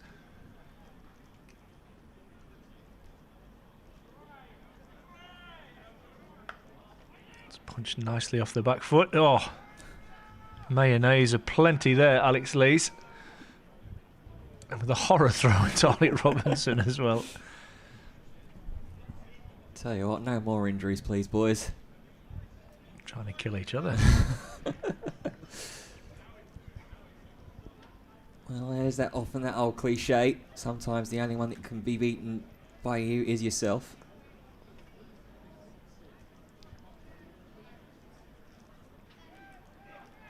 This is pulled with a straight bat. Will Rhodes has a chase on, but he won't get there. And De Keres is off the mark with a boundary.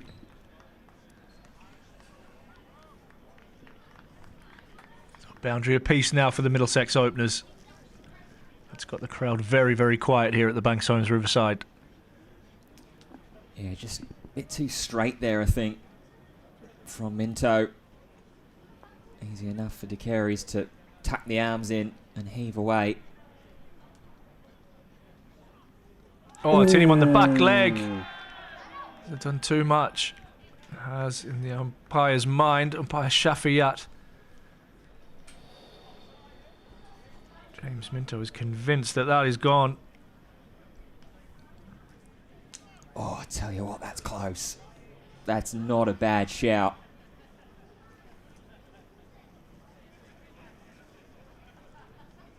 I wonder if it's just pitched outside. Maybe. It's a good shout, though. Enough doubt there in umpire Shafiyat's mind.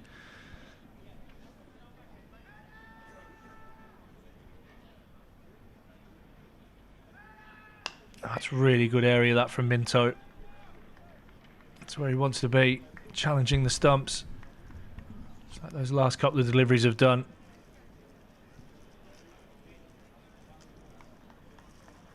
Ten without loss. Middlesex, 1 ball left in over number 3.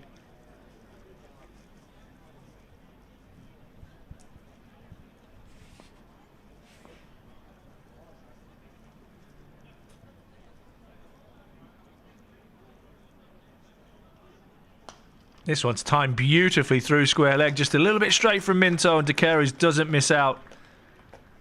It's Ben Hall is off doing the fielding out there. One of the ground staff here. Ends the over 14 without loss after 3.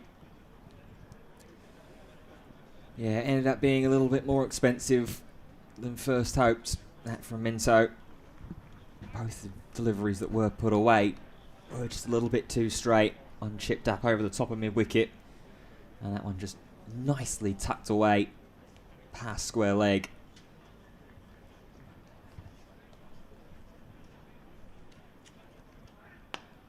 Driving and finding the gap is Fernandez.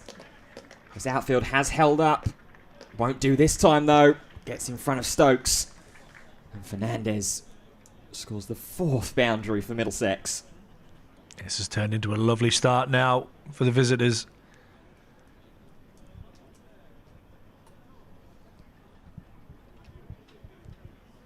A couple of boundaries apiece to Fernandez and to De Keres.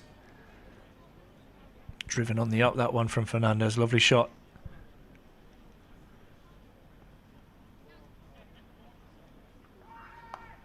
Pulled away, and it's completely vacant. Deep square leg boundary. That's going to be another 4 for Nathan Fernandez. Yeah, slips disappearing now. Ringed field in place. Fernandez getting more of that short ball.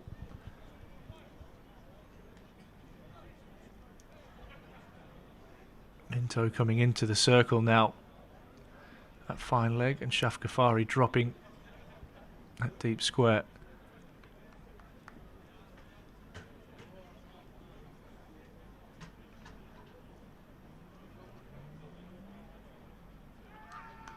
Or wrapped up over the top. Won't go all the way. Hayden Mustard there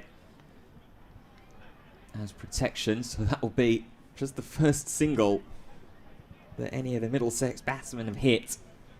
In reply, That one flew down to third there. Mustard was right on the rope.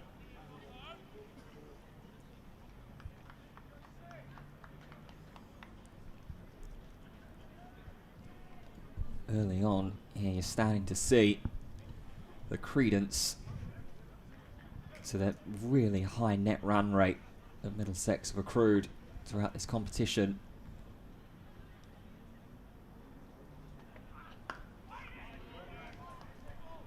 First dot of the over from Robinson. Has already given up 9.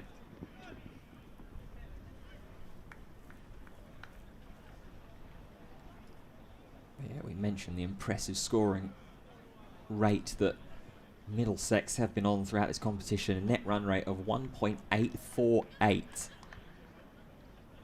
in the campaign.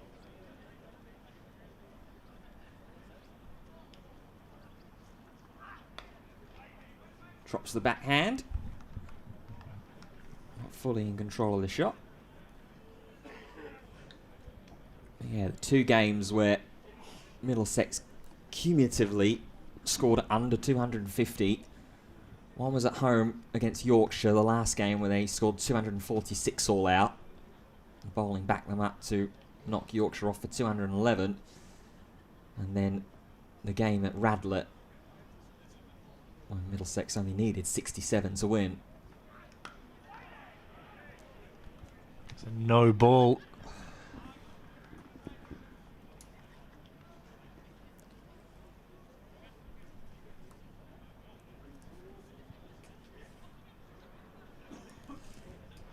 So that means free hit for Josh DeCaries. There was one free hit that Durham had in their innings for Alex Lees, which he got all wrong. Scored nothing from it.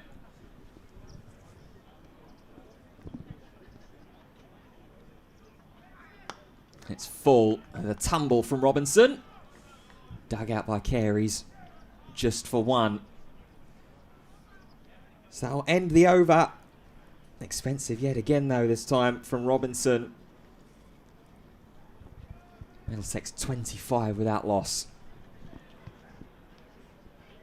Yeah, nice start for the visitors. Takera's 9 for Nanda's 13. 4 boundaries already.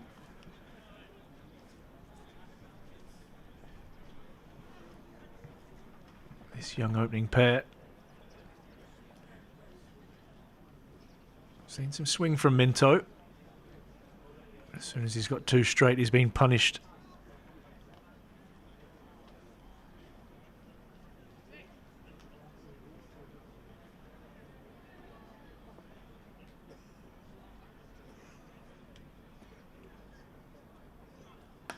This one's short and pulled away into the deep.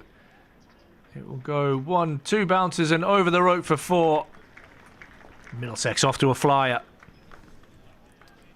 Yeah, really taking advantage and cashing in here at the moment. Got some serious airtime on that one to Careys. Maybe half a thought for a moment that Shaf Ghaffari out on the deep square leg boundary could maybe have been in play. But it was just too far away.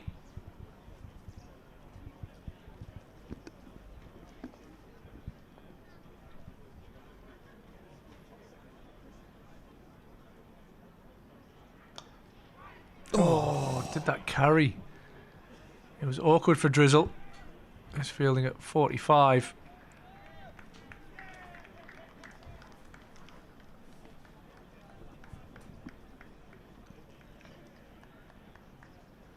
It's just out of camera shot as to whether that carried or not. It's 2 to DeCaries. As the result, he's 15 from 18. Middlesex 31 without loss.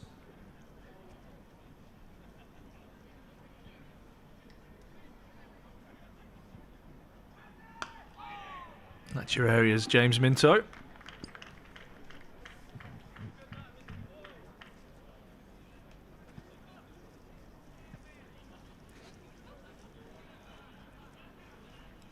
It's just about if you can stay on those areas consistently. Casey Aldridge still trying to navigate his way as list A skipper. At what point does he think about maybe withdrawing him?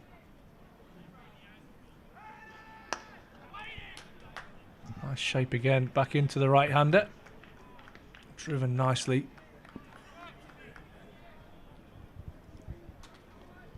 Yeah, good Yorker. Like I said, a little bit of tail in to the right-handed to Careys. Did well enough to dig that out.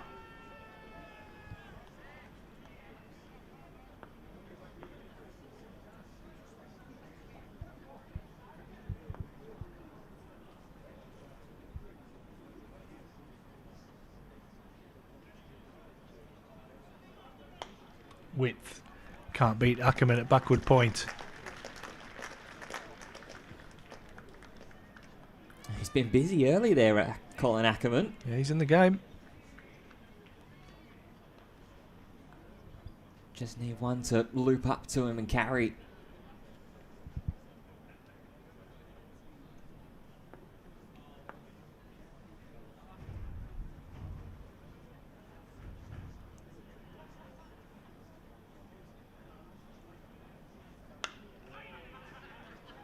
A nice finish to the over after an expensive start. Minto has none for 15 from 3.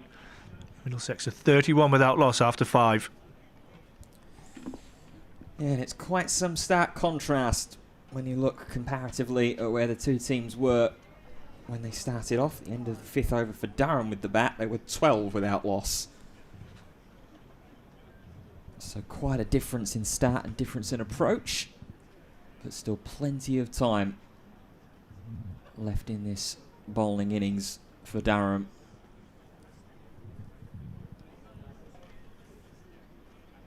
Luke Robinson is going to continue from the Lumley end. Chipped up, doesn't carry, it's batted down. And in the end, kept out well by George Drizzell.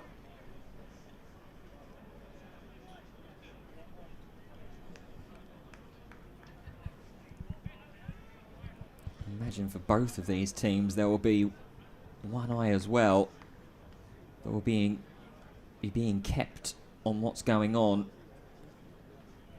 between Derbyshire and Yorkshire over in Scarborough. Chipped up, Havercry catch, what a take! My goodness. Well, the Middlesex skipper, Ben Gedge, pulled out a worldie in the Middlesex bowling innings. That one pretty well matches it. It's the breakthrough for Durham. Alex Lees surprised himself. Stuck a hand out, got vertical. Got it. Great catch. And just what Durham needed. Robinson picks up the wicket. Middlesex are 31 for 1. It's exactly what we needed for Durham, as the Middlesex bats were just starting to fly a little bit early. We're already starting to get close towards the end of power play score for Durham.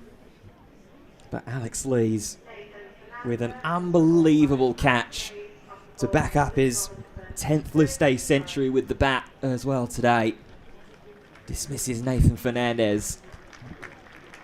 I tell you what, brilliant camera work as well. Great effort from the guys. Camera work, editing, gurus from the media company. Brilliant work. Just about as good as Alex Lees' catch. Well, that will bring out the Middlesex skipper, Ben Geddes. 126 runs to his name in the competition so far, averaging just over 30. Highest of 62 in the competition as well, with one red inker.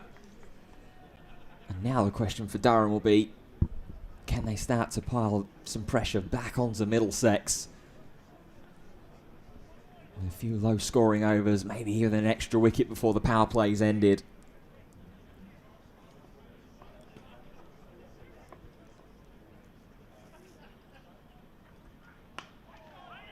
First ball kept out well by Geddes. Lazy ton and an absolute screamer from Alex Lees.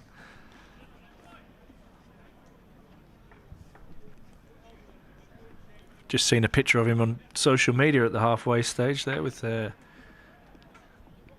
well-renowned boxing trainer in the northeast, Paul Hubber. Hubber family from Sacriston.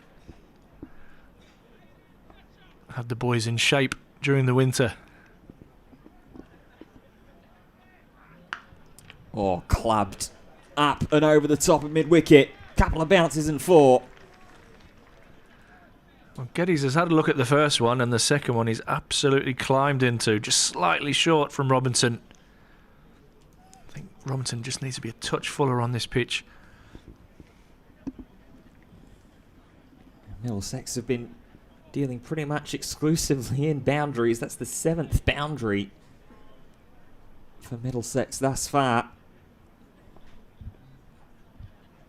3 fours for De Carey's, 3 fours for Fernandez, and that the first for Ben Geddes.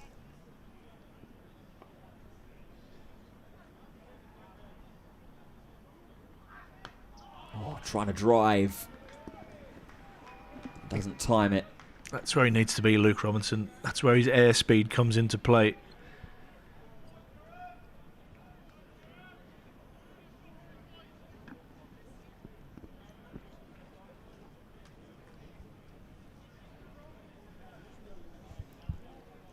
Last ball of this over. Can Robinson strike again? It's shorter and it's creamed through point. Second 4 of the over. And a good way to close it for Middlesex after they lose their first wicket. 39 for 1 at the end of the 6th. That extra pace just flying off the bat. Robinson hands on hips at the end of that delivery. It wasn't a bad ball. Slight bit of width, you could say, but what a shot that was from Ben Geddes.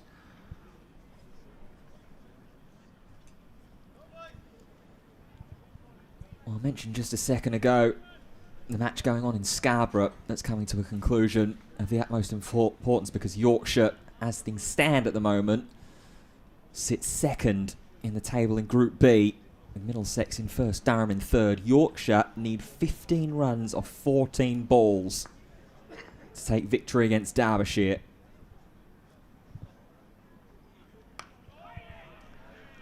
I've just had a look there. It's 14 off 11 now, and Sam Whiteman's just got out, so down to the wire. Also elsewhere, it looks like that Notts are going to take victory against Northants. They're at least poised extremely well to do so. They need 3 runs in 21 balls in Group A.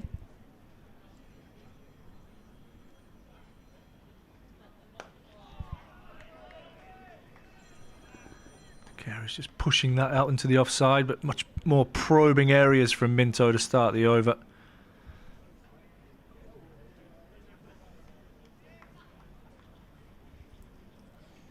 Yeah, he's just started to slow down a little bit here as Josh De Carey's 15 off 24 now.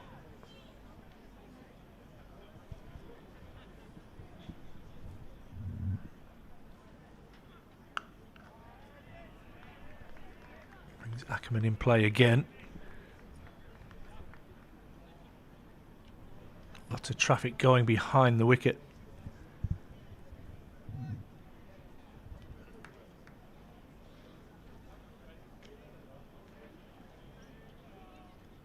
$39 for 1.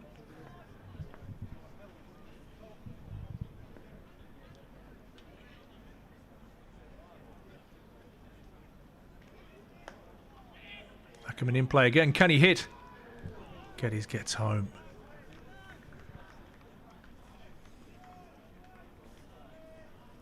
It's good cricket that though from Josh De Carey's. Feeling the pressures get to build up a little bit. Just a drop and run. Relieve that pressure, get yourself off strike. Get your relatively fresh partner a little bit of a look at the other end as well. Lights are on here at the Banks Homes Riverside.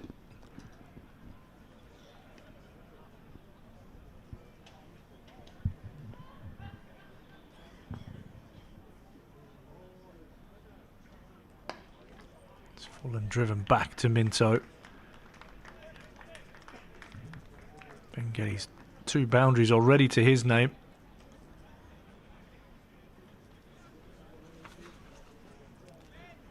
Just 126 runs for him before today's game. Averaging just over 30. De Care is the leading run scorer. Over the 300 mark.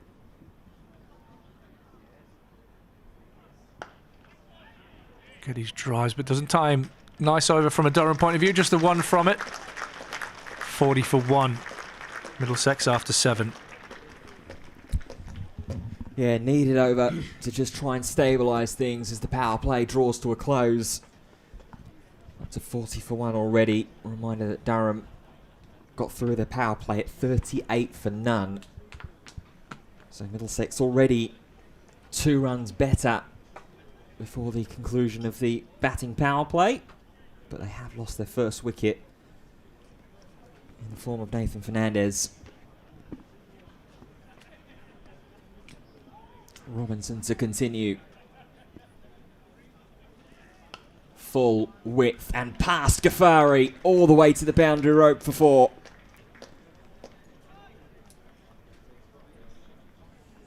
Yeah, Robinson just leaking here.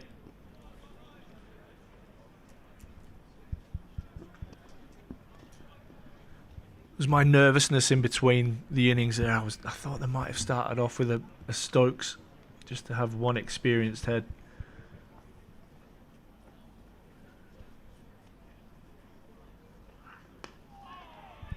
Good comeback from Robinson. Yorkshire only a couple away from victory now. Yeah, just 2 from 7 needed. Notts have indeed won against Northants by 6 wickets with 20 balls remaining. Lancashire at Old Trafford need just 5 runs of 13 to beat Gloucestershire, also in Group A.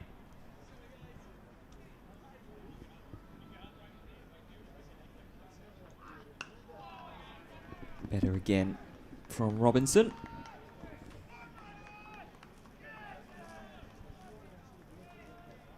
Gloucestershire have obviously struggled quite considerably in Group A. They sit bottom of that group.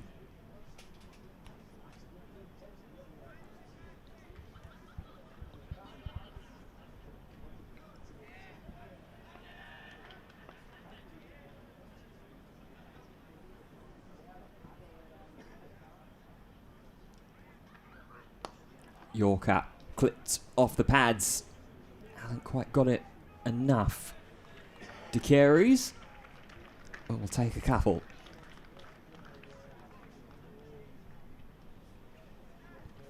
Hayden Mustard, the man doing the fielding out in the deep.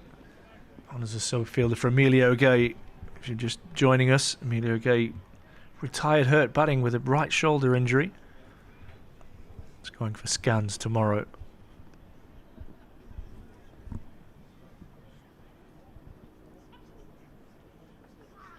Short ball pulled away, and it will get away as well. No raining that one in for Hayden Mustard this time. And that's the 50 up already for Middlesex. It's a good start in pursuit of 300 this. Looks like it needs a change from the Lumley End. Robinson gone for 10 off this over so far. It's been expensive. Picked up the wicket.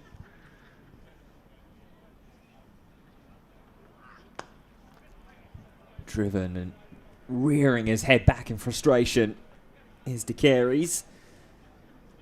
But he's still there. And that's the end of the 8th over. Middlesex 50 for 1. 254 needed to win. Yeah, Robinson's gone for 34 from his 4 overs. Expensive start.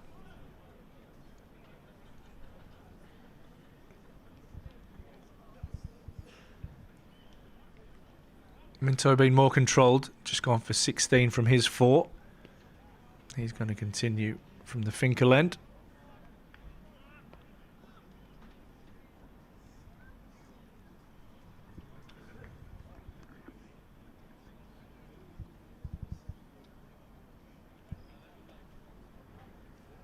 Asking someone to take a seat. Yeah, in one of the rooms next to us.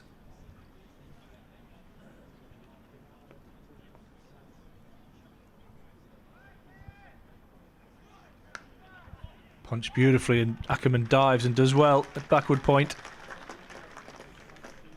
He's been a busy man, Colin Ackerman.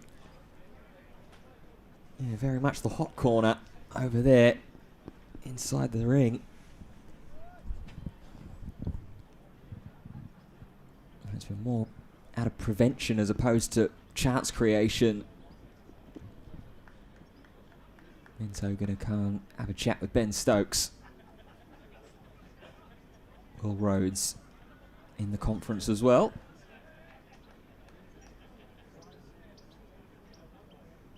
Some serious insight and experience to be able to lean on.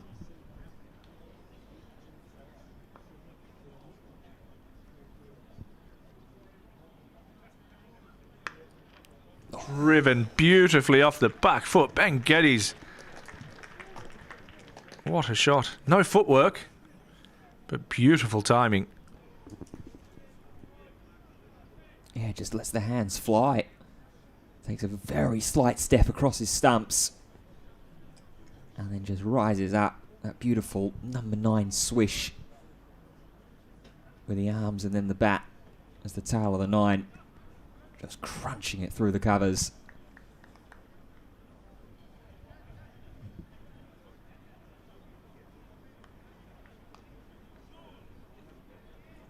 Going to come round the wicket. I bet that was a conversation earlier on, just trying to restrict the width.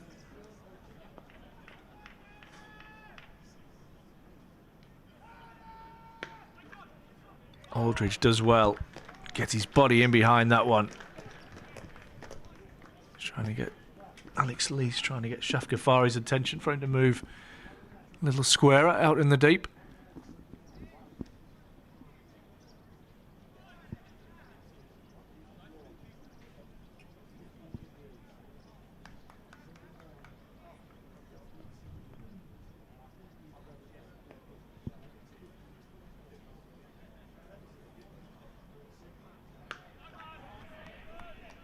No run is the call from Geddes. A couple of Yorkshire fans starting to make their way in and trickle into watching the coverage after their game is finished. Yeah, don't be gloating, Tom.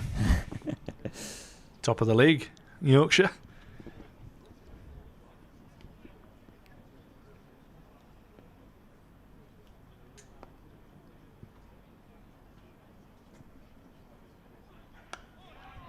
Squaring Geddes up a little bit there.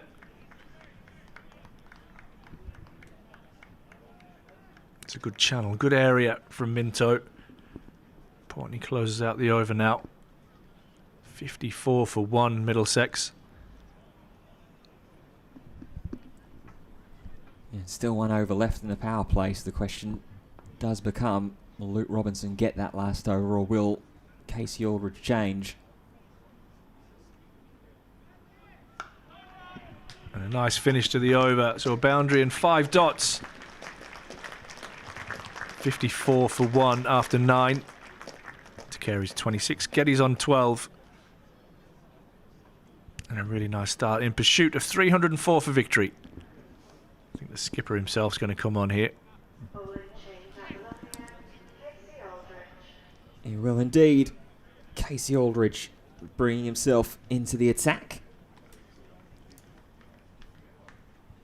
Taking Robinson out of the equation after he was been very expensive.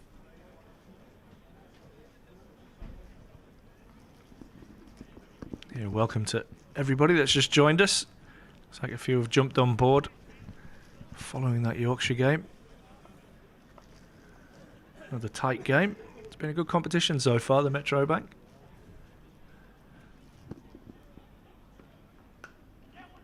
Pushed in front of Colin Ackerman. Takes a little bit of a bounce. A lovely hop out of the footmarks there, didn't it? Carey's carried through for 1. That's 27 off 33. Middlesex skipper Ben Geddes a runner ball 12. Aldridge, who didn't bowl against Hampshire. That one's clipped just wide of mid-on.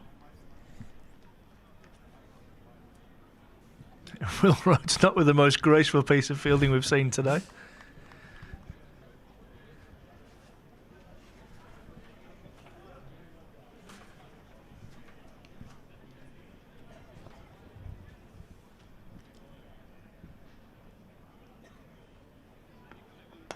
Full little bit of width. Dug out by De Carey's, but only down to Stokes at mid-off. Wonder how long it will be until we see him with ball in hand. Trying to charge in. Saw him earlier this afternoon. Marking out his run-up. Full again. Clipped to a good stop at mid-wicket from Alex Lees. Who's involved in the only Middlesex wicket so far. Showing off now, he's just jumped into a plank. Well, when you've racked up another List A century and you're taking a one-handed screamer, I suppose you would feel like you're on top of the world.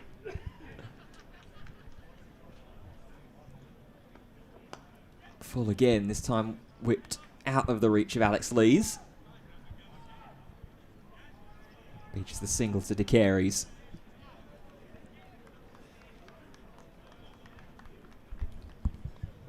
Three off the over so far. Run rate hovering just under 6. Only required to hover just above 6 and over. Drag the length slightly back a little bit there, and it was enough to result in a dot ball. End of the over and end of the power play for Middlesex. 57 for 1. Yeah, tidy start for the skipper. 57 for 1 comparing to Durham 38 without loss after 10. Ben Stokes into the attack from the Finkel end as we move into power play 2. As signalled there by umpire Bill Al-Shafiat.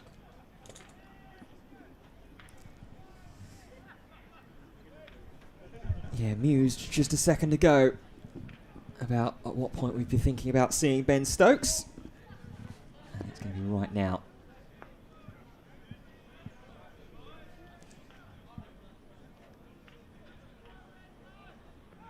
Oh, threw him first ball. It's got the crowd up. I'm going to give a shout out to Frank Kennedy, who's one of our public announcers team. Unfortunately, he's out of action, sustained an injury playing walking cricket. Frank, we wish you all the best, mate. We know you'll be watching on at home.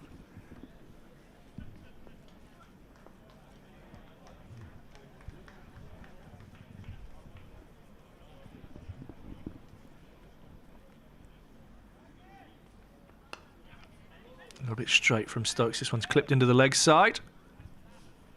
And De Carey's will pick up another single.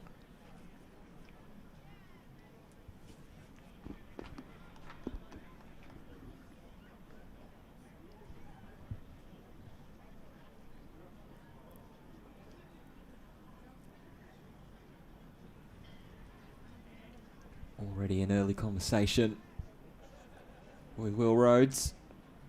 Maybe even giving him a little bit of insight when he takes the ball.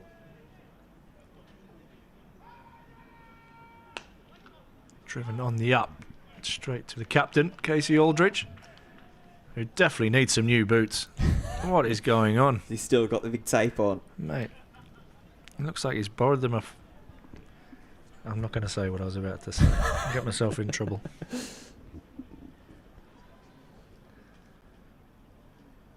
Yeah, the left boot in particular, I reckon, needs Terrific. needs retiring.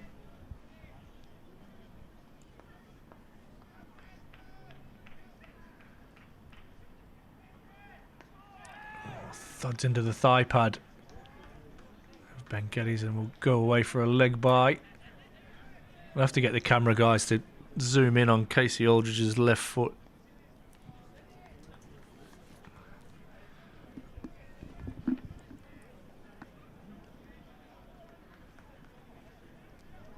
There it is. Look at the state of that. What's he doing? Oh, word. Great work again, guys. It's like he's got plasters on and then another layer of bandage on top.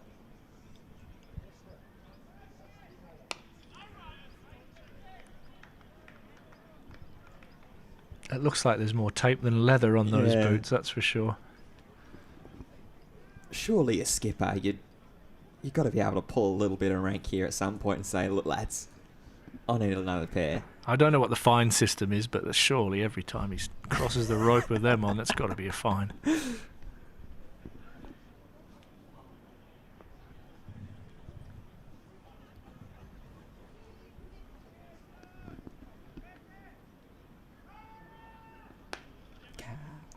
Hammered away a little bit aerially, but finds Hayden Mustard out in the deep. So just the 3 off that Ben Stokes over, and Durham have just got a little bit of control in the last few overs. Middlesex still off to a very, very healthy start. 60 without, oh, sorry, I was going to say without loss. 60 for 1 after 11. Late cut, Tim, the big white rose next to your name. Yeah, Emilio Gay's injured his right shoulder batting, so he is due to go for a scan tomorrow. We don't have any further updates than that, but I'm sure if we hear anything, we'll get it to you. We're hearing that Andrew Flintoff has stepped down as the England Lions coach as well. Oh, that one. Big edge from the Careys as Aldridge continues on. Cries of catch around the ground, but falling safely. Yeah, news literally just breaking. Andrew Flintoff, who's served just under 2 years as head coach of the England Lions, is stepping down. Mike Yardy is the man who's going to be stepping in as head coach for the match against Pakistan men.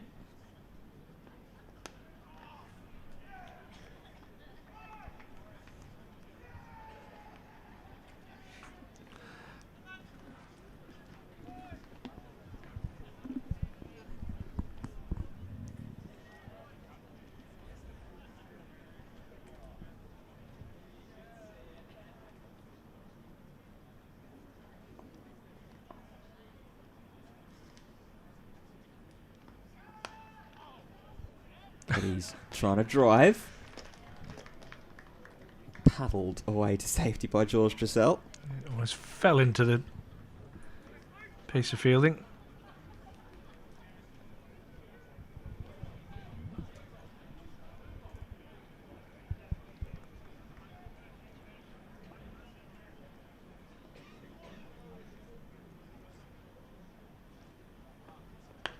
Down the ground and stopped very well by Casey Aldridge. It's timed pretty nicely. It gets past Aldridge's hand. Good chance that that's racing away for 4.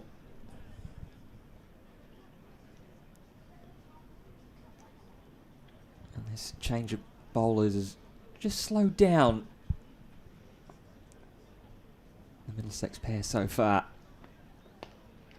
And again, a comebacker to Casey Aldridge. I think just need to do the simple things well on this pitch. Really, really attack the stumps, the top of the stumps in particular. We've seen when there's any width on offer, it's gone to the boundary at a rate of knots. And if you're dropping it short, it's also going to the boundary. Interesting here is bringing up 3rd. And dropping long on. So Geddes tries to dance down the ground, but it's a good stop from Alex Lees. He's in the game today. Well and truly, and he's going to need to be, as all of the men in Durham colours out there. Just the 1 run from that over, though. Middlesex 61 for 1.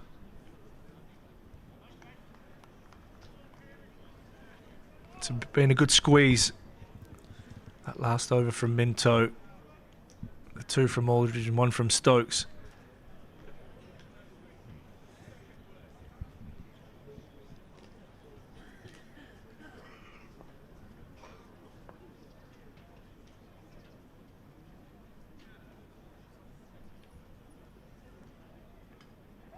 This one, flash and a miss from De Keras.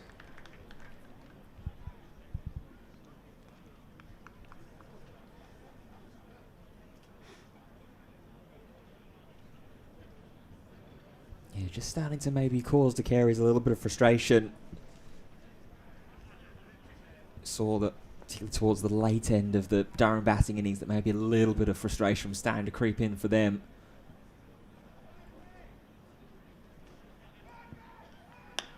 Driven, that's sliced out to Hayden Mustard.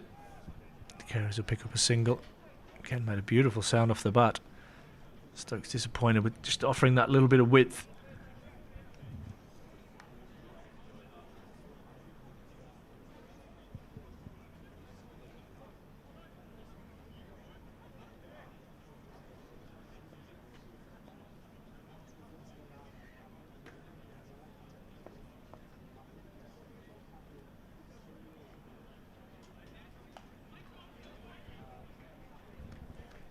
Again, nice tight lines from Stokes. Not offering any width. Challenge the top of off. The game doesn't change much, does it? If you challenge that area long enough, good things will happen to you.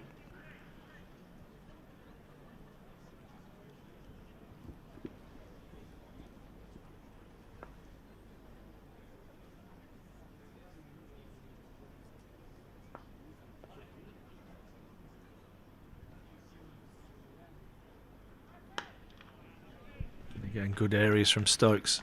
Mistimed drive. Banks Home Riverside, Friday Night Lights.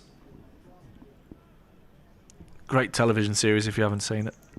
I haven't actually. Oh, mate, unbelievable. Get amongst it. Around American football? Yeah, it is, Yeah. yeah. Out in the middle of Texas somewhere. Bit of high school.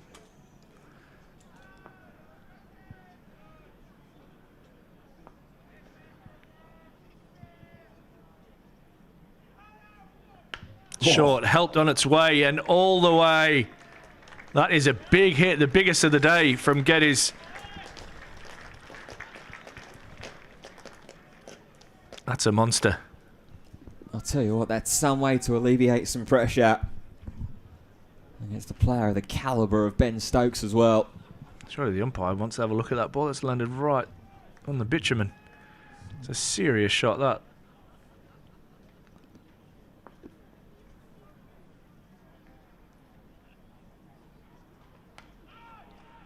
Stokes goes back to that area. 7 from that over with that one monster. Middlesex 68 for 1 after 13. Yeah, a little bit of pressure re-alleviated as Durham were just starting to get a little on top with the ball after 4 overs, collectively going for about 11 runs. And they're just trying to rein things back in as Stokes and Aldridge try to toil away to break this partnership. Full and whipped straight to Alex Lees as in a short mid-wicket. Just getting himself a little bit frustrated here, Josh De Keras. He's got off to a good start and just... not saying he's falling behind or anything like that. 32 from 43. Middlesex are in a great position, but he just looks a little bit frustrated with himself at the moment. Unlike Ben Geddes, who's just picked up that short ball and murdered it. It's going to be pushed only to mid-on.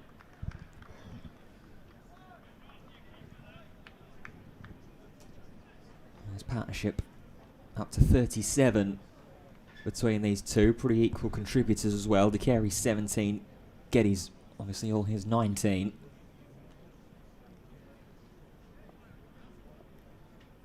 The run rate has just receded a little bit, just over 5. And that's going to be guided down to third by De Keras. Well backed up from Lees with a bit of a high throw in from Minto.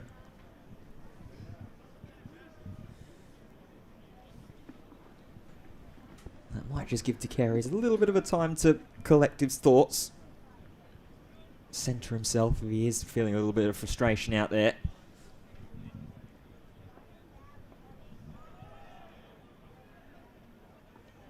Oh, down the ground and destroyed by Ben Geddes, the Middlesex skipper, going all the way for the second time in the innings. Yeah, it's a serious shot again.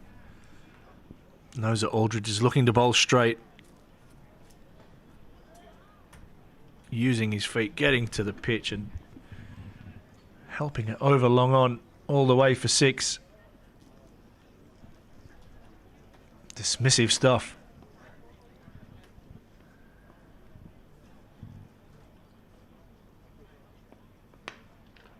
This time chipped. Thought about trying to go again, but thought better of it.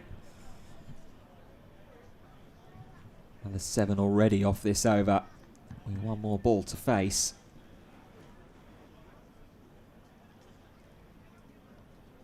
Geddes, who's only had previous to this appearance 126 runs total to his name in the competition.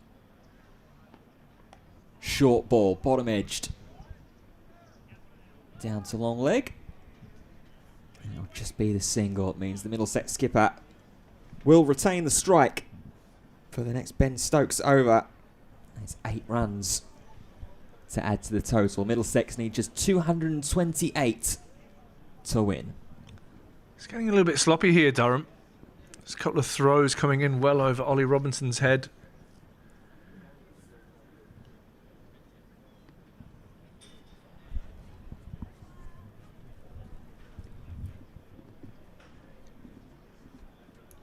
What's happening here? The umpire's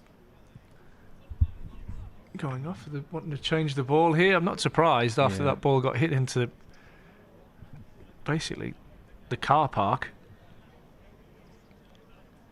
It's got to have taken us off. Dwan Olivier doing the honours. Yeah, maybe a little bit of surprise that they hadn't done this earlier. Yeah, I'm sure they're supposed to check it after the ball gets hit out of the playing area.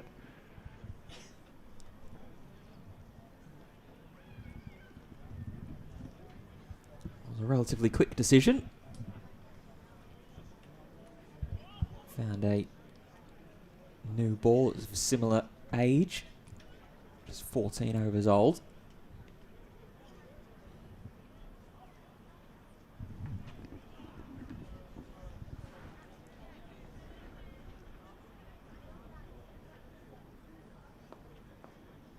Man Stokes has been very, very tidy. That one ball ruining his figures. Nice drive, but won't beat Will Rhodes at mid-off. Ben Geddes looking in lovely touch. Particularly strong on that short ball. Yeah, second highest run scorer for Middlesex in the competition last season at 346 to his name. A high score of 141 as well. This one tickled down to long leg. George Drizzell, man, doing the fielding. Yeah, they've relied heavily on their openers so far this season. De Caires and Fernandez, their top scorers, along with Ben Geddes, and then there hasn't been a lot from anybody else. Sam Robson, the next top scorer, who's enjoyed his outing here last year, is not.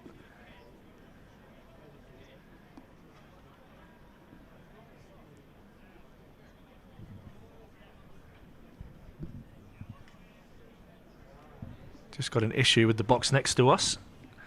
I might have to try and sort the job here. Yeah, those may be thinking in that box that Ben Stokes is giving a customary wave. But in fact, it's more, we want to get on with the game, lads. Short ball swipe. He thinks that there's a noise, but it's given us a wide, which will be met with groans and the double teapot from Ben Stokes. He's chatting away to the umpire, and he's not happy with that decision.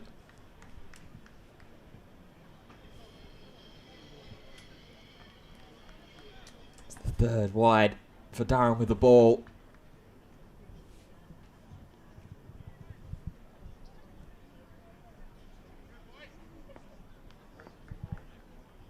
Stokes will have to retake his mark and go again.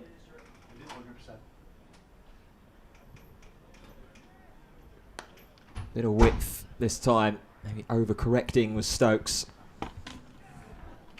from the last delivery. It'll just be driven for one though.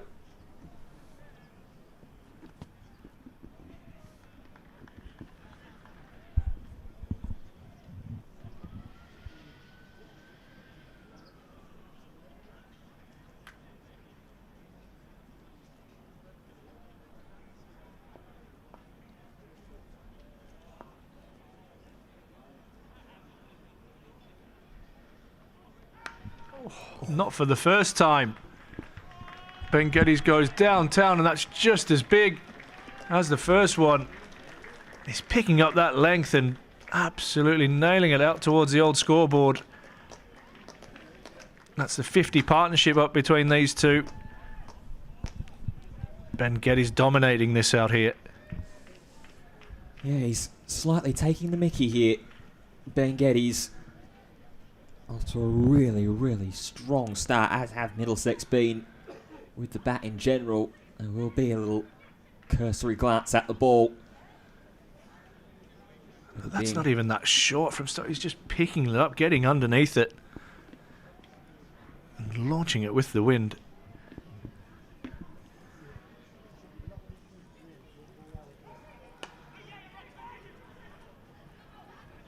Shafghafari, the man to do the work in the deep. There's a little bit of hesitation. And Ben Stokes is not a happy man at the moment.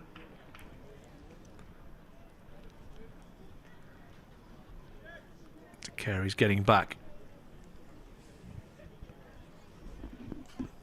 Yeah, real frustration around Ben Stokes, undoubtedly fueled by the wide that he had the appeal, thinking that it was gloved through. That's a gorgeous drive through the covers, but Hayden Mustard is out, sweeping. And that ends the over. 88 on the board. Takera's 34, Geddes 36. Yeah, big 12-run over. That one off the bowling of Ben Stokes. He's none for 21. Off 3. Aldridge at the other end. None for 12. Off the same amount of overs. We'll continue. Chipped up and off the fingertips. And more frustration for Durham with the fielders and bowling. Big kick up of the dust.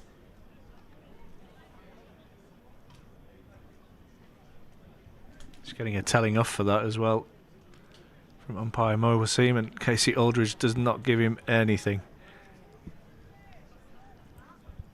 Well, we know how good he is out in the field, taking catches. Oh, did come back at him with quite some venom. Bit of extra effort, and the goalkeeper, He's Alex like Lees. a cat in there, isn't he? Tell you what, any EFL teams looking for a new keeper? Because I think you might have found your man. Even George Drizzell having a little bit of a competition who he can pull off the worldie saves.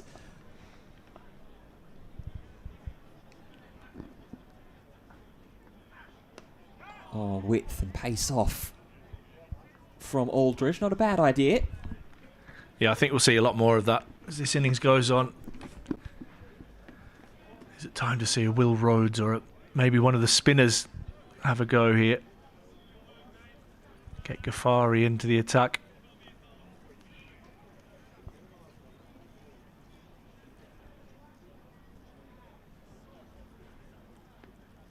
Oh, that's up in the air. Does it Leading have edge. enough distance? It does not. Will Rhodes, whirling around, takes the catch. Mr. Metrobank taking the catch. There you go, he's even got his sign in the background. Important wicket for Durham. They needed to break that partnership. And the skipper does the job, having dropped Geddes off a tough caught and bowled earlier in the over. We sensed that De Keres was getting frustrated. He gets a leading edge and Will Rhodes does the rest. Middlesex are 2 down, 89 for 2. De Keres goes for 34. Durham just fighting back a little bit. Yeah, now it'll be about trying to continue to build and pile that pressure on. Either Stokes gets another over, or it will be an opportunity to turn to the new bowler of Will Rhodes. And Joe Cracknell, the new man, has just ran out about the best part of 80 metres out under the ground. Done an excellent job with the gloves in the first half. Former Durham University student, very familiar with these parts. Yeah, struggled a little bit for form with the bat in this day competition this season. Just 61 runs to his name. Highest of 21 and averaging just over 15 as well. That's why I think it's important if Durham can get through Geddes. Now, I mentioned the top run scorers. That top three, De Keres, Fernandez and Geddes. Sam Robson was in 4th place, and then you have to go down to Jack Nelson, who scored 77 runs as the next top scorer. So can Durham get into this Middlesex middle order? It's just dropped in front of Alex Lees. No run there.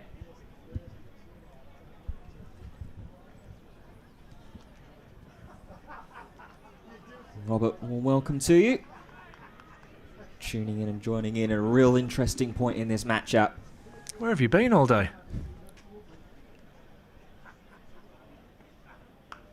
Slow and width, and helped through by Joe Cracknell, who's off the mark and will keep the strike to end the over, but a real important one for Durham to try and stop this from really running away. End of the over, Middlesex 90 for 2 and 214 needed to win. Yeah, he's done well, Casey Aldridge. We've been the most impressive of the bowlers so far today, both with economy and now picking up that wicket.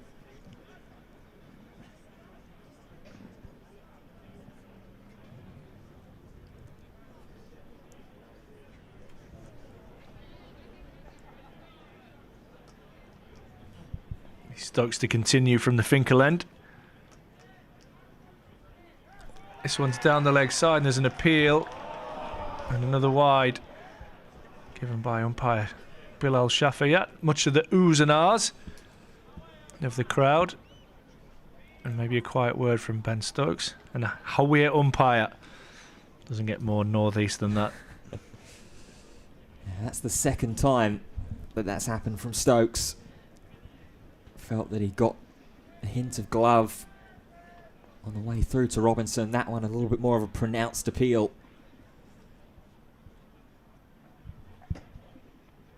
This one beats Cracknell outside the off stump as he tries to run that down to 3rd.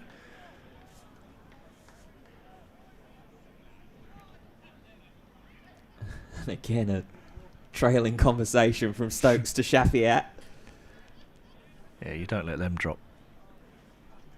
Not when it's happened twice.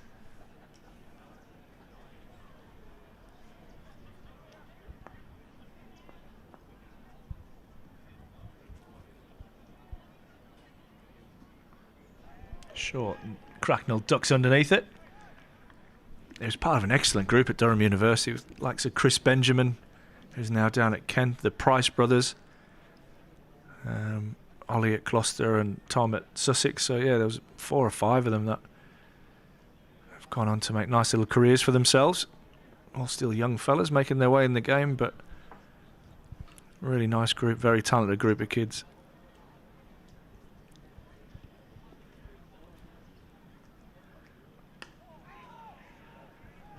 All under the watchful eye of former Durham and Middlesex player Mel Betts. Played at Warwickshire also. Be very surprised if he's not up having a beer in the ex-players' day here today. I mean, if Sam Blacklock was any kind of boss, he'd come down and go, Ash, just get yourself up there for an hour and see the lads. Yeah, I'll hold down the fort, don't worry. Good on you, mate.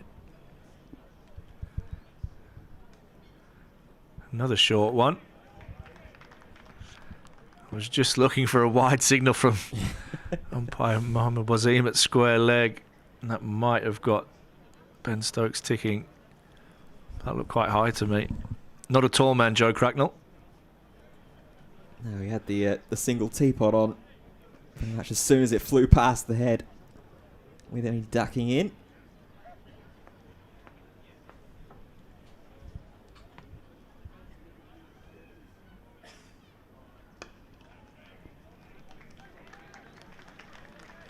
That's good. Lots of dots. Just put pressure on this new partnership, and hopefully that transfers from a Durham point of view. Some pressure back onto Ben Geddes, who's 37 from 34. Looking in imperious form at the moment.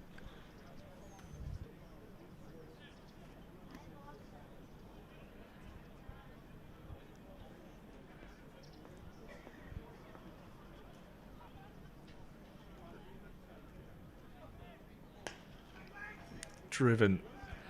And Cracknell is very, very busy at the crease. As you can see, he's a live wire. And after that wide, 6 dots. 91 for 2. Middlesex, Cracknell 1 from 8. And this is building into a really nice game here. 91 for 2 Middlesex. 17 overs in. Ben Geddes 37 from 34 is the man that Durham need to get rid of. Yep, and he will be the one to start off this next over, facing up against Casey Aldridge, going into his 5th over of work, 1 for 14 of 4. Very impressive figures early on. This one's driven down the ground by Geddes, won't get all the way. Missed the metro. Wheeling around.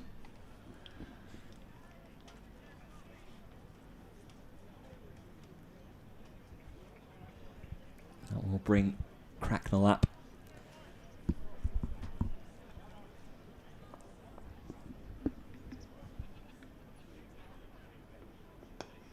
Full. Maybe a little bit of pace off there. As well with the Yorker. Cracknell does well to keep it out. Now just a little warning maybe here from umpire Mohammed Wasim about straying into the danger zone.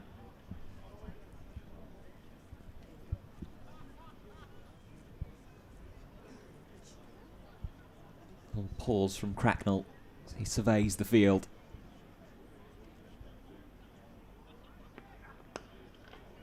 Can't get through, and that does get all the way through. Alex Lees tried to put the dive in, but it was past him and then way past Will Rhodes. And it's the first boundary for Joe Cracknell.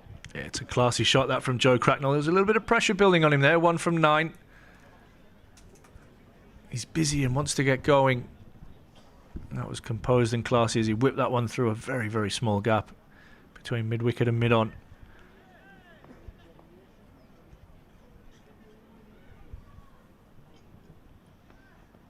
Short width and just dropping in front of Ben Stokes. Too far over the head of George Drizel as well to be in the game. Do well to just cut it off for 1 though. It's Cracknell to the non-strikers end on 6 off 11. And this is the man that they really want to claim.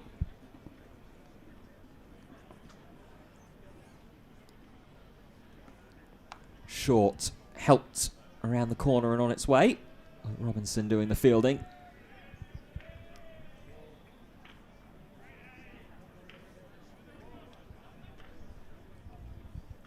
.98 for 2. With 1 ball left in this over. Bit end of the 5th over for Casey Aldridge out of his maximum 10. Minto pushed back onto the boundary at 3rd. Oh, and it's edged back towards Minto. If he'd stayed up, probably would have been too tough of a chance to take on the full. But would it have saved the single? Either way, that will end the over. Middlesex 99 for 2. Yeah, 7 from that Aldridge over. Cracknell just starting to get into his rhythm now. 7 from 12. He's had most of the strike in this little partnership.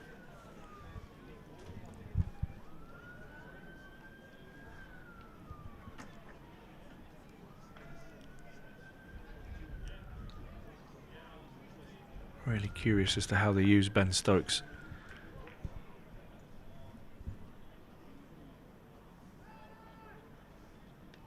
Another one down the leg side, and Stokes throws his head back. No appeal this time.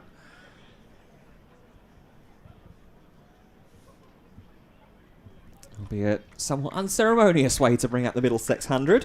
It is indeed.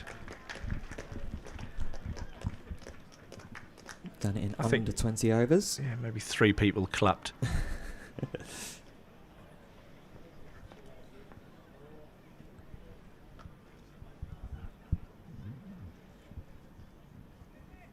Oh, Edged by Cracknell, and that will run away for 4.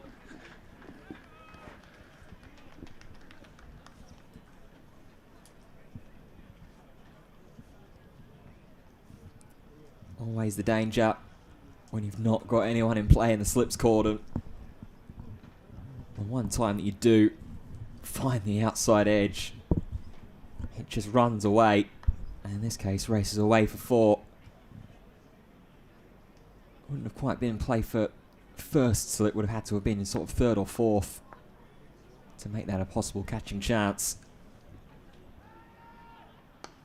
This one's tucked away off the hip. They'll think of a 2. And they turn and come back quickly as Ghaffari does the fielding.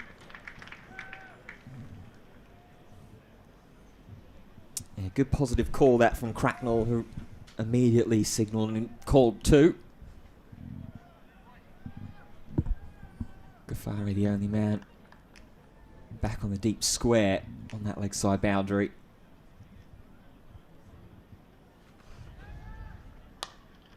Into a drive, and good fielding again from Ackerman. Been excellent in that backward point region.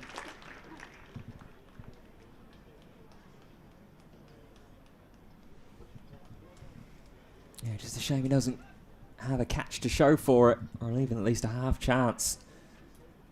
It's all been purely preventative from Ackerman with the fielding, but I suppose it's better than nothing. Especially when Middlesex are now under 200 runs needed to win.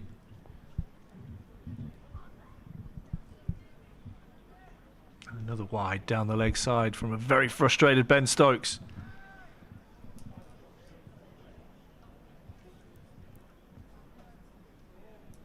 Yeah, I wouldn't be surprised if maybe this will be the last over we see from Ben Stokes for a little bit of this spell. The question is, as we mentioned, obviously Will Rhodes very keen to bowl very soon, but do they take the chance on some of the spin?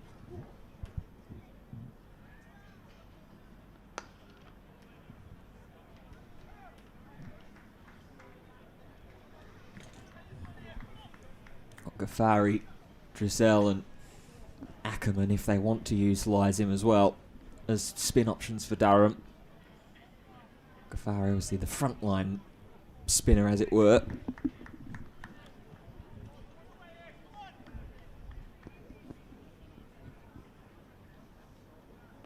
We saw how Durham got at some of the Middlesex spin options in their batting innings.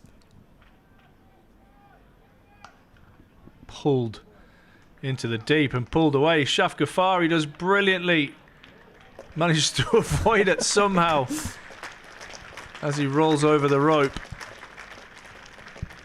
Saved his team a couple of runs there. Yeah, gee, tell you what, he pretty much sat on the ball almost there, Shaf Ghaffari.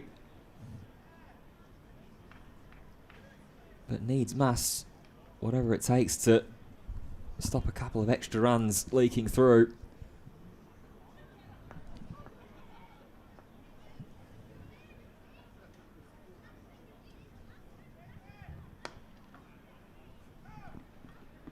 ends over number 19, Middlesex, 109 for 2. In a good position at the moment. Cracknell just starting to get going here. After a slow start, he's moved on to 15. Ben Geddes has looked in very, very good form, although he's been starved of the strike a little bit in this partnership. Going to see Shaf Ghaffari come into the attack.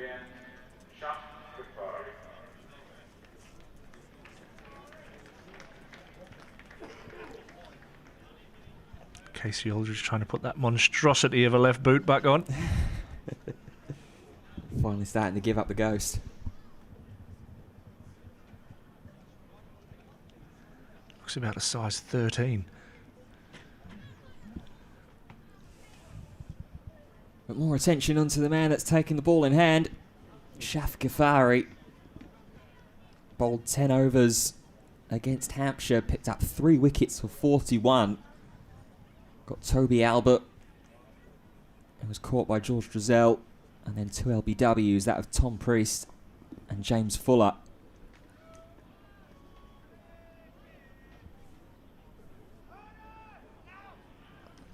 The first one navigated by Ben Geddes.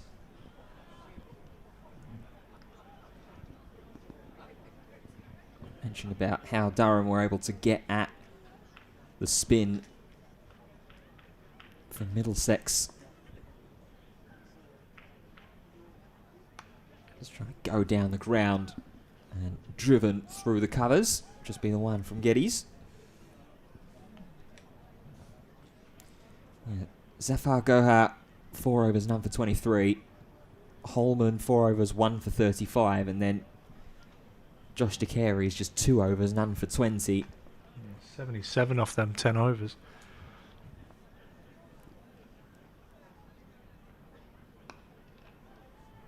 Cracknell just driven back softly to Ghaffari.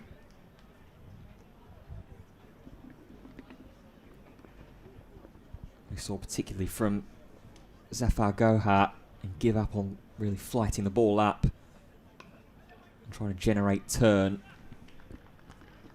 to nullify the scoring freedom. Yeah, Ghaffari will drive the ball into the pitch. Likes to attack the stumps.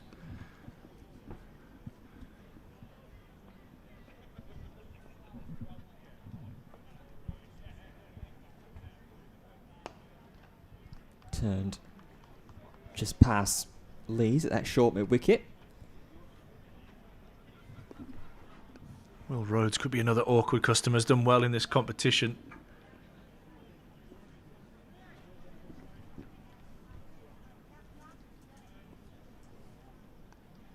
Leading wicket taker with 10.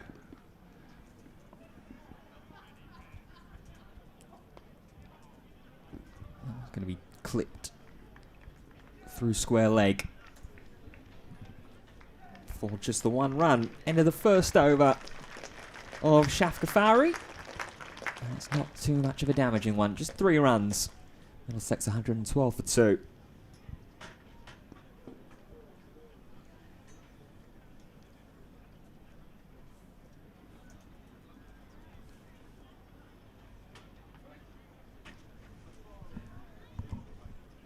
I'm going to get my wish. Will Rhodes is the man into the attack. Ollie Robinson up to the stumps. Bright sunshine here at the Banks Homes Riverside. The lights are on. There's plenty here at home. Yeah, I think this is a pretty understandable move from Casey Aldridge. Got at Ben Stokes a little bit of frustration around as well with some of the wide decisions. You see Rhodes stump to stump. Will Geddes look to pick up that length.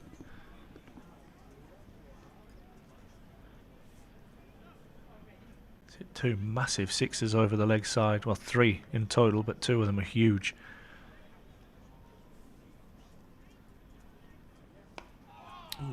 Induces a false drive, but Geddes will pick up a couple.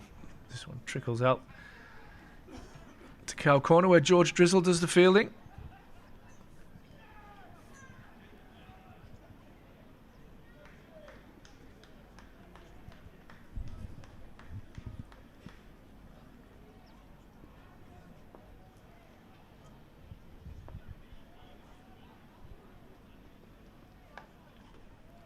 Cut away. They'll look to get another 2 here as Hayden Mustard does the work out in the deep. Fires it in. It's another thing here at the Banks Homes Riverside. It's a huge playing surface. Very difficult to protect some of the pockets out there in the deep.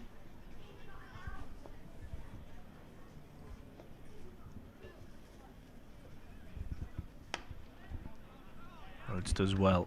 Gets down.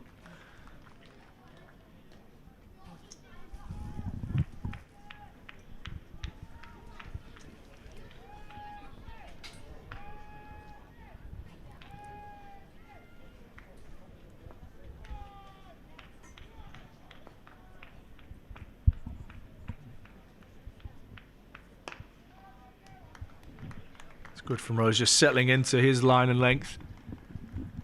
4 off the over so far.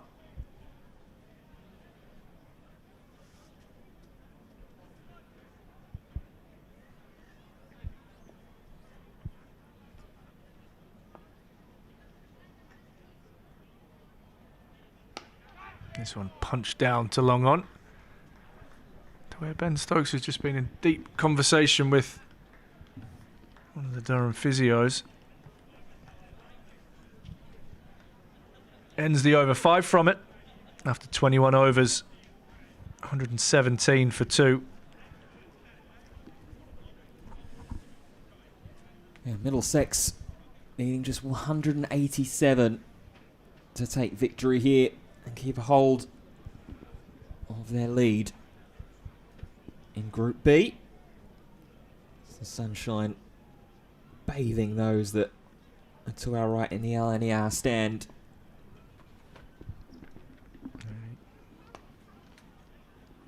Pushed away by Geddes.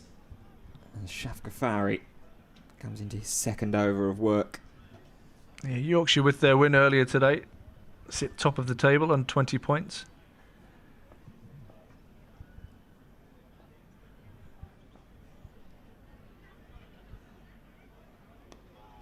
Ooh. The winner of this game will join them on 20 points and have a game in hand.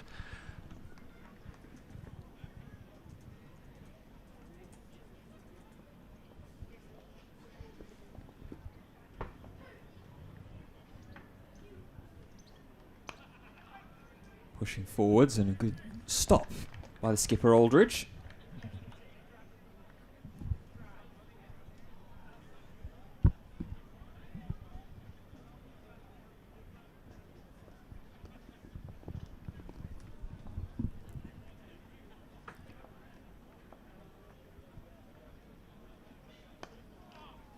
This time we'll be pushed away from the long levers of the Durham skipper. Gets the single.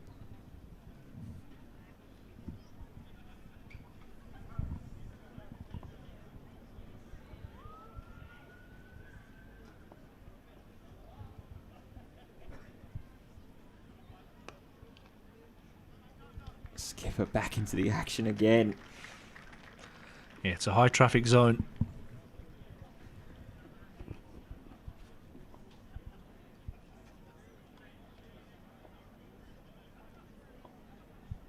Last ball of the over. Similar result. Push down to Stokes at long off for 1. Another 3 runs off a Shafqafari over. And Ben Geddes will retain the strike on a runnable 48. 184 for Middlesex left to win. It's a tidy start for Shafqafari. Middlesex batsman just content to have a look at him. They're in a good position. No need to stress from their point of view.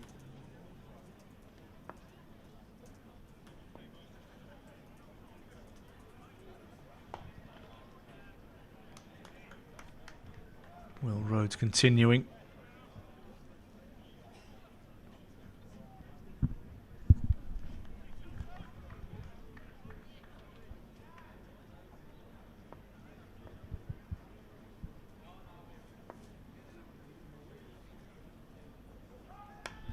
There's that pickup. It's out in the deep. Drizzle runs around behind it and fires it in. That's 50 for Ben Geddes.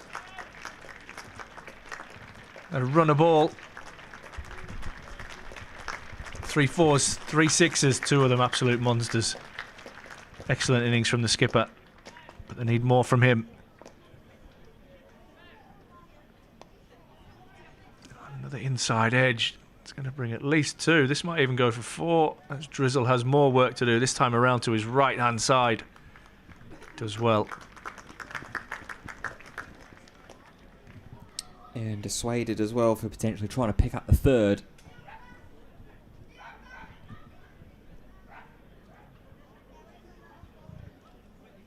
Geddes, what a performance, or what an innings this has been from him so far.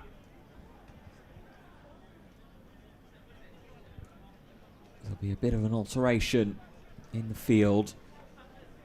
Long off is going to be brought up into the circle. Long leg will be put in play. Deep square leg is going to come around. Thuds into the thigh pad. Trickle away for a leg bye. Oh, must have been a bit of bat in there as well.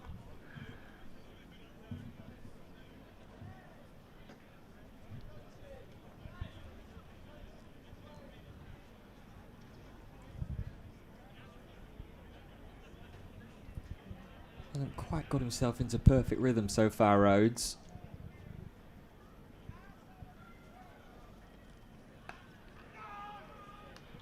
Good work from Casey Aldridge. That looked like a single all day.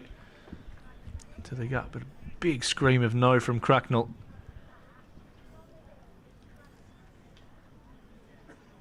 Maybe it's more speaking to the quality that particularly Ben Geddes has been displaying in this inning so far. This one nicely tucked away off his hip by Cracknell. Pick up a single to make that 6 off that Will Rhodes over. 126 for 2 after 23.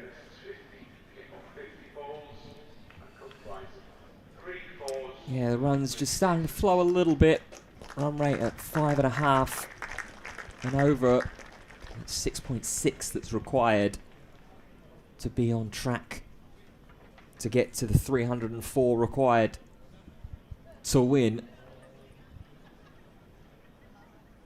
In the moment, Ghaffari just going for 6 off his first 2 overs.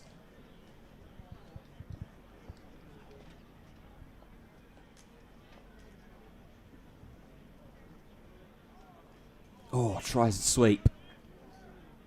Will quickly scamper through for 1.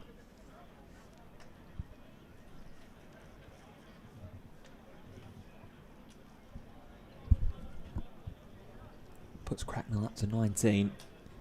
Geddes on strike at 53.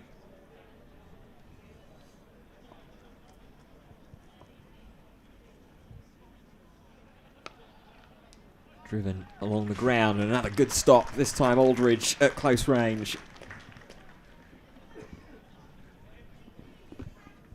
Him, Lees and Ackerman all been thoroughly involved. And there's Lees, almost on cue. Yeah, nice. I like how close they are. Just trying to shut the angle down. This has been good work from Ghaffari so far.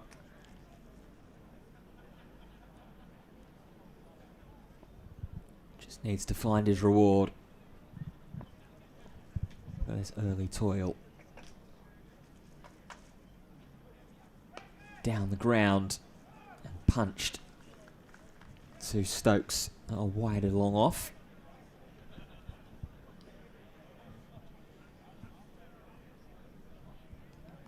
Gets Geddes off strike.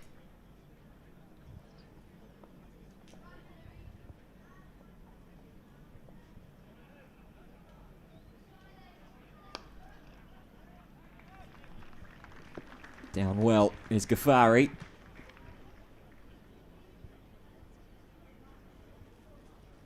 Backing himself up. Fielding off his own bowling.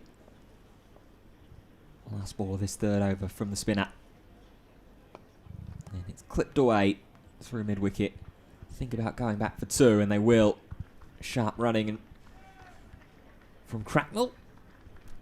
We'll move him up to 21. End of the over. 4 runs from it. Middlesex 130 for 2. Yeah, tidy Ghaffari. Without any real threat, but has only gone for 10 runs from his 3 overs. Just wondering if it's time for some George Drizzle action. Just to see if the right arm off spinner can get any turn out of this surface.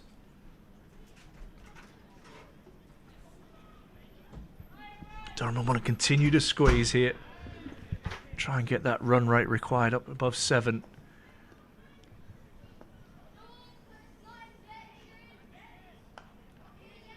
It's nicely punched away by Geddes.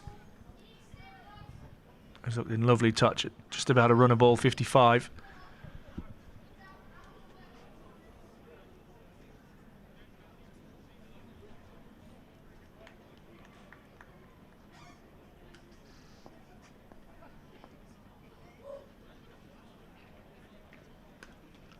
Cracknell drive square. The wicket absolutely hammers that away for 4.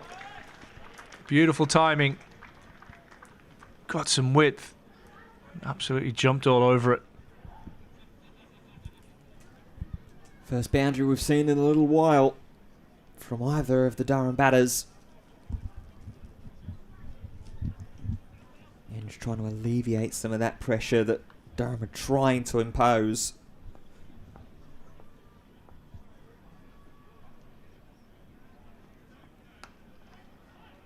Probably lucky that hasn't repeated itself there. A little bit of width. Straight to Ackerman at backward point.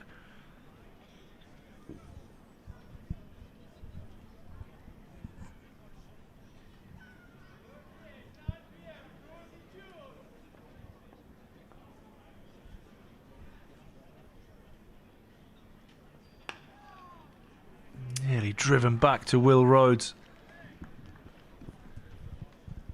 Couple of balls to the drinks break. Durham desperate to break this partnership, which is building nicely. Between Cracknell and Geddes, they came together at 89 for 2.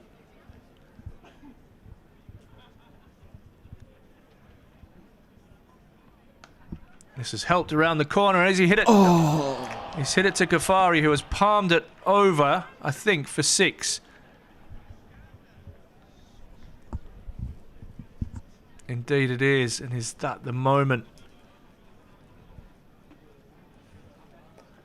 Is that the moment? 52 is the partnership now between this pair. After just 55 balls. After a slow start from Cracknell. He's starting to motor now. And there's a chance for him. Dropped on 26.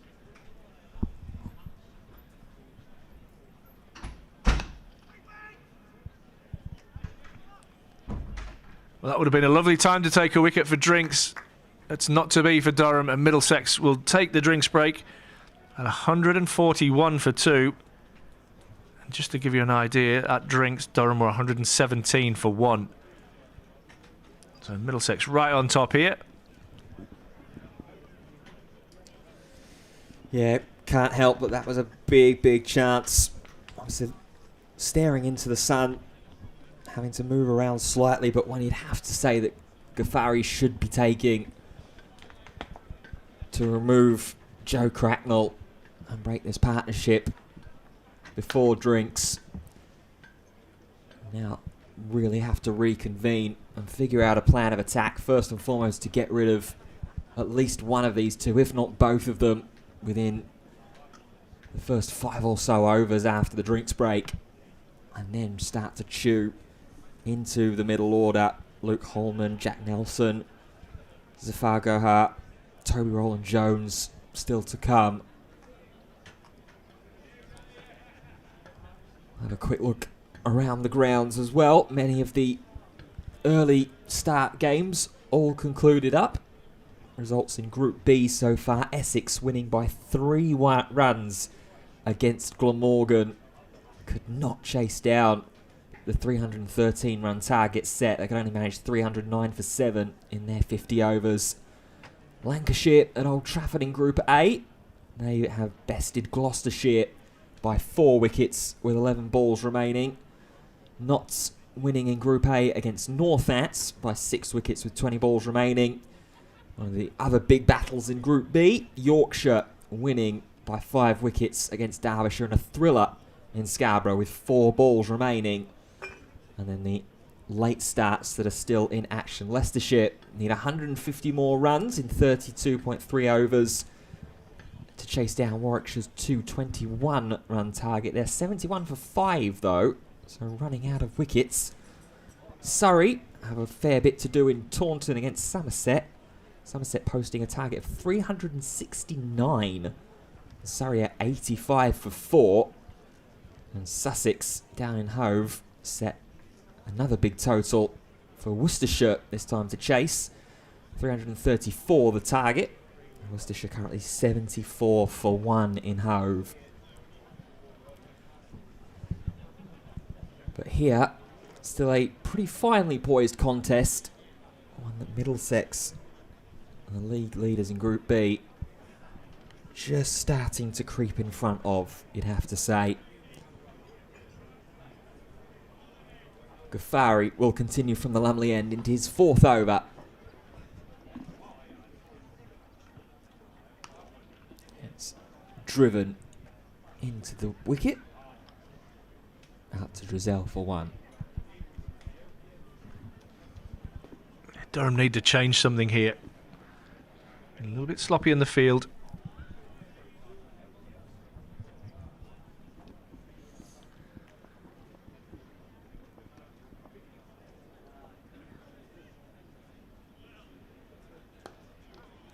Uppish for just a moment.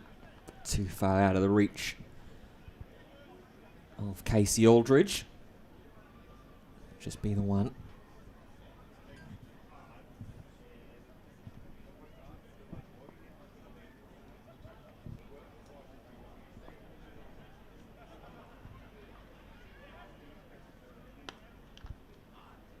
Oh, it's driven straight into Casey Aldridge.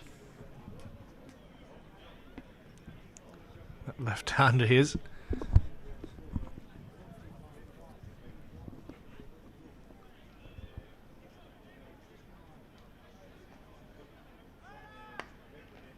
Again towards that long off air out. Rotation of the strike against the spin of Ghaffari so far.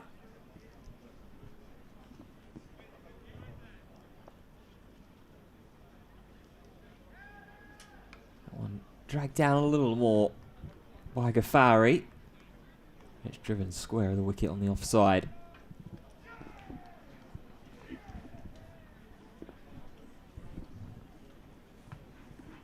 Last ball of the over. 4 singles off it already.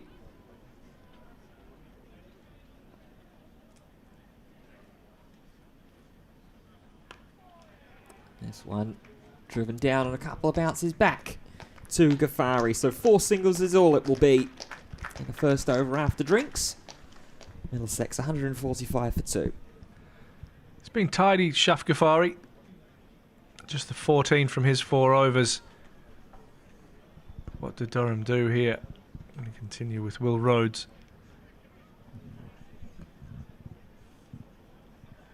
Yeah, I suppose it's a question of what options you'd be happy to gamble with at this point. Still very much in the middle innings, where there's a temptation to try spin from the Finkel end, bring on George Drizel or even Colin Ackerman. Go back for a quick 2 or 3 over spell from one of your opening bowlers of Minto or Robinson, the latter of which was certainly more expensive. Rhodes back into the attack. Yeah, Vince has just asked how close to a catch was that last 6. Yeah, it was more than close to a catch. He palmed it over the rope for 6. Should have been taken. He's looking directly into the sun, but I'm not sure That's a massive excuse.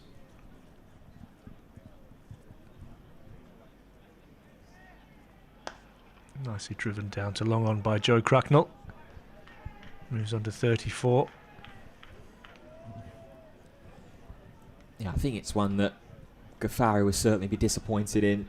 Yeah, no doubt. That he hasn't taken. The old phrase, catches win matches. That one certainly would have given Durham an extra little injection of belief. Geddes drives this down to long, and as Alex Lees is waving his arms to the balcony, if you can hear us up there on the balcony, lads.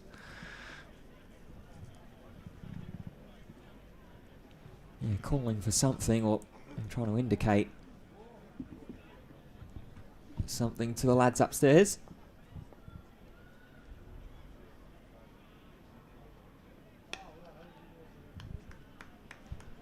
Good from Rhodes.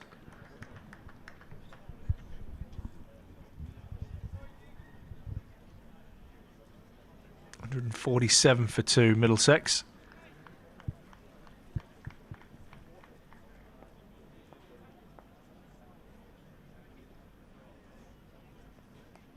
Cracknell sweeps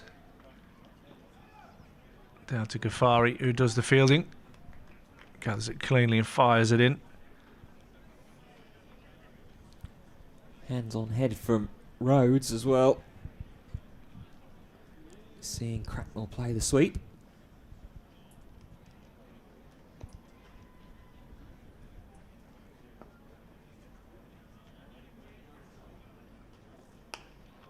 Drives nicely out through cover point to Hayden Mustard.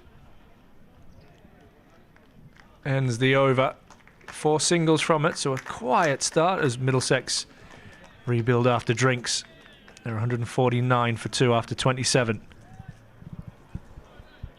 Yeah, nearly halfway there in the chase in terms of runs in arrears. Just 155 left to find with 23 overs to go for Middlesex. Still a little bit behind the required run rate.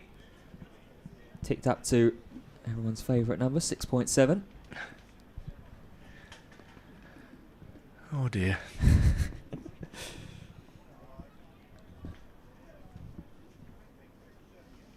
Ghaffari to continue. And again, characteristic drive down to Stokes at long off.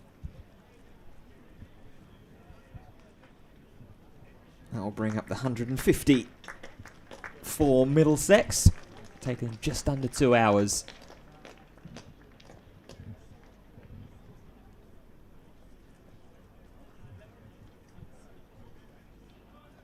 And there's the sweep. And a diving stop. Oh, fear. Yeah. That's one way to welcome yourself into the game as 12th man.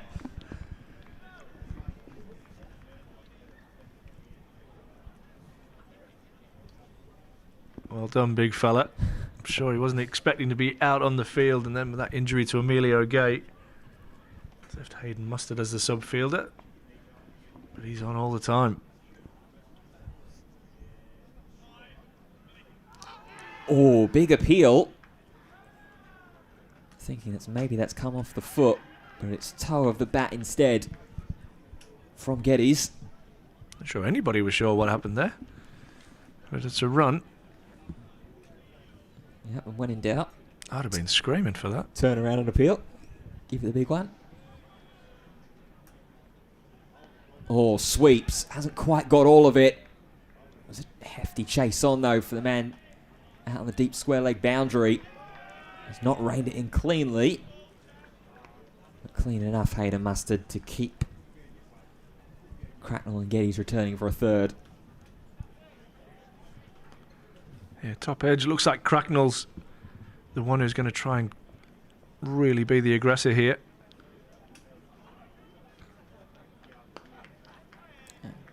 Pushed almost straight down the ground. Long on, wheeling to his left.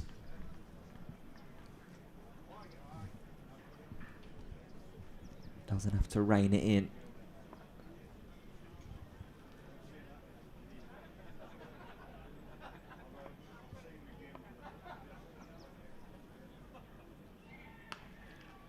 Volley over is driven with some authority. Drizel out there in the deep though. And we'll keep it to just the single. With the sharp throw back in. So end of the over. Middlesex 156 for 2. Yeah, runs off every ball of that over there. Risk-free batting for Middlesex, who are well in control here. 156 for 2 after 28.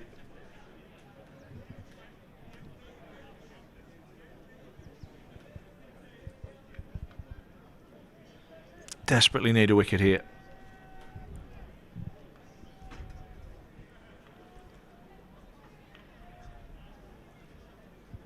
Yeah, this partnership is at 67. Stop it. But you're right, they need to get through one of these two. What's the required run rate, Ben? I'll give you 2 guesses.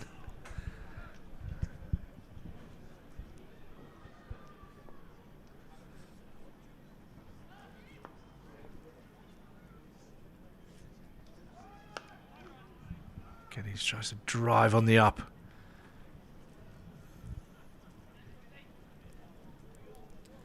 Still plenty for both teams in it, though. Those that are tuning in the chat, a couple of them still very much enjoying the contest. Simon a little bit more concerned.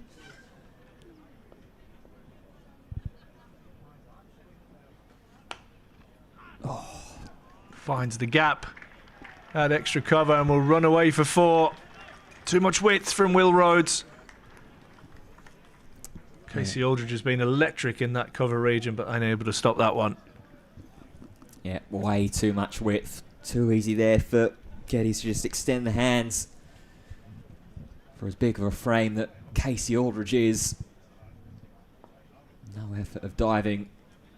Was able to keep that out.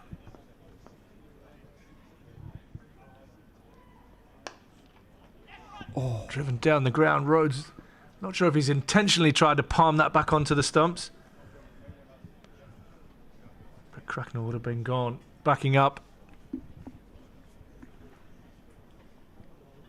Yeah, very much more reactionary, I think.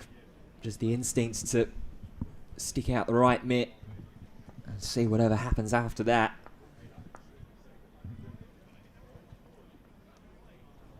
Paddled.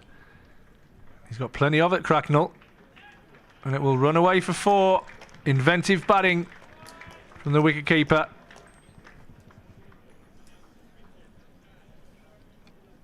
Yeah, really expansive shot. And really well executed as well from Cracknell. Moves on to 43 now, Joe Cracknell. Keeps that back foot planted in the execution of the paddle. Gives himself that good low centre of gravity.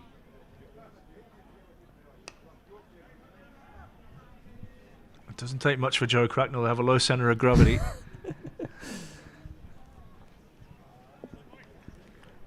He's a powerful player. I'm assuming this will be his highest score for the season so far in this competition. Yeah, by some margin.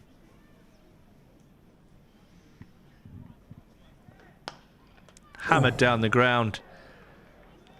And those 2 stumps have probably saved Durham 4 runs. It's a beautiful shot from Cracknell. That ends the over. 9 from it. Rhodes has gone for 35 from his 5. After 29 overs, Middlesex 165 for 2. Cracknell 43. Geddes 67.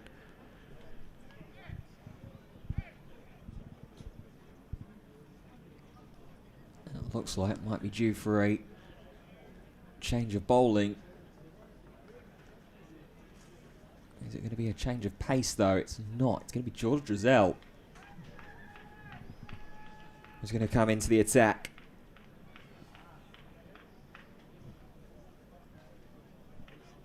Alex Leeser's back on. Shaf Ghaffari now goes off. So Dwan Olivier needs to stay on the ground. Not sure if he's still carrying a broken a pinky finger on his left hand. Definitely did some damage to that. George Drizzle, great opportunity for him with the ball. Can he turn this match in Durham's favour? Yeah, picked up a couple of wickets in the competition so far. Durham would love him to add. Bit of a loosener first off though, with for Geddes. They'll just drive that through the covers for one.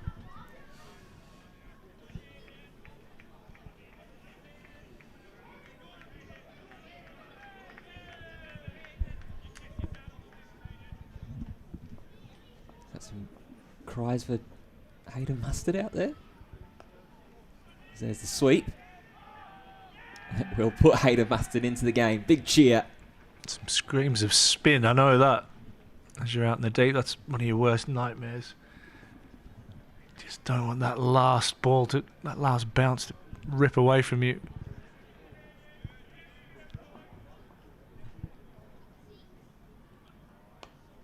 Chipped, taken on a bounce by Colin Ackerman.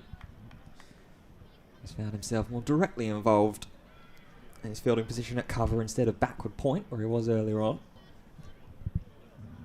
Down the ground, up in the air, and too far up in the air. Stokes turns, looks, it's gone. All the way for 6.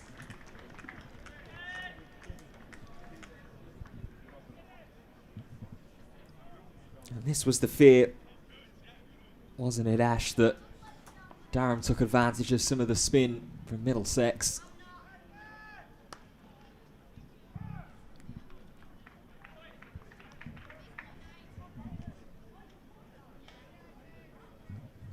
Yeah, it was indeed.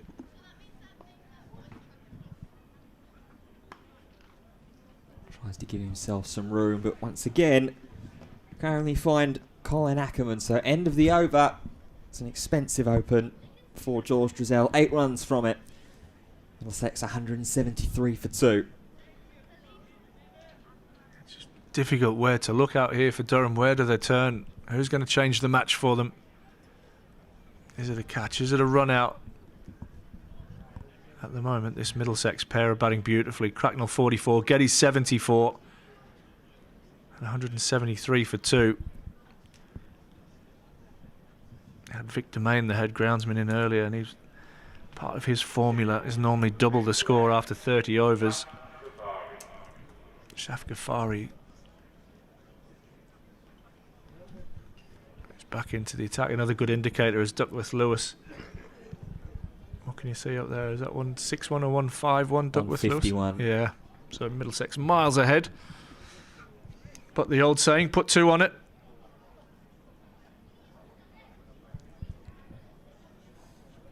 Yeah, this is really intriguing. Bringing Shaf Ghaffari just as a straight swap onto the Finkel end.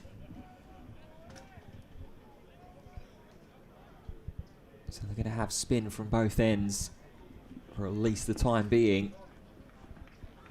It's Colin Ackerman, I think, that's being brought over from point to a shorter fine leg. 2 men out on the hook on the leg side boundary as well.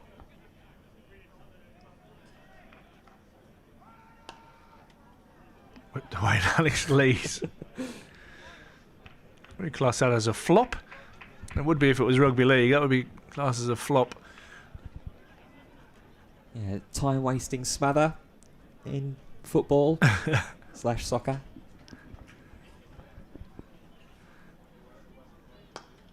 Nice use of the feet. Picks up another single, Cracknell. He has eased his way up to 45 of 49. Geddes just over a runnable 74.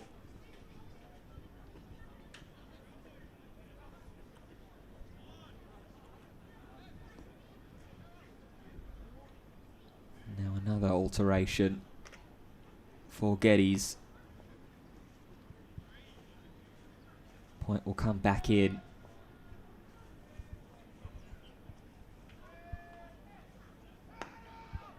Driven down the ground, Ghaffari dives. Trying to cut that one off. It's another single for Geddes, who's on to 75.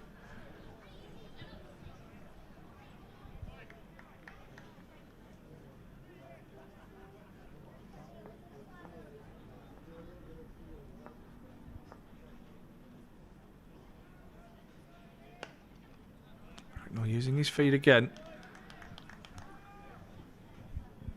Simon asking some important questions. What are those tuning in doing on the side? While you watch this, he's currently cooking fish and chips. Can't get decent mushy peas down in Hampshire, though. Oh, thick inside edge. Maybe like some thick cut chips. Oh. Cracknell will pick up another single. Yeah, I know the lack of mushy peas wouldn't necessarily dissuade me and Ash. Yeah, not popular in the old com box. We've had fish and chips this afternoon. Most of the orders went in without mushy peas. That's another single to end the over. 177 for 2.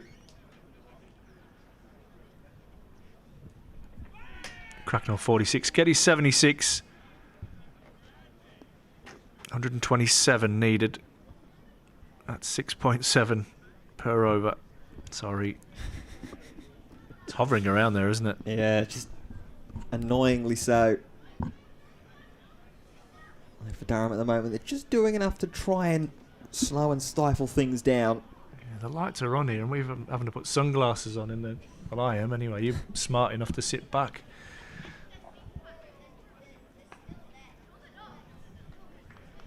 Geddes pushing to Ackerman. Sun blaring into the commentary box.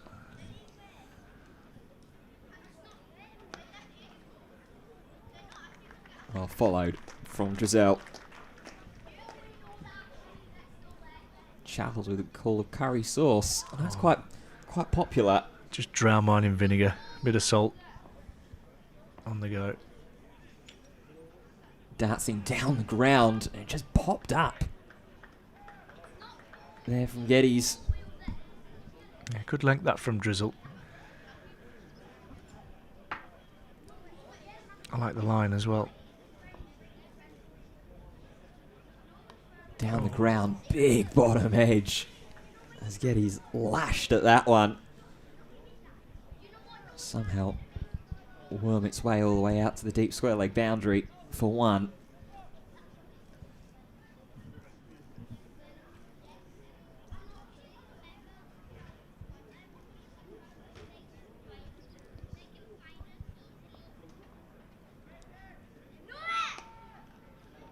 Driven once again to Colin Ackerman.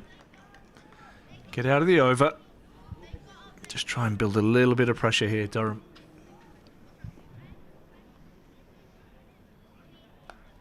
Sweeping.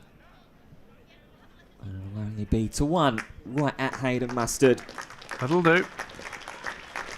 It will indeed. They do get out of the over. Just the 2 runs from it.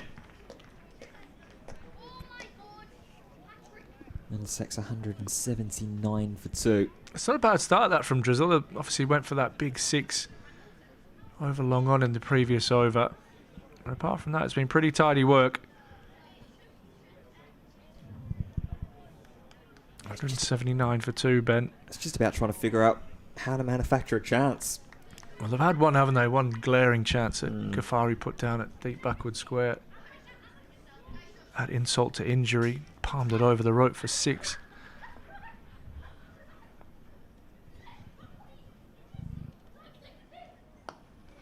Down the wicket, lofted over, long off and away for 4, and Joe Cracknell brings up his 50.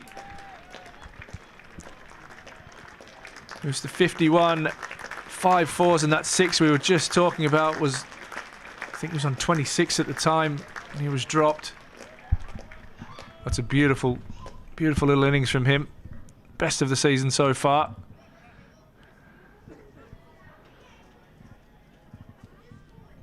Yeah, very strong performance from Joe Cracknell. I think I remember watching him in a Red Bull game either earlier this season or last season.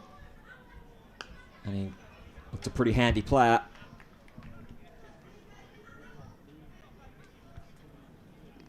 chat between Lees and Ghaffari there.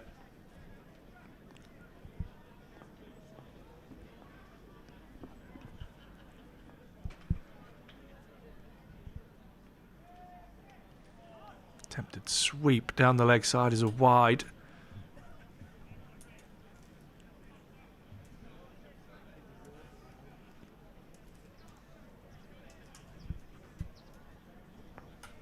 Top of the table. Well, the winner of this heads to the top of the table. Oh, Cracknell tempted again, but aborts mission.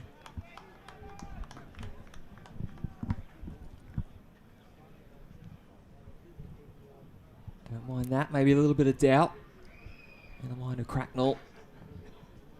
He won't want to get too carried away. That's wide down the leg side, and he's lucky to get away with that, Shaf Ghaffari.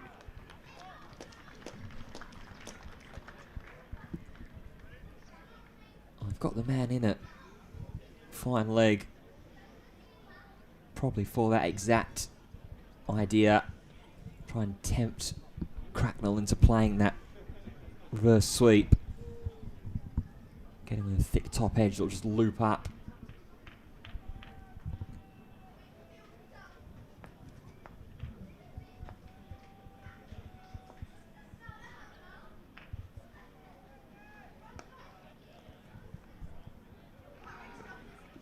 Tucked into the leg side for a comfortable single just after Alex Lees went across the short cover, so they've tried to reinforce the offside. That one was comfortably tucked away into leg. So 6 from this over so far.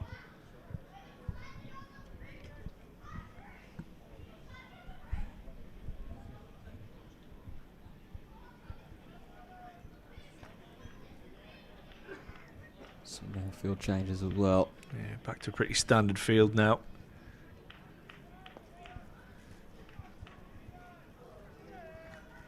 Bowled him! Geddes!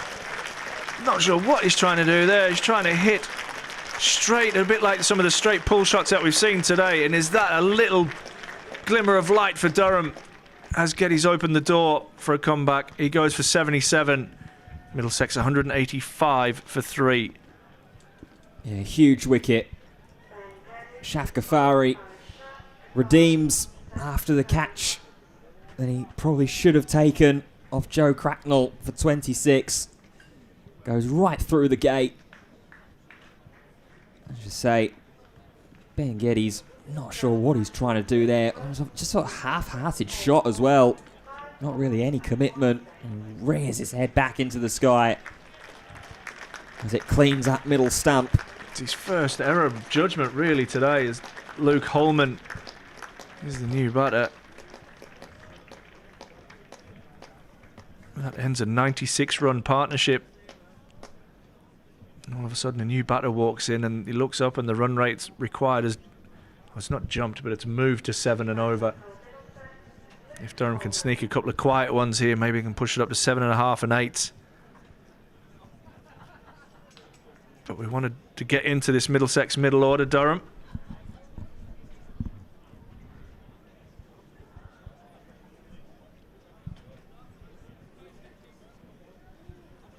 And here we are.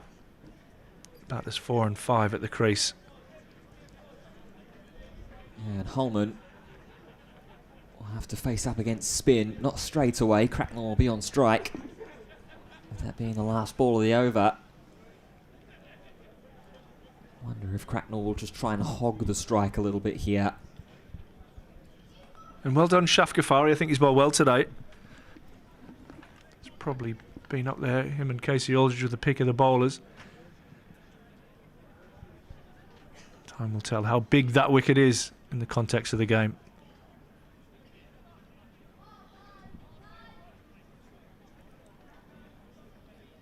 Little change of the field before Drizel goes into his 3rd over. Ghaffari just coming a little bit squarer. And that's why it's just cut away to deep point. But that does bring up Luke Holman almost straight away hasn't batted much in the competition thus far. Only 40 to his name, and that's his only score. Hit 1 4 and 2 6s in that innings. So we'll see what Holman has to offer against Drizel.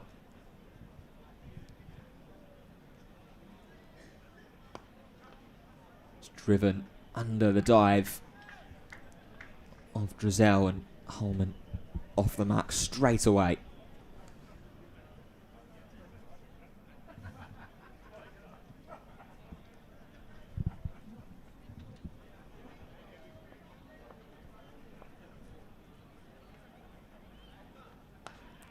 Shorter and Sweat out to Hayden Mustard.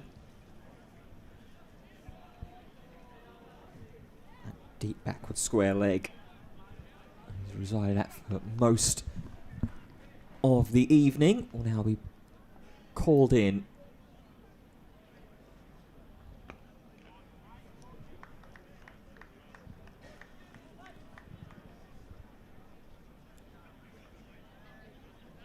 Chance to try and pin Holman down for the remainder of this over.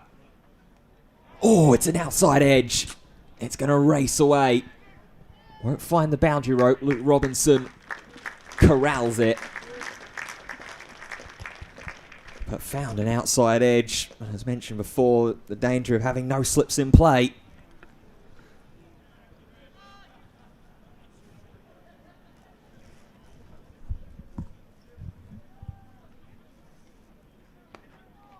Last ball of the over. It's just jammed out. That will end the over. 5 runs from it. Middlesex 190 for 3. Tidy work from Drizel. Unlucky there with that one going away for a couple. Shaf Ghaffari just has 3 overs left, so be interesting to see how Middlesex play that. Will they just play him out?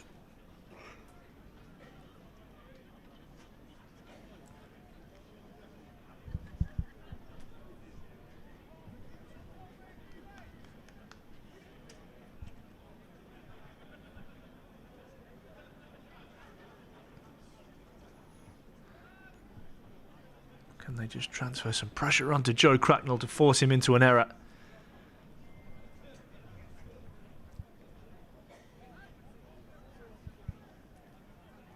$114 runs in 96 balls. That's the equation for Middlesex. Required run rate just creeping up over 7s. Gets a long way across his stumps there, Cracknell, and a shy at the stumps from Ackerman. A lot happening there with that leg bite. Going down leg side for me. Worth a shout though. Cracknell just got himself into an awkward position. Yeah, that was my initial reaction as well, Ash. Going down leg. Brings the left-handed Luke Holman on strike.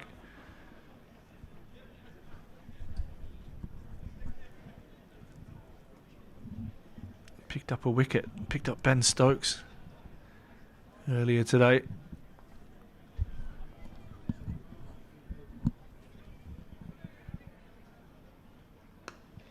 Nicely punched off the back foot out into the deep. I get at least one as Minto gets around quickly.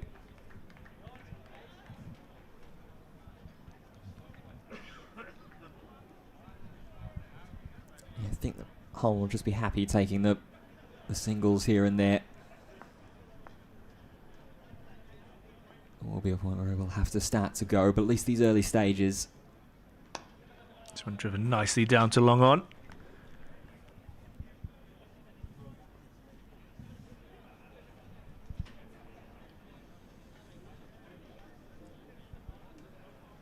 $193 for 3. I'll give you a little comparison after this over.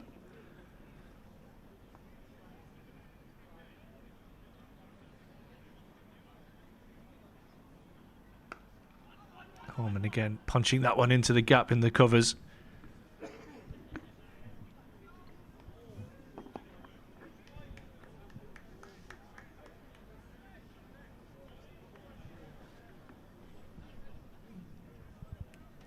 Sun beginning to set away to the west. Away to Joe Cracknell's offside. Oh, that's short and hammered into the deep. Minto dives and does brilliantly to keep that down to 2. That's superb fielding from the young fella. Desperation in the deep. Yeah, brilliantly done. Exactly what you want to see, particularly from your younger chargers. That desire to keep the game tight, keep the game competitive. Oh, it's nicely played off the back foot. It'll be another couple. Cracknell as Hayden Mustard does the work in the deep. Some good work in that over. As you can see, 106 from 90 balls. And the magic numbers at this same stage. Durham were 179 for 2, so Middlesex well ahead. Yeah, going to be an interesting finish, especially depending on how much more of a importance and onus that is put onto the spin as we get towards the last 10 overs. For now, Drizel is going to continue.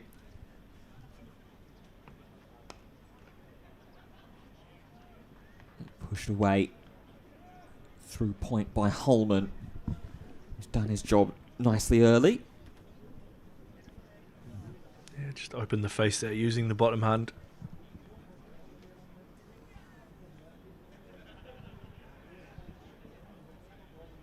Kafari going to be pushed a little square once again for Cracknell,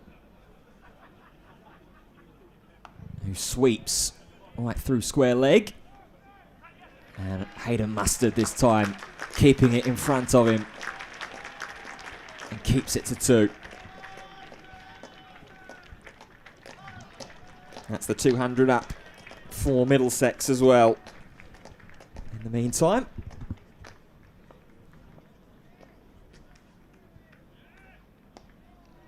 defensive nudge from Cracknell.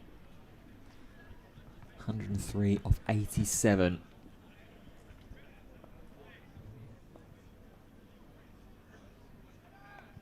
Sweeps over the bottom edge to run down to deep backward square. Mustard once again with some cheers as he fires that one back into Robinson. He's got some friends out there, hasn't he, Hayden Mustard? Indeed. Little fan club. It's always nice. I wonder what they call themselves. The Condiments Cupboard? Oh, there you go.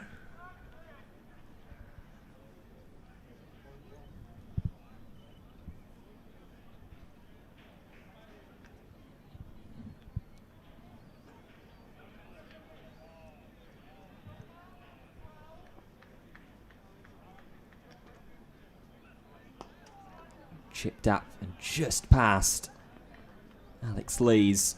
He's at that catching cover.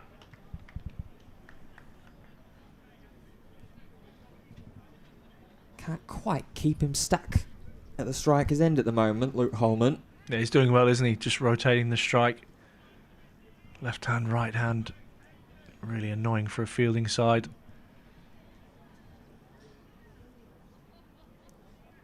Reinforcement of the offside. Yeah, might just change his line a little bit here and try and bowl outside the off stump.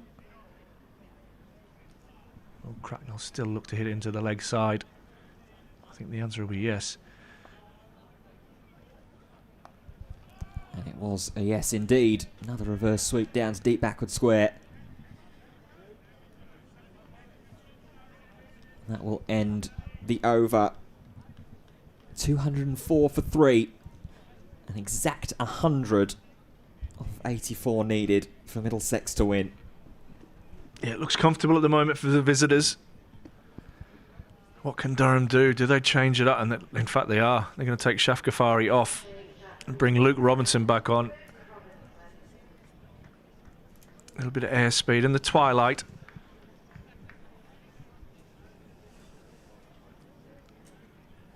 Yeah, maybe a little bit of a gamble here with Robinson coming back into the attack. 1 for 34 off of his opening 4 overs. maybe just with a bit of an older ball. Either newer batter Holman or the in-batter of Cracknell to try and go after. Maybe might just be able to make something happen.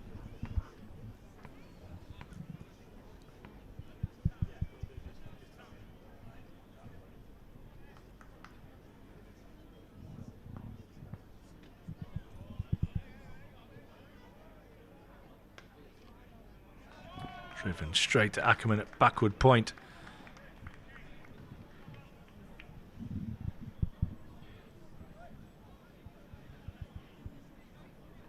Still lots of options for Captain Casey Aldridge. The only thing he would say he's running out of is Shaf Ghaffari overs. He only has the 2 left.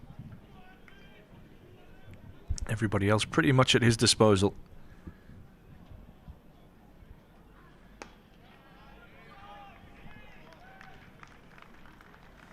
Yeah, we've got Minto with 5 overs remaining to bowl. At the end of this over, Luke Robinson will have 5 left as well. Same with Casey Aldridge, Ben Stokes, Will Rhodes, and George Drizzell has 6 overs left as well. So, I just say, plenty of options. It'll just be about how optimal to utilise them. Catch. Oh. Carved away, that'll be 4. There'll be no stopping that. A little bit of width. Cracknell throws his hands through it. That race to the boundary for 4. Yeah, it did indeed. Obviously, we mentioned with the express pace that Luke Robinson provides. Also means that generally the ball will fly off the bat a little bit quicker as well. It's just a flash. Quick roll of the wrists.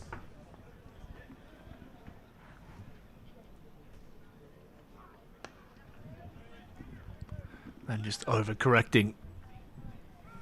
Ball into the leg side. For another single. Cracknell moving along nicely. Moves on to 68. One more then.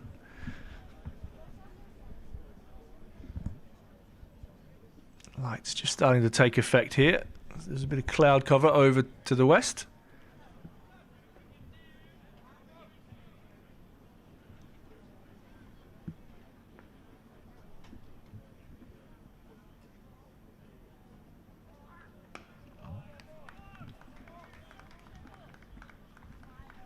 One ball left in the over. 95 from 79. And the numbers to keep your eye on.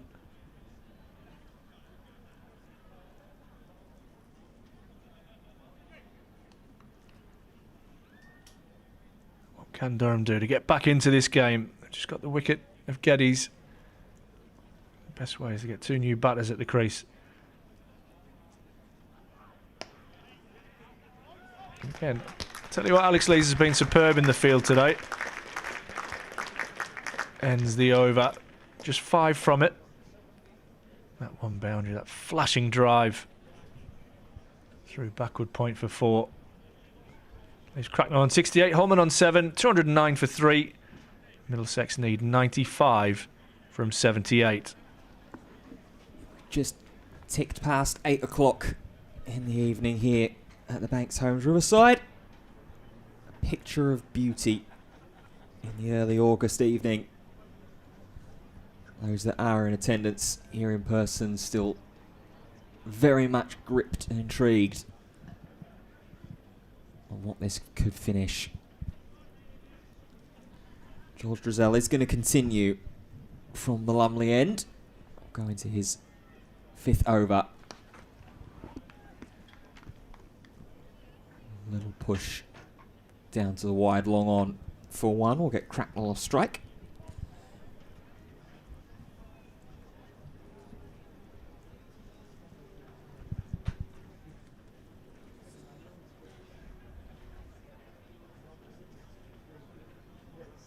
Against Luke Holman now, 7 off 10.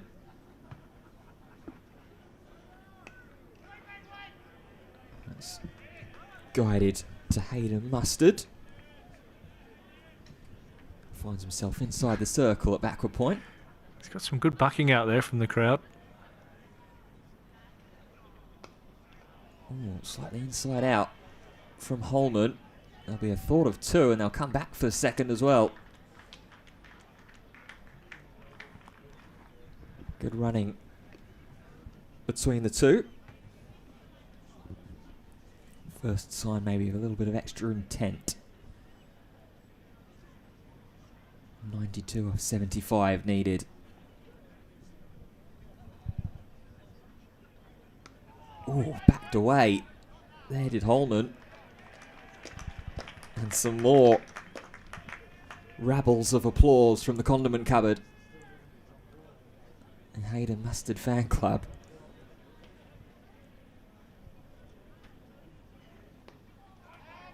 Again, maybe not necessarily in full control there, Luke Holman.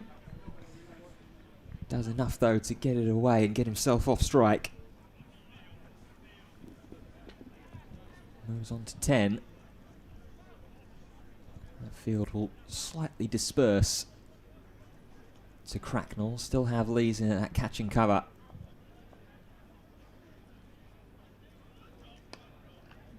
And he's just going to be worked away for the single. And a retention of the strike. End of the over. Another 5 runs from it. It's consistent, but they need to start adding a little bit more, Middlesex. 241 for 3. Yeah, they're well placed. 214 for 3, 90 off 72, hovering around the 7.5 mark.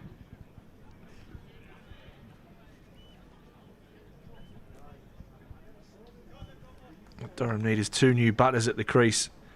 Certainly need to see the back of Joe Cracknell, who's been excellent out there. He's 70 from 74. Trying to lead this chase home. He's on strike now to Luke Robinson.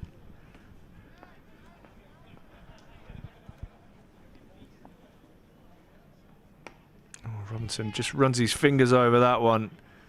And Cracknell pushes to mid-on and sets off immediately. Good running. Yeah, good drop and run from Cracknell. Just trying to keep that run rate ticking over.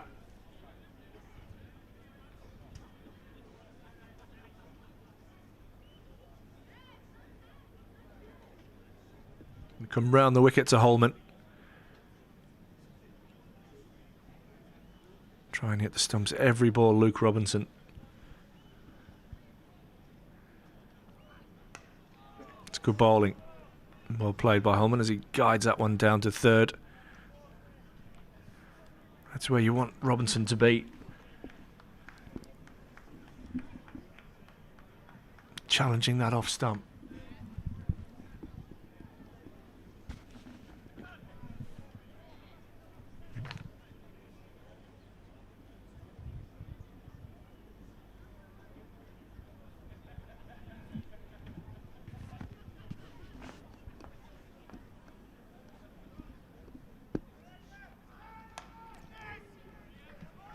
Nice and tight to the stumps. Well played by Cracknell.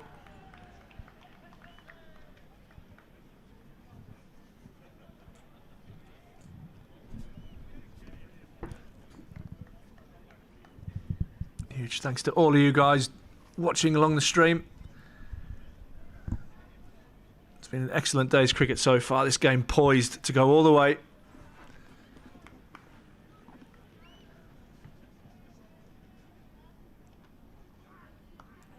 Holman gets himself into an interesting position there, but still manages to guide it down to third. If you like what you're seeing here from the Banks Homes Riverside, then drop us a like and a subscribe and all of those kind of jazzy things that YouTubers ask for. This broadcast brought to you in conjunction with Daffa News. Seen plenty of advice on the chat around that kind of topic. It's good from Robinson. Dot balls are gold here. 86 from 67. Sorry. Durham be looking now just to close out every over without a boundary. That would be Middlesex's goal. And that required rate just starts to jump up.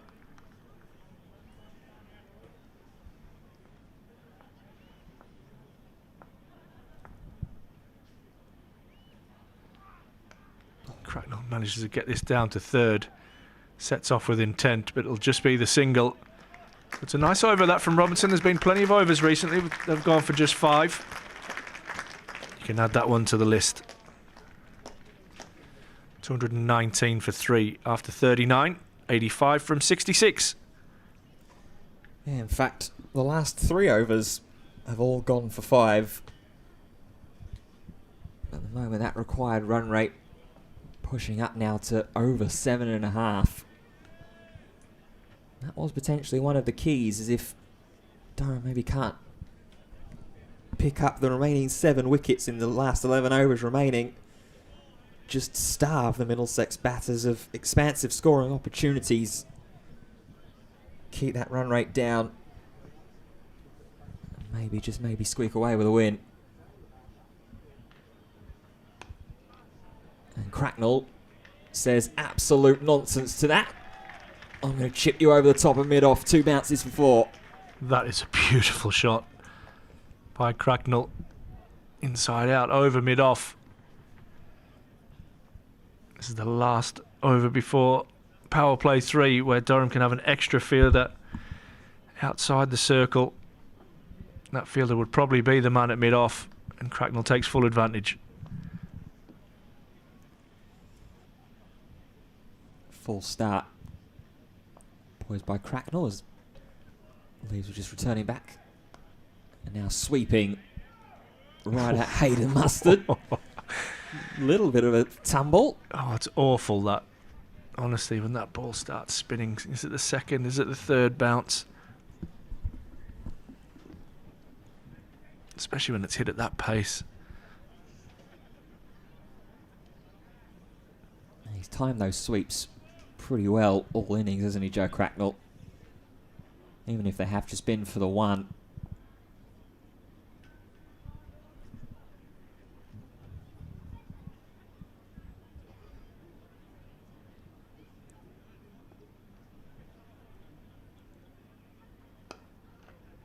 Dug out by Holman.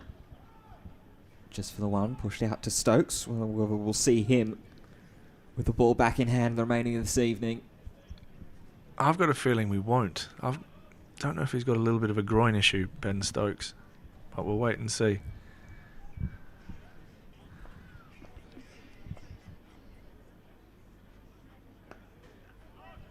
Chipped. Drizel initially sets off and gives up the ghost.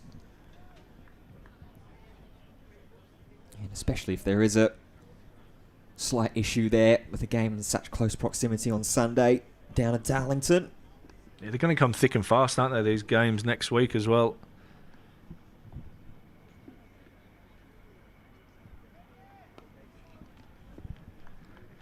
Depending on where you finish in the table, determines if you need to play a potential quarter-final, semi-final, final.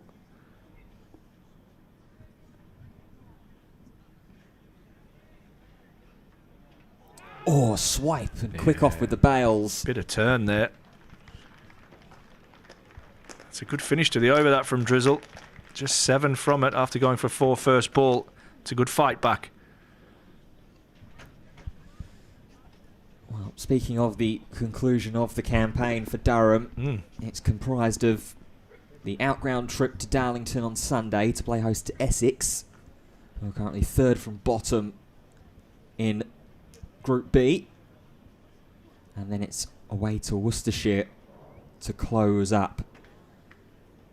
And with Hampshire not playing today, if Durham do fall to defeat, then they won't lose necessarily ground in those top 3 spots to qualify for finals. Could just mean a road trip, I guess. Yeah, it would indeed. Obviously finish top. I'm assuming you get a home semi-final. Finish 2nd, you get a home quarter-final. Finish 3rd, you're on the road for the quarter-final. And at the moment, as things stand, if it was to end with the tables as they started ahead of this round, it will be a trip away to Surrey for the quarter-final for Durham. Just what you want. Cracknell pulls into the gap, but Minto gets around and does well.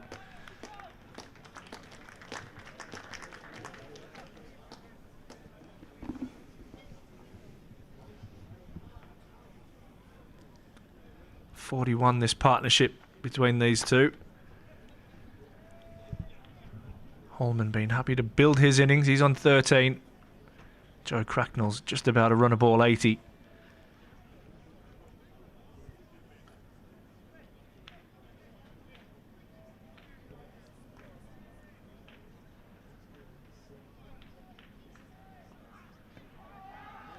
This one thuds into the thigh pad. Via an inside edge.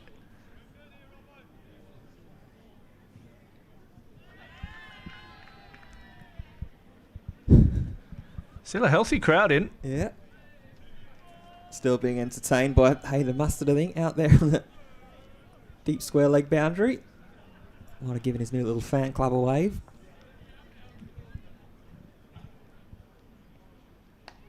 Pace off from Robinson, driven out to our man Mustard. Played against his younger brother the other week. Young Rory, playing at Benwell Hill. Very, very talented wicketkeeper batsman. I guess that runs in the family. He's a lefty like his dad, though. Played well, got 50 odd. Nice.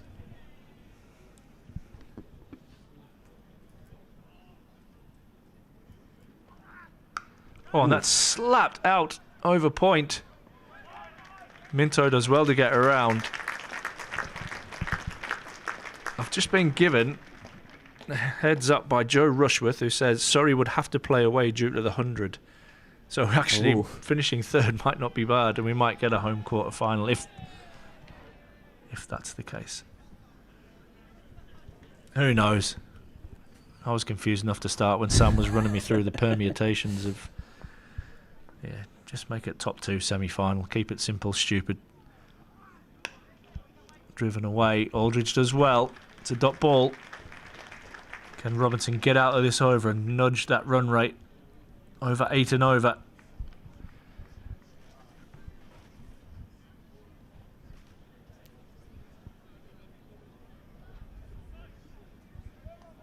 .74 or 55. The maths at the moment. And keep that gap as big as possible, Durham. And an excellent Yorker will close the over out from Robinson. I'm not sure where Cracknell was running to. He's running for a towel. Ends the over. Just a 4 from that Luke Robinson over. He's fought back really well. An expensive start for Luke. He's done well. Casey Aldridge is going to go back to another one of his young guns, and James Minto is going to come into the attack. As that required rate jumps to 8.2. Certainly he's still backing the batting team, but that's just starting to add all these great things into the game that we love. Confirmation from our main man Sam Blacklock. Surrey can't host at the Oval, and Guildford isn't available as well. There you go. Thanks, Joe Rushworth. Hope you're well, mate. I haven't seen you for a long time, actually. So a return back into the attack for James Minto. None for 20 of his first 5 overs. Barring his second over, he went for 2 4s. Looked pretty in control. Was getting some shape as well. He's the only player today to get that real ball to really swing.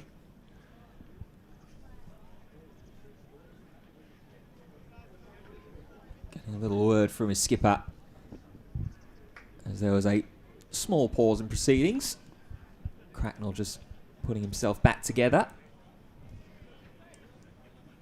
This will be an interesting battle as well. Minto against Holman, who's really nursed the ball around, find a few gaps here and there for some 1s and 2s. yet to really fully take anybody on. When you've got the man at the other end that's almost at a run of ball 81. Certainly not a bad place to be. 9 overs remain then. 74. The number for Middlesex to find.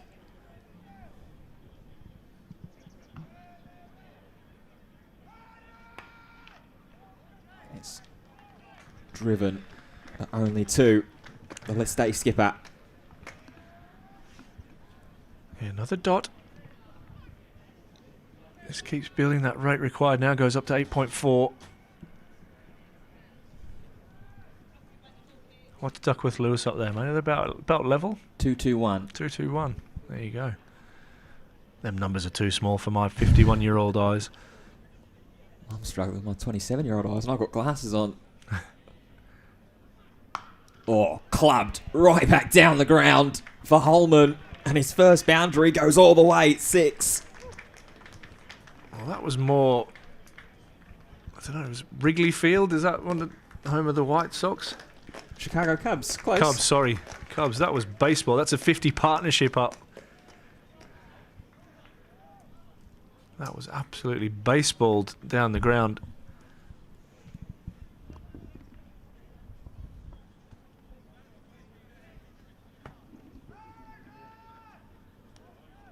Wide from Minto.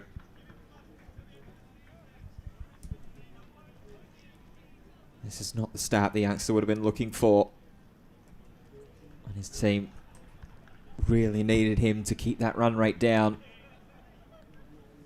Now required rate jumps down from what was almost 8.5 to 7.7 as the run rate required.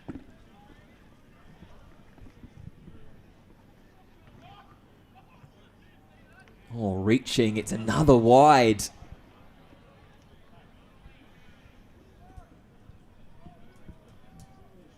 Just outside the guideline, that. Ollie Robinson throws his head back.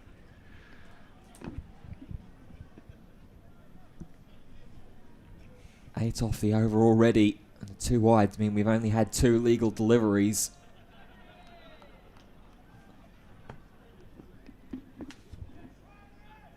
That'll be another one. It will indeed. You can see the idea that Minto's trying to execute. But just can't get the line right.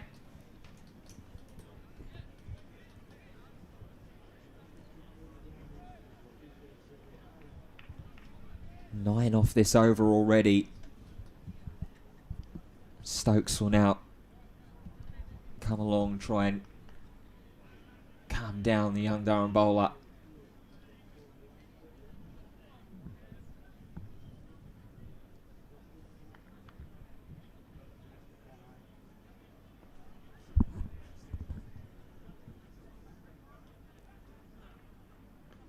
Another wide.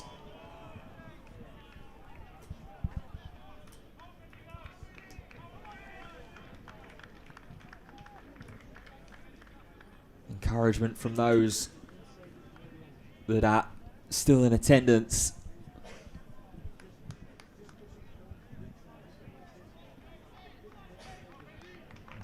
Come on, Minty.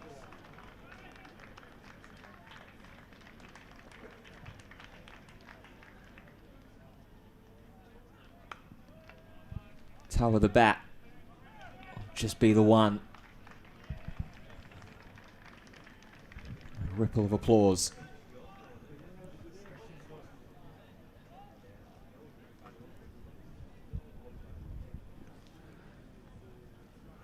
What's that? 11 off this over so far. Still 3 balls left. It's the big over that Middlesex will want just to almost guarantee victory.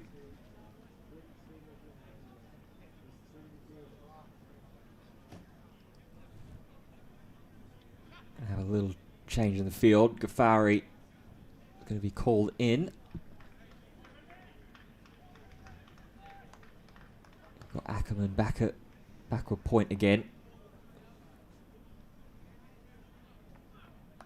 Shorter ball pulled around the corner from Cracknell just for another single. With this over, that's all they need.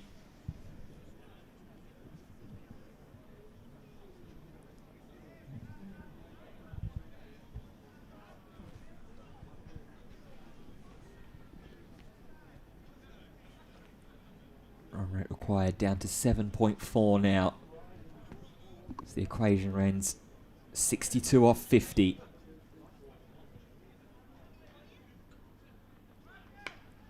Width again. Holman obliges, extending the hands. Again, it's just a single.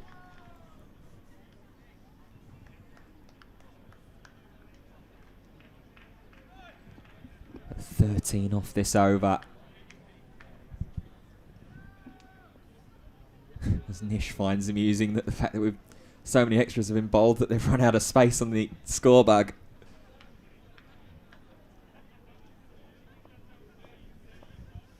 Last ball of the over. Gets out of it. Popped through to square leg. And will end a very expensive over.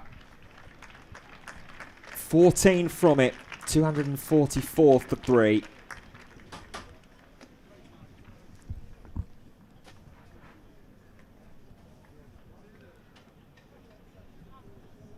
Yeah, not a great over from James Minto. Shaf Ghaffari is going to come back into the attack, and you almost feel that Durham are throwing all their chips in here. It's got the run rate required back to 7.5.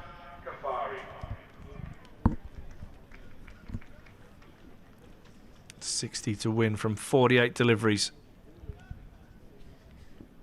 Yeah, big call here. Ghaffari was bowled pretty handily throughout his 8 overs. 1 for 38. Obviously picked up the wicket of Ben Geddes, bowling straight through him. Need to just soak up that run rate again. This one, again, targeting the stumps. Good start from Ghaffari. Cracknell almost getting his back pad in the way of his bat there.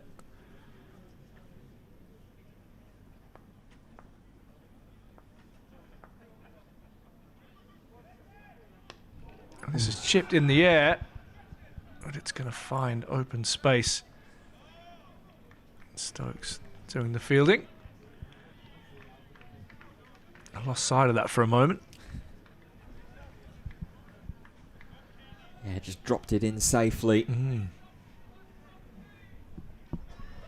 Cracknell trying to go over cover there. So Alex Lees do that a few times earlier.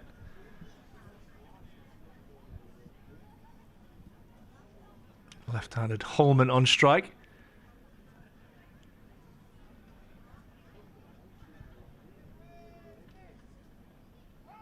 Gets low. Almost yorks himself, but still manages to get it out into the deep, and Hayden Mustard does well. He's had plenty of work to do out there.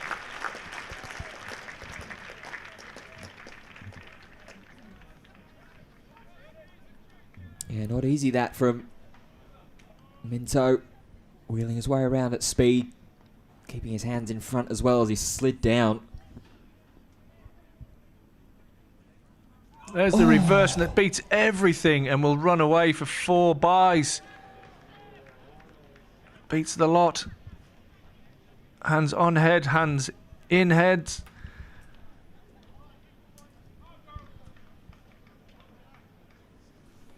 Durham can't believe it. Brings up the 250 for Middlesex, 251 for 3. More importantly, they need just 53 to win.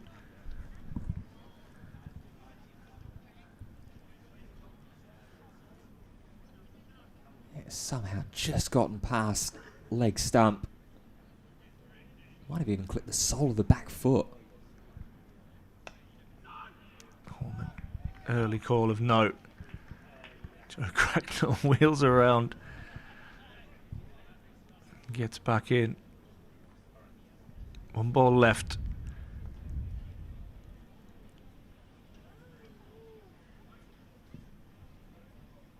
Holman sweeps again.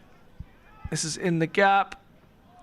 1 bounce and away for 4. A little bit of a collision out in the deep as well. It's a good finish to the over. Means 11 come from that over. 7 off the bat, 4 in extras. 49 off 42. Just 7 and over required. Another expensive over, which so nearly brought a breakthrough as well. Third to last delivery from Ghaffari, just somehow missing leg stump. Getting through Ollie Robinson as well, who was keeping it close proximity. Back over to Minto. It'll go. Still got 4 more overs he can bowl after this one. Shorter and a wave and a miss from Cracknell. Every single dot ball being applauded here in the Banks Homes Riverside evening.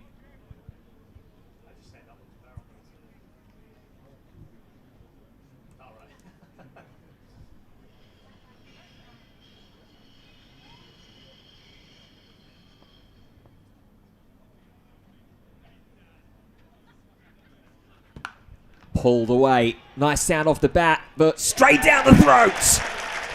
Hayden Mustard takes the catch, turns and celebrates to the crowd.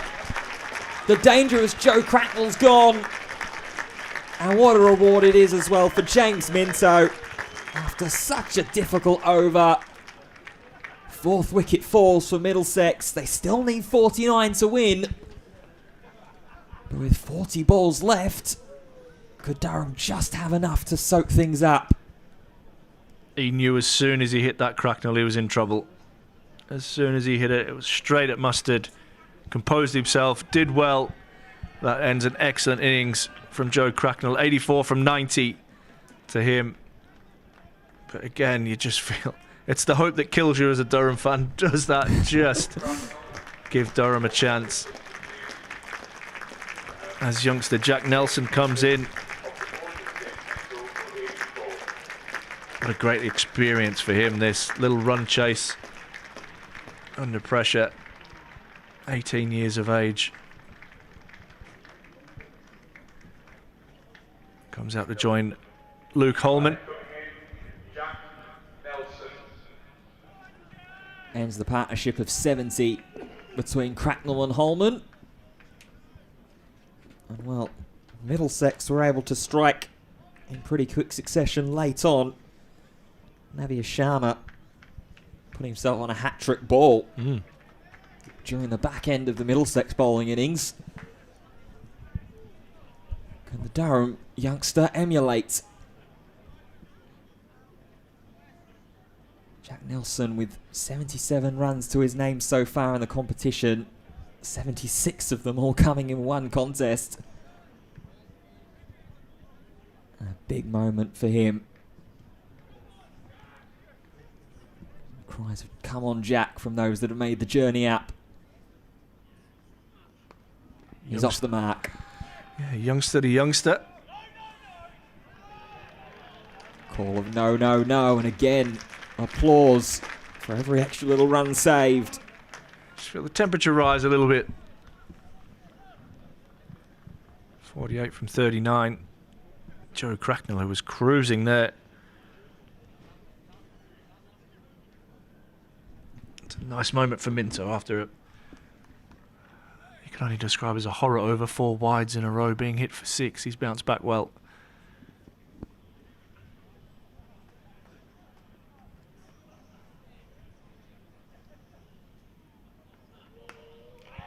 Driven. Dot. Thumbs up from Alex Lees, who's been so involved in the game. Yeah, he was just wanting to make sure that, not sure if it's Will Rhodes down at long on, was backing up.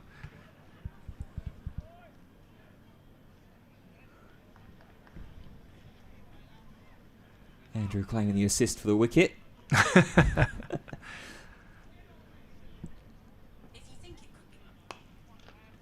that one pushed just in front of point by Holman.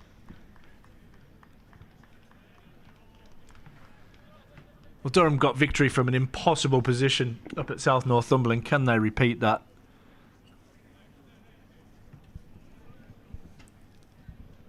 Yeah, it'll need to be with some serious conservative bowling. 47 of 37 needed. Barring a complete collapse, it is just the denial of that 47. Lashed at. What a shot. And it's a great shot. Second ball faced from Jack Nelson. And it's dispatched away for 4. What a shot that is. Just give himself some room and hammered that through backward point for 4.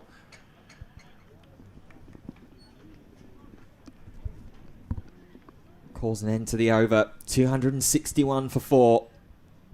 6 overs left. They're going to continue with Shaf Ghaffari. Going to bowl him out. Yeah, last over for Shaf. 1 for 45 for him. It's been the best spinner on show today.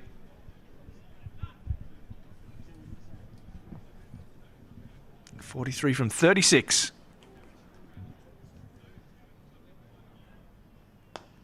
Holman whips this out into the deep. They'll think of 2. But they'll remember that it's Ben Stokes, the man doing the fielding.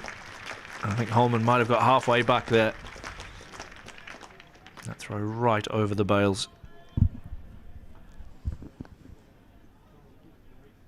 Yeah, that run rate starting to look a little closer together. 5.9 current track. Required is 7.2.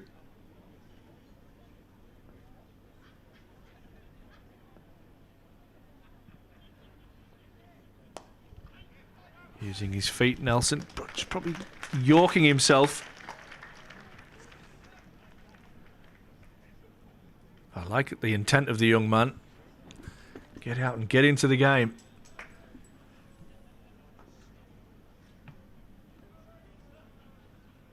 Oh, he tries to cut the wrong one.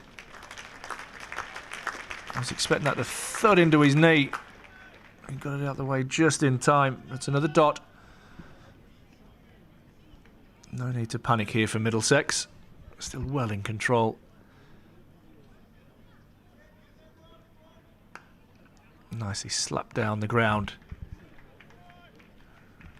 by Jack Nelson. Ghaffari has a couple of balls left in his spell. He's been excellent. 1 for 47.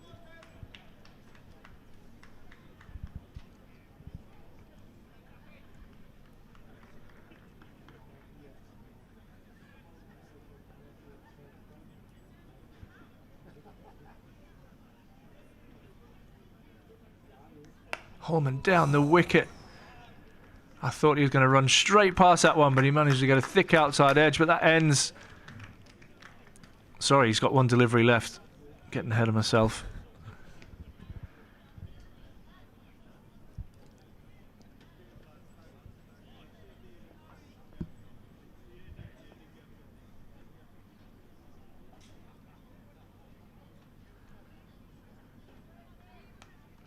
That one's lovely hands again from Nelson. It'll be a single, but that ends Shaf Ghaffari's evening with the ball. He'll finish with 1 for 49. Been by far the best spinner on show here at the Banks Homes Riverside this evening. Where did Durham go here? 5 overs left. Got to feel the captain's got to bring himself on at some stage. He's going to be Ben Stokes. There you go. Well, cometh the hour, cometh the man. Ben Stokes will be throwing the ball. The slight potential musings or indications of whether there was a slight groin problem and whether we were even going to see him with the ball back in hand again.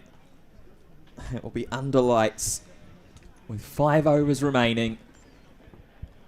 39 off 30 is the equation. Stokes, who's none for 32 off of his 5.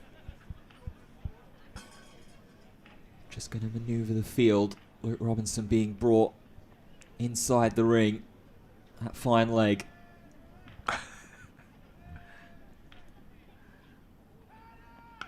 width. Oh, it's through the legs of Casey Aldridge.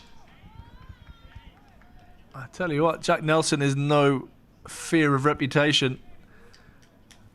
Absolutely slapping that off Stokes. I thought he'd burst through Casey Aldridge.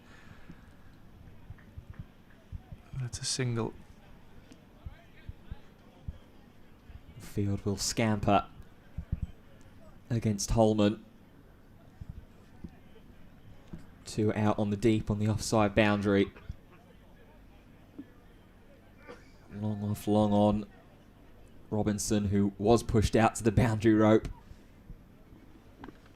at third, is going to be brought inside the circle. It's full. It's chipped up. But it'll only fall for 1. Was that loopy slow ball that was similar to the one that Sharma bowled earlier? Got drizzled. I initially thought out of the hand that was going to be about a chest-high full toss. But just the single. 37 from 28.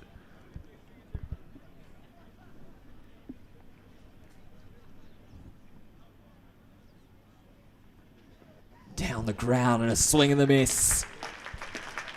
Stokes can't believe it's not feathered and edged through.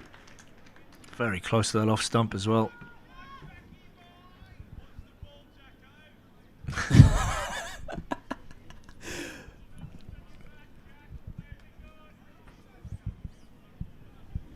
I love that. Everyone's still well and truly up for this game. How cool though, as an 18-year-old, first couple of games of pro cricket, games on the line, Ben Stokes is bowling that year, crowd's giving you some jip. Great stuff.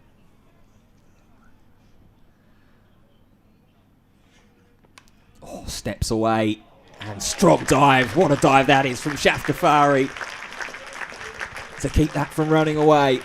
Oh, I thought he'd answered that in the best way possible with the boundary there. Really good work from Shafkafari. 2 balls left of this over. That required run rate slowly creeping back upwards to 8.3 required. Middlesex hovering just under 6 and over. Stokes will bowl round the wicket to Holman. Got him! Off stump cartwheels! Holman is gone! The 5th wicket goes, and the experience of Ben Stokes shows through under the lights. Holman gone for 33, and it's 268 for 5. I'm not sure if I'm more impressed with the wicket or your call there. Love that. Love that. If you think we don't care up in the comm box, rewind that and listen to that back. Ben Fitzpatrick. Ben Stokes getting the big wicket of Holman. And that does throw pressure back onto Middlesex. Youngster Jack Nelson at the crease. It'll be Zafar Gohar, the man to join him.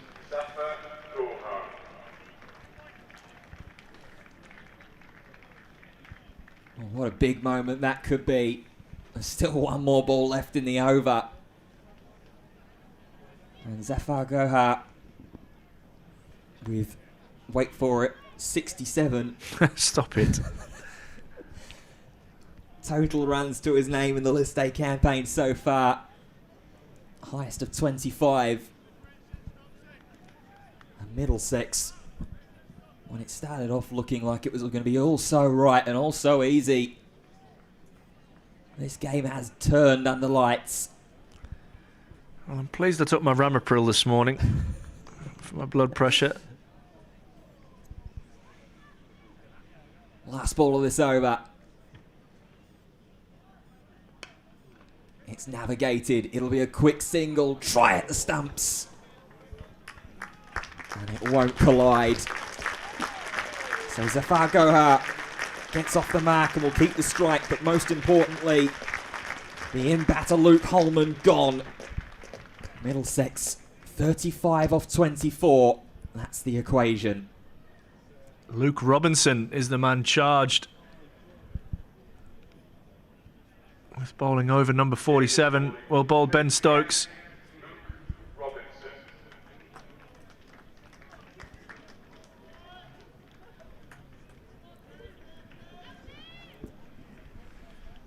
And 1 for 48 from 7 for Robinson. Got the first wicket of the bowling innings for Durham as well. A really sharp catch from Alex Lees to dismiss Fernandez for 13.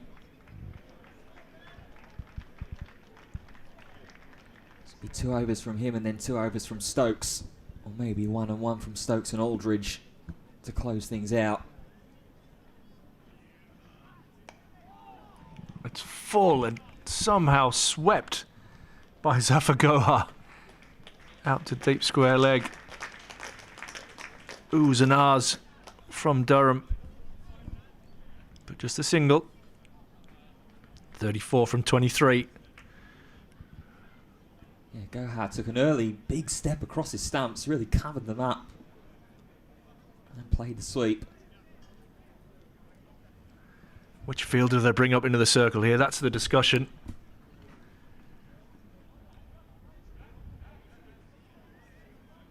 Mid-off and mid-off coming into the circle.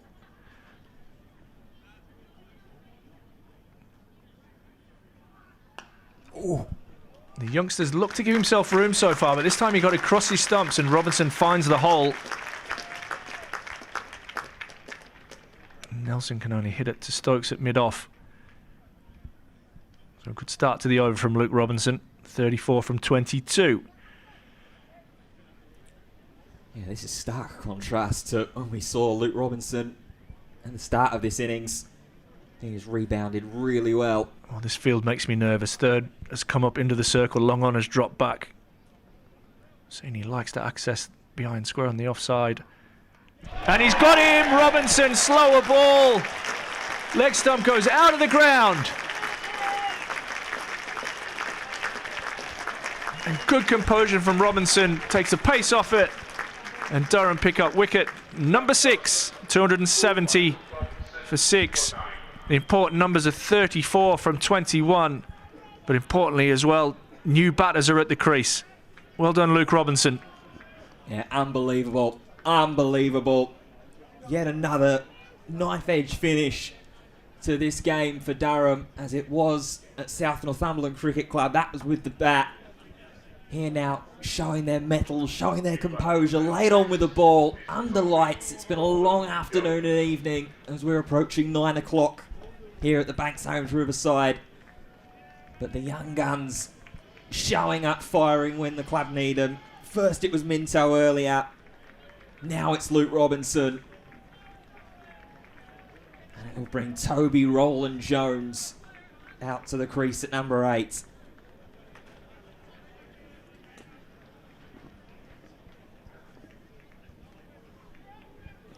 And for me, this is where Durham, I mean, no matter how this game goes now, they needed to get into that middle order. The top order for Middlesex has been so prolific with De Carey's, Fernandez and Ben Geddes. Sam Robson not making the trip north. Joe Cracknell played beautifully for his 84. But the middle order has been very light for Middlesex in this competition, despite them sitting top of the table.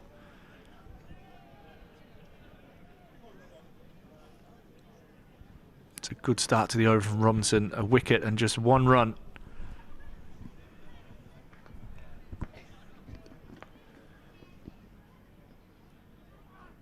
Oh, it's full, it's straight. Roland Jones gets bat on it, gets it away to George Drizzle, a deep backward square for a single. I tell you what, well dug out there from Toby Roland He did Jones. well. Not an easy ball to cop first up, that. Especially with the situation of the game weighing on your mind, the adrenaline will be pumping, the heart will be racing. Been around the block a bit, Toby Roland Jones.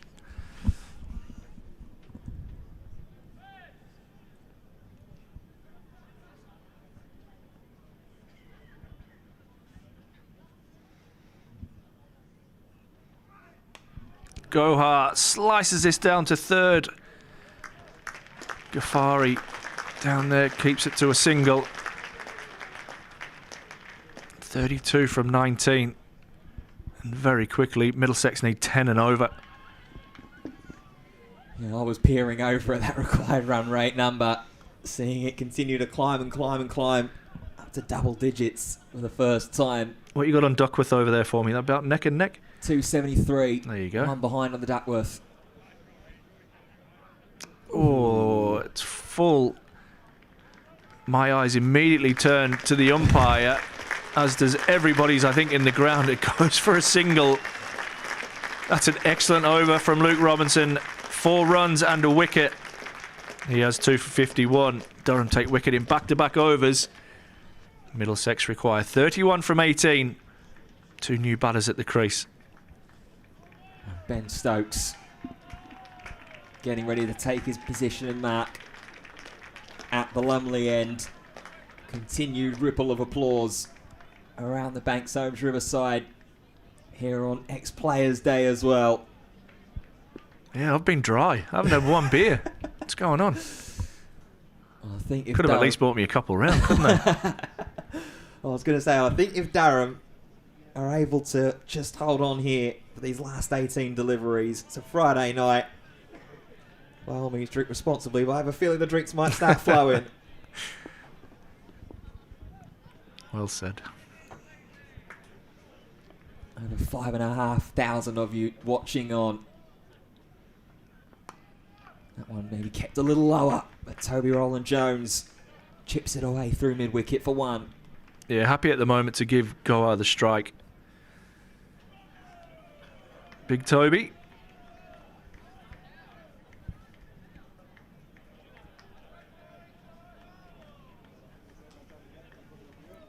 Bit of a meeting in the middle between the 2 batters. 30 from 17. You're now nearly getting into that 2 boundary and over mark. I was about to say, you need probably at least 1 maximum and over to really feel comfortable. Steps across, goes big. It's high, it's deep, it's not deep enough! Colin Ackerman, who's been in the game so much at backward point in the early parts of this fielding innings, finally gets the catching reward for his toil. Ben Stokes has 2. Zafar Gohar goes for 3, and it's 274 for 7. Colin Ackerman. That was in the air for a long time. Not an easy catch under lights under these skies. And Gohar goes for 3. 274 for 7.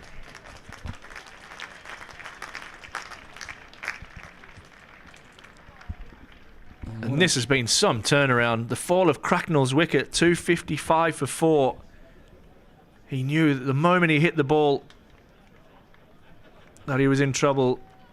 I'm not sure he'd have felt that Middlesex were in as much trouble, but the game has really turned on that dismissal. His 84 is where you turn around and go, yeah, I've played well today, but have I just cost my team the game? Henry Brooks makes his way out at number 9. Pretty decent with the ball. 2 for 49 that he bowled with 10 overs. Yeah, he bowled well, bowled with some intensity and some pace. Got off to a rough start and then picked up that first wicket of Ollie Robinson. He's got a huge job to do here with the bat. Nearly 12 and over required now. And got to face up against the fired up Ben Stokes. It's been building and brewing.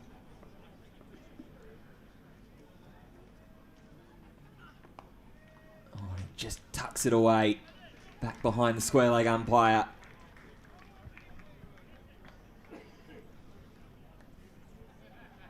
Brooks away first ball. Yeah, Simon, you're absolutely right. Simon Meadows has mentioned there, what a privilege and a joy to be able to be emotionally invested in such a gloriously silly sport. It's still not decided. A top of the table clash that is highly entertaining. Absolutely bang on. Yeah. And what a privilege and joy it is to be directly a part of this action, and Yeah. to have nearly 6,500 of you, exactly 6,500 of you as the count ticks over now. With us for company, it's a wide. Where are we at with the extras, Ben? Oh, we're at some way. I'm going to have to count them up. There's been a hefty amount of wides. In double figures. 12 There by you my go. count. To what, 5 was it for Middlesex? Sorry, mate, I know. Yeah, 5 exactly.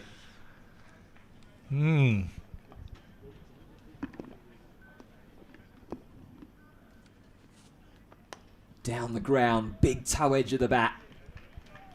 Roland Jones pushes away for another run. Tom Seymour on holiday. Get this, India. Sat at the dinner table. Probably engrossing conversation as normal from you. Head in your phone. No, good to see you joining in, mate.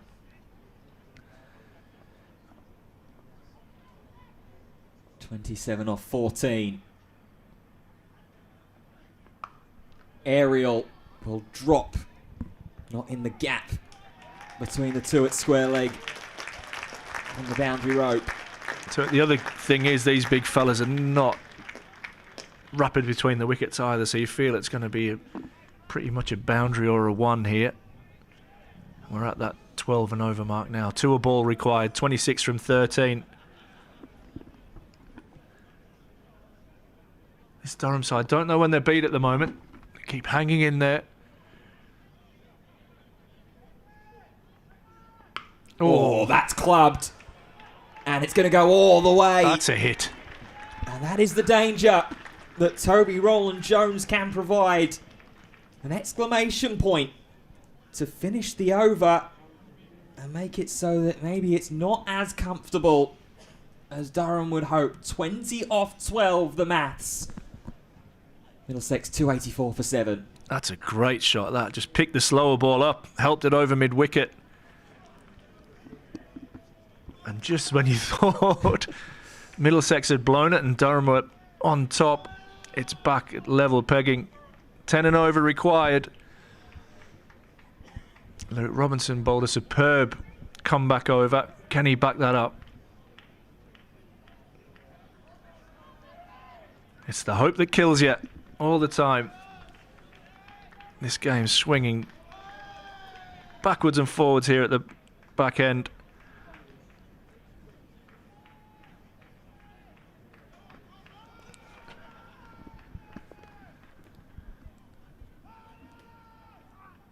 Robinson, that thuds into the pad of Henry Brooks at some pace and will be a leg by.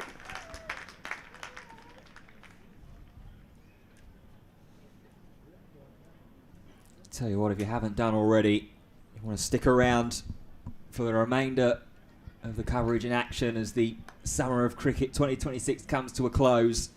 If you've enjoyed the coverage as well, be sure to drop a like and subscribe. Oh, getting a bonus, you. Be interesting to hear Ryan Campbell's thoughts at the end of the game. That's hammered down the ground. Some work to do for Casey Aldridge. The tap and think of 2, but there was absolutely no chance of them getting back there. Superb fielding from the skipper. 18 from 10. You feel they need 3 boundaries. Or a 6 and a 4 to win this game. Nice that from Will Rhodes as well. Just out of your picture, just giving a little settler to Luke Robinson. Oh, that's hammered down the ground. That'll be 4. There's one of the boundaries. Henry Brooks. Brilliant shot. Just didn't find the hole, Luke Robinson. Brooks got underneath it. Hammered it down the ground for 4. 14 from 9. Yeah, Middlesex now starting to show their vigilance. Right back past Robinson as he came through on his follow through. Third is going to be called into the circle.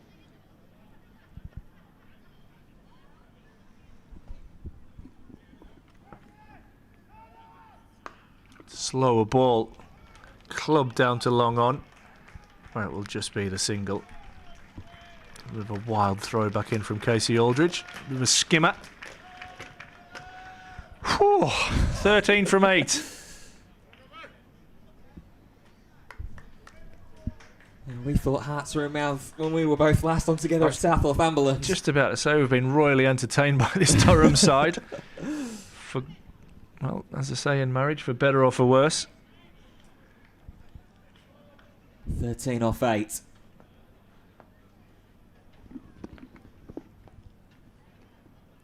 Feel this is going to be slower ball. Ooh. And it's hammered away into the deep. That is massive.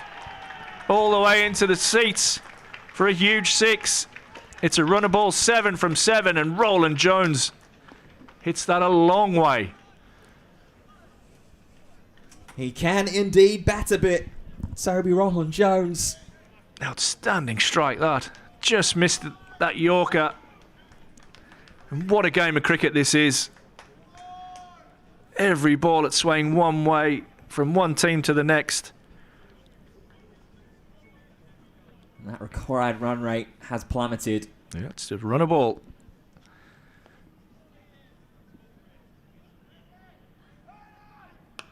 That's driven out and will be the one run. In fact, they're going to touch and come back for 2. A little bit of confusion. And Middlesex will need 5 off the last over. Incredible stuff from the visitors. Durham looked dead and buried. Middlesex looked dead and buried with 26 required off 13. And now they only require 5 from 6. Great hitting from Toby Roland Jones. With a little bit of help from Henry Brooks. And so it will come down to this. 6 balls, 5 runs. Ben Stokes with the ball in hand.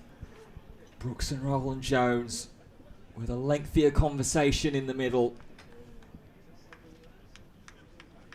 What a situation that this has become. Not one that we would have expected.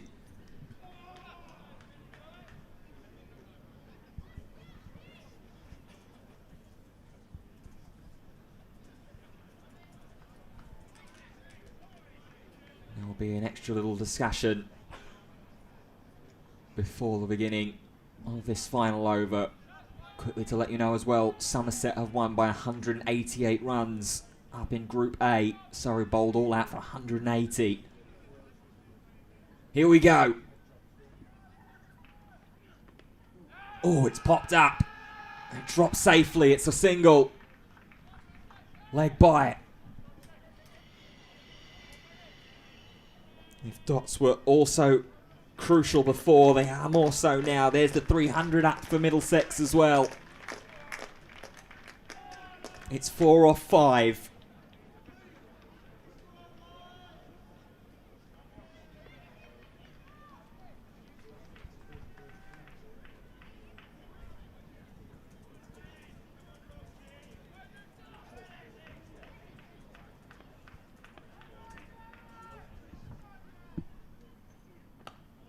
It's dug out and pushed away.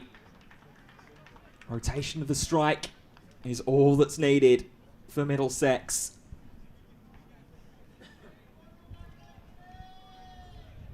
Three or 4 now needed. And again, a meeting in the middle. 1 boundary will do it for Middlesex. For first versus third in Group B of the Metro Bank One Day Cup under the lights at the Banks Homes Riverside. Brooks takes his guard. Ghaffari will be sent out onto the boundary rope at third. Short, heaved all the way. Henry Brooks clubs it for the maximum. And just as Durham did against Hampshire, a 6 ends the game. Middlesex 307 for 7 with a win by 3 wickets. What a contest it was. Brooks not out at 13. Toby Rowland-Jones on 20. And Ash, that is a contest that is worthy of the finals. Yeah, top of the table clash, and certainly delivered. I think Durham will regret finishing on 303. Probably should have got more, around 315 to 320. Middlesex looked like they'd thrown it away. Lost wickets at the back end, but what a partnership that was between Brooks and Toby Rowland-Jones. Huge thanks to everybody that's joined in that stream today. We've seen some great cricket. Durham's next game will be down at Darlington. Join us there.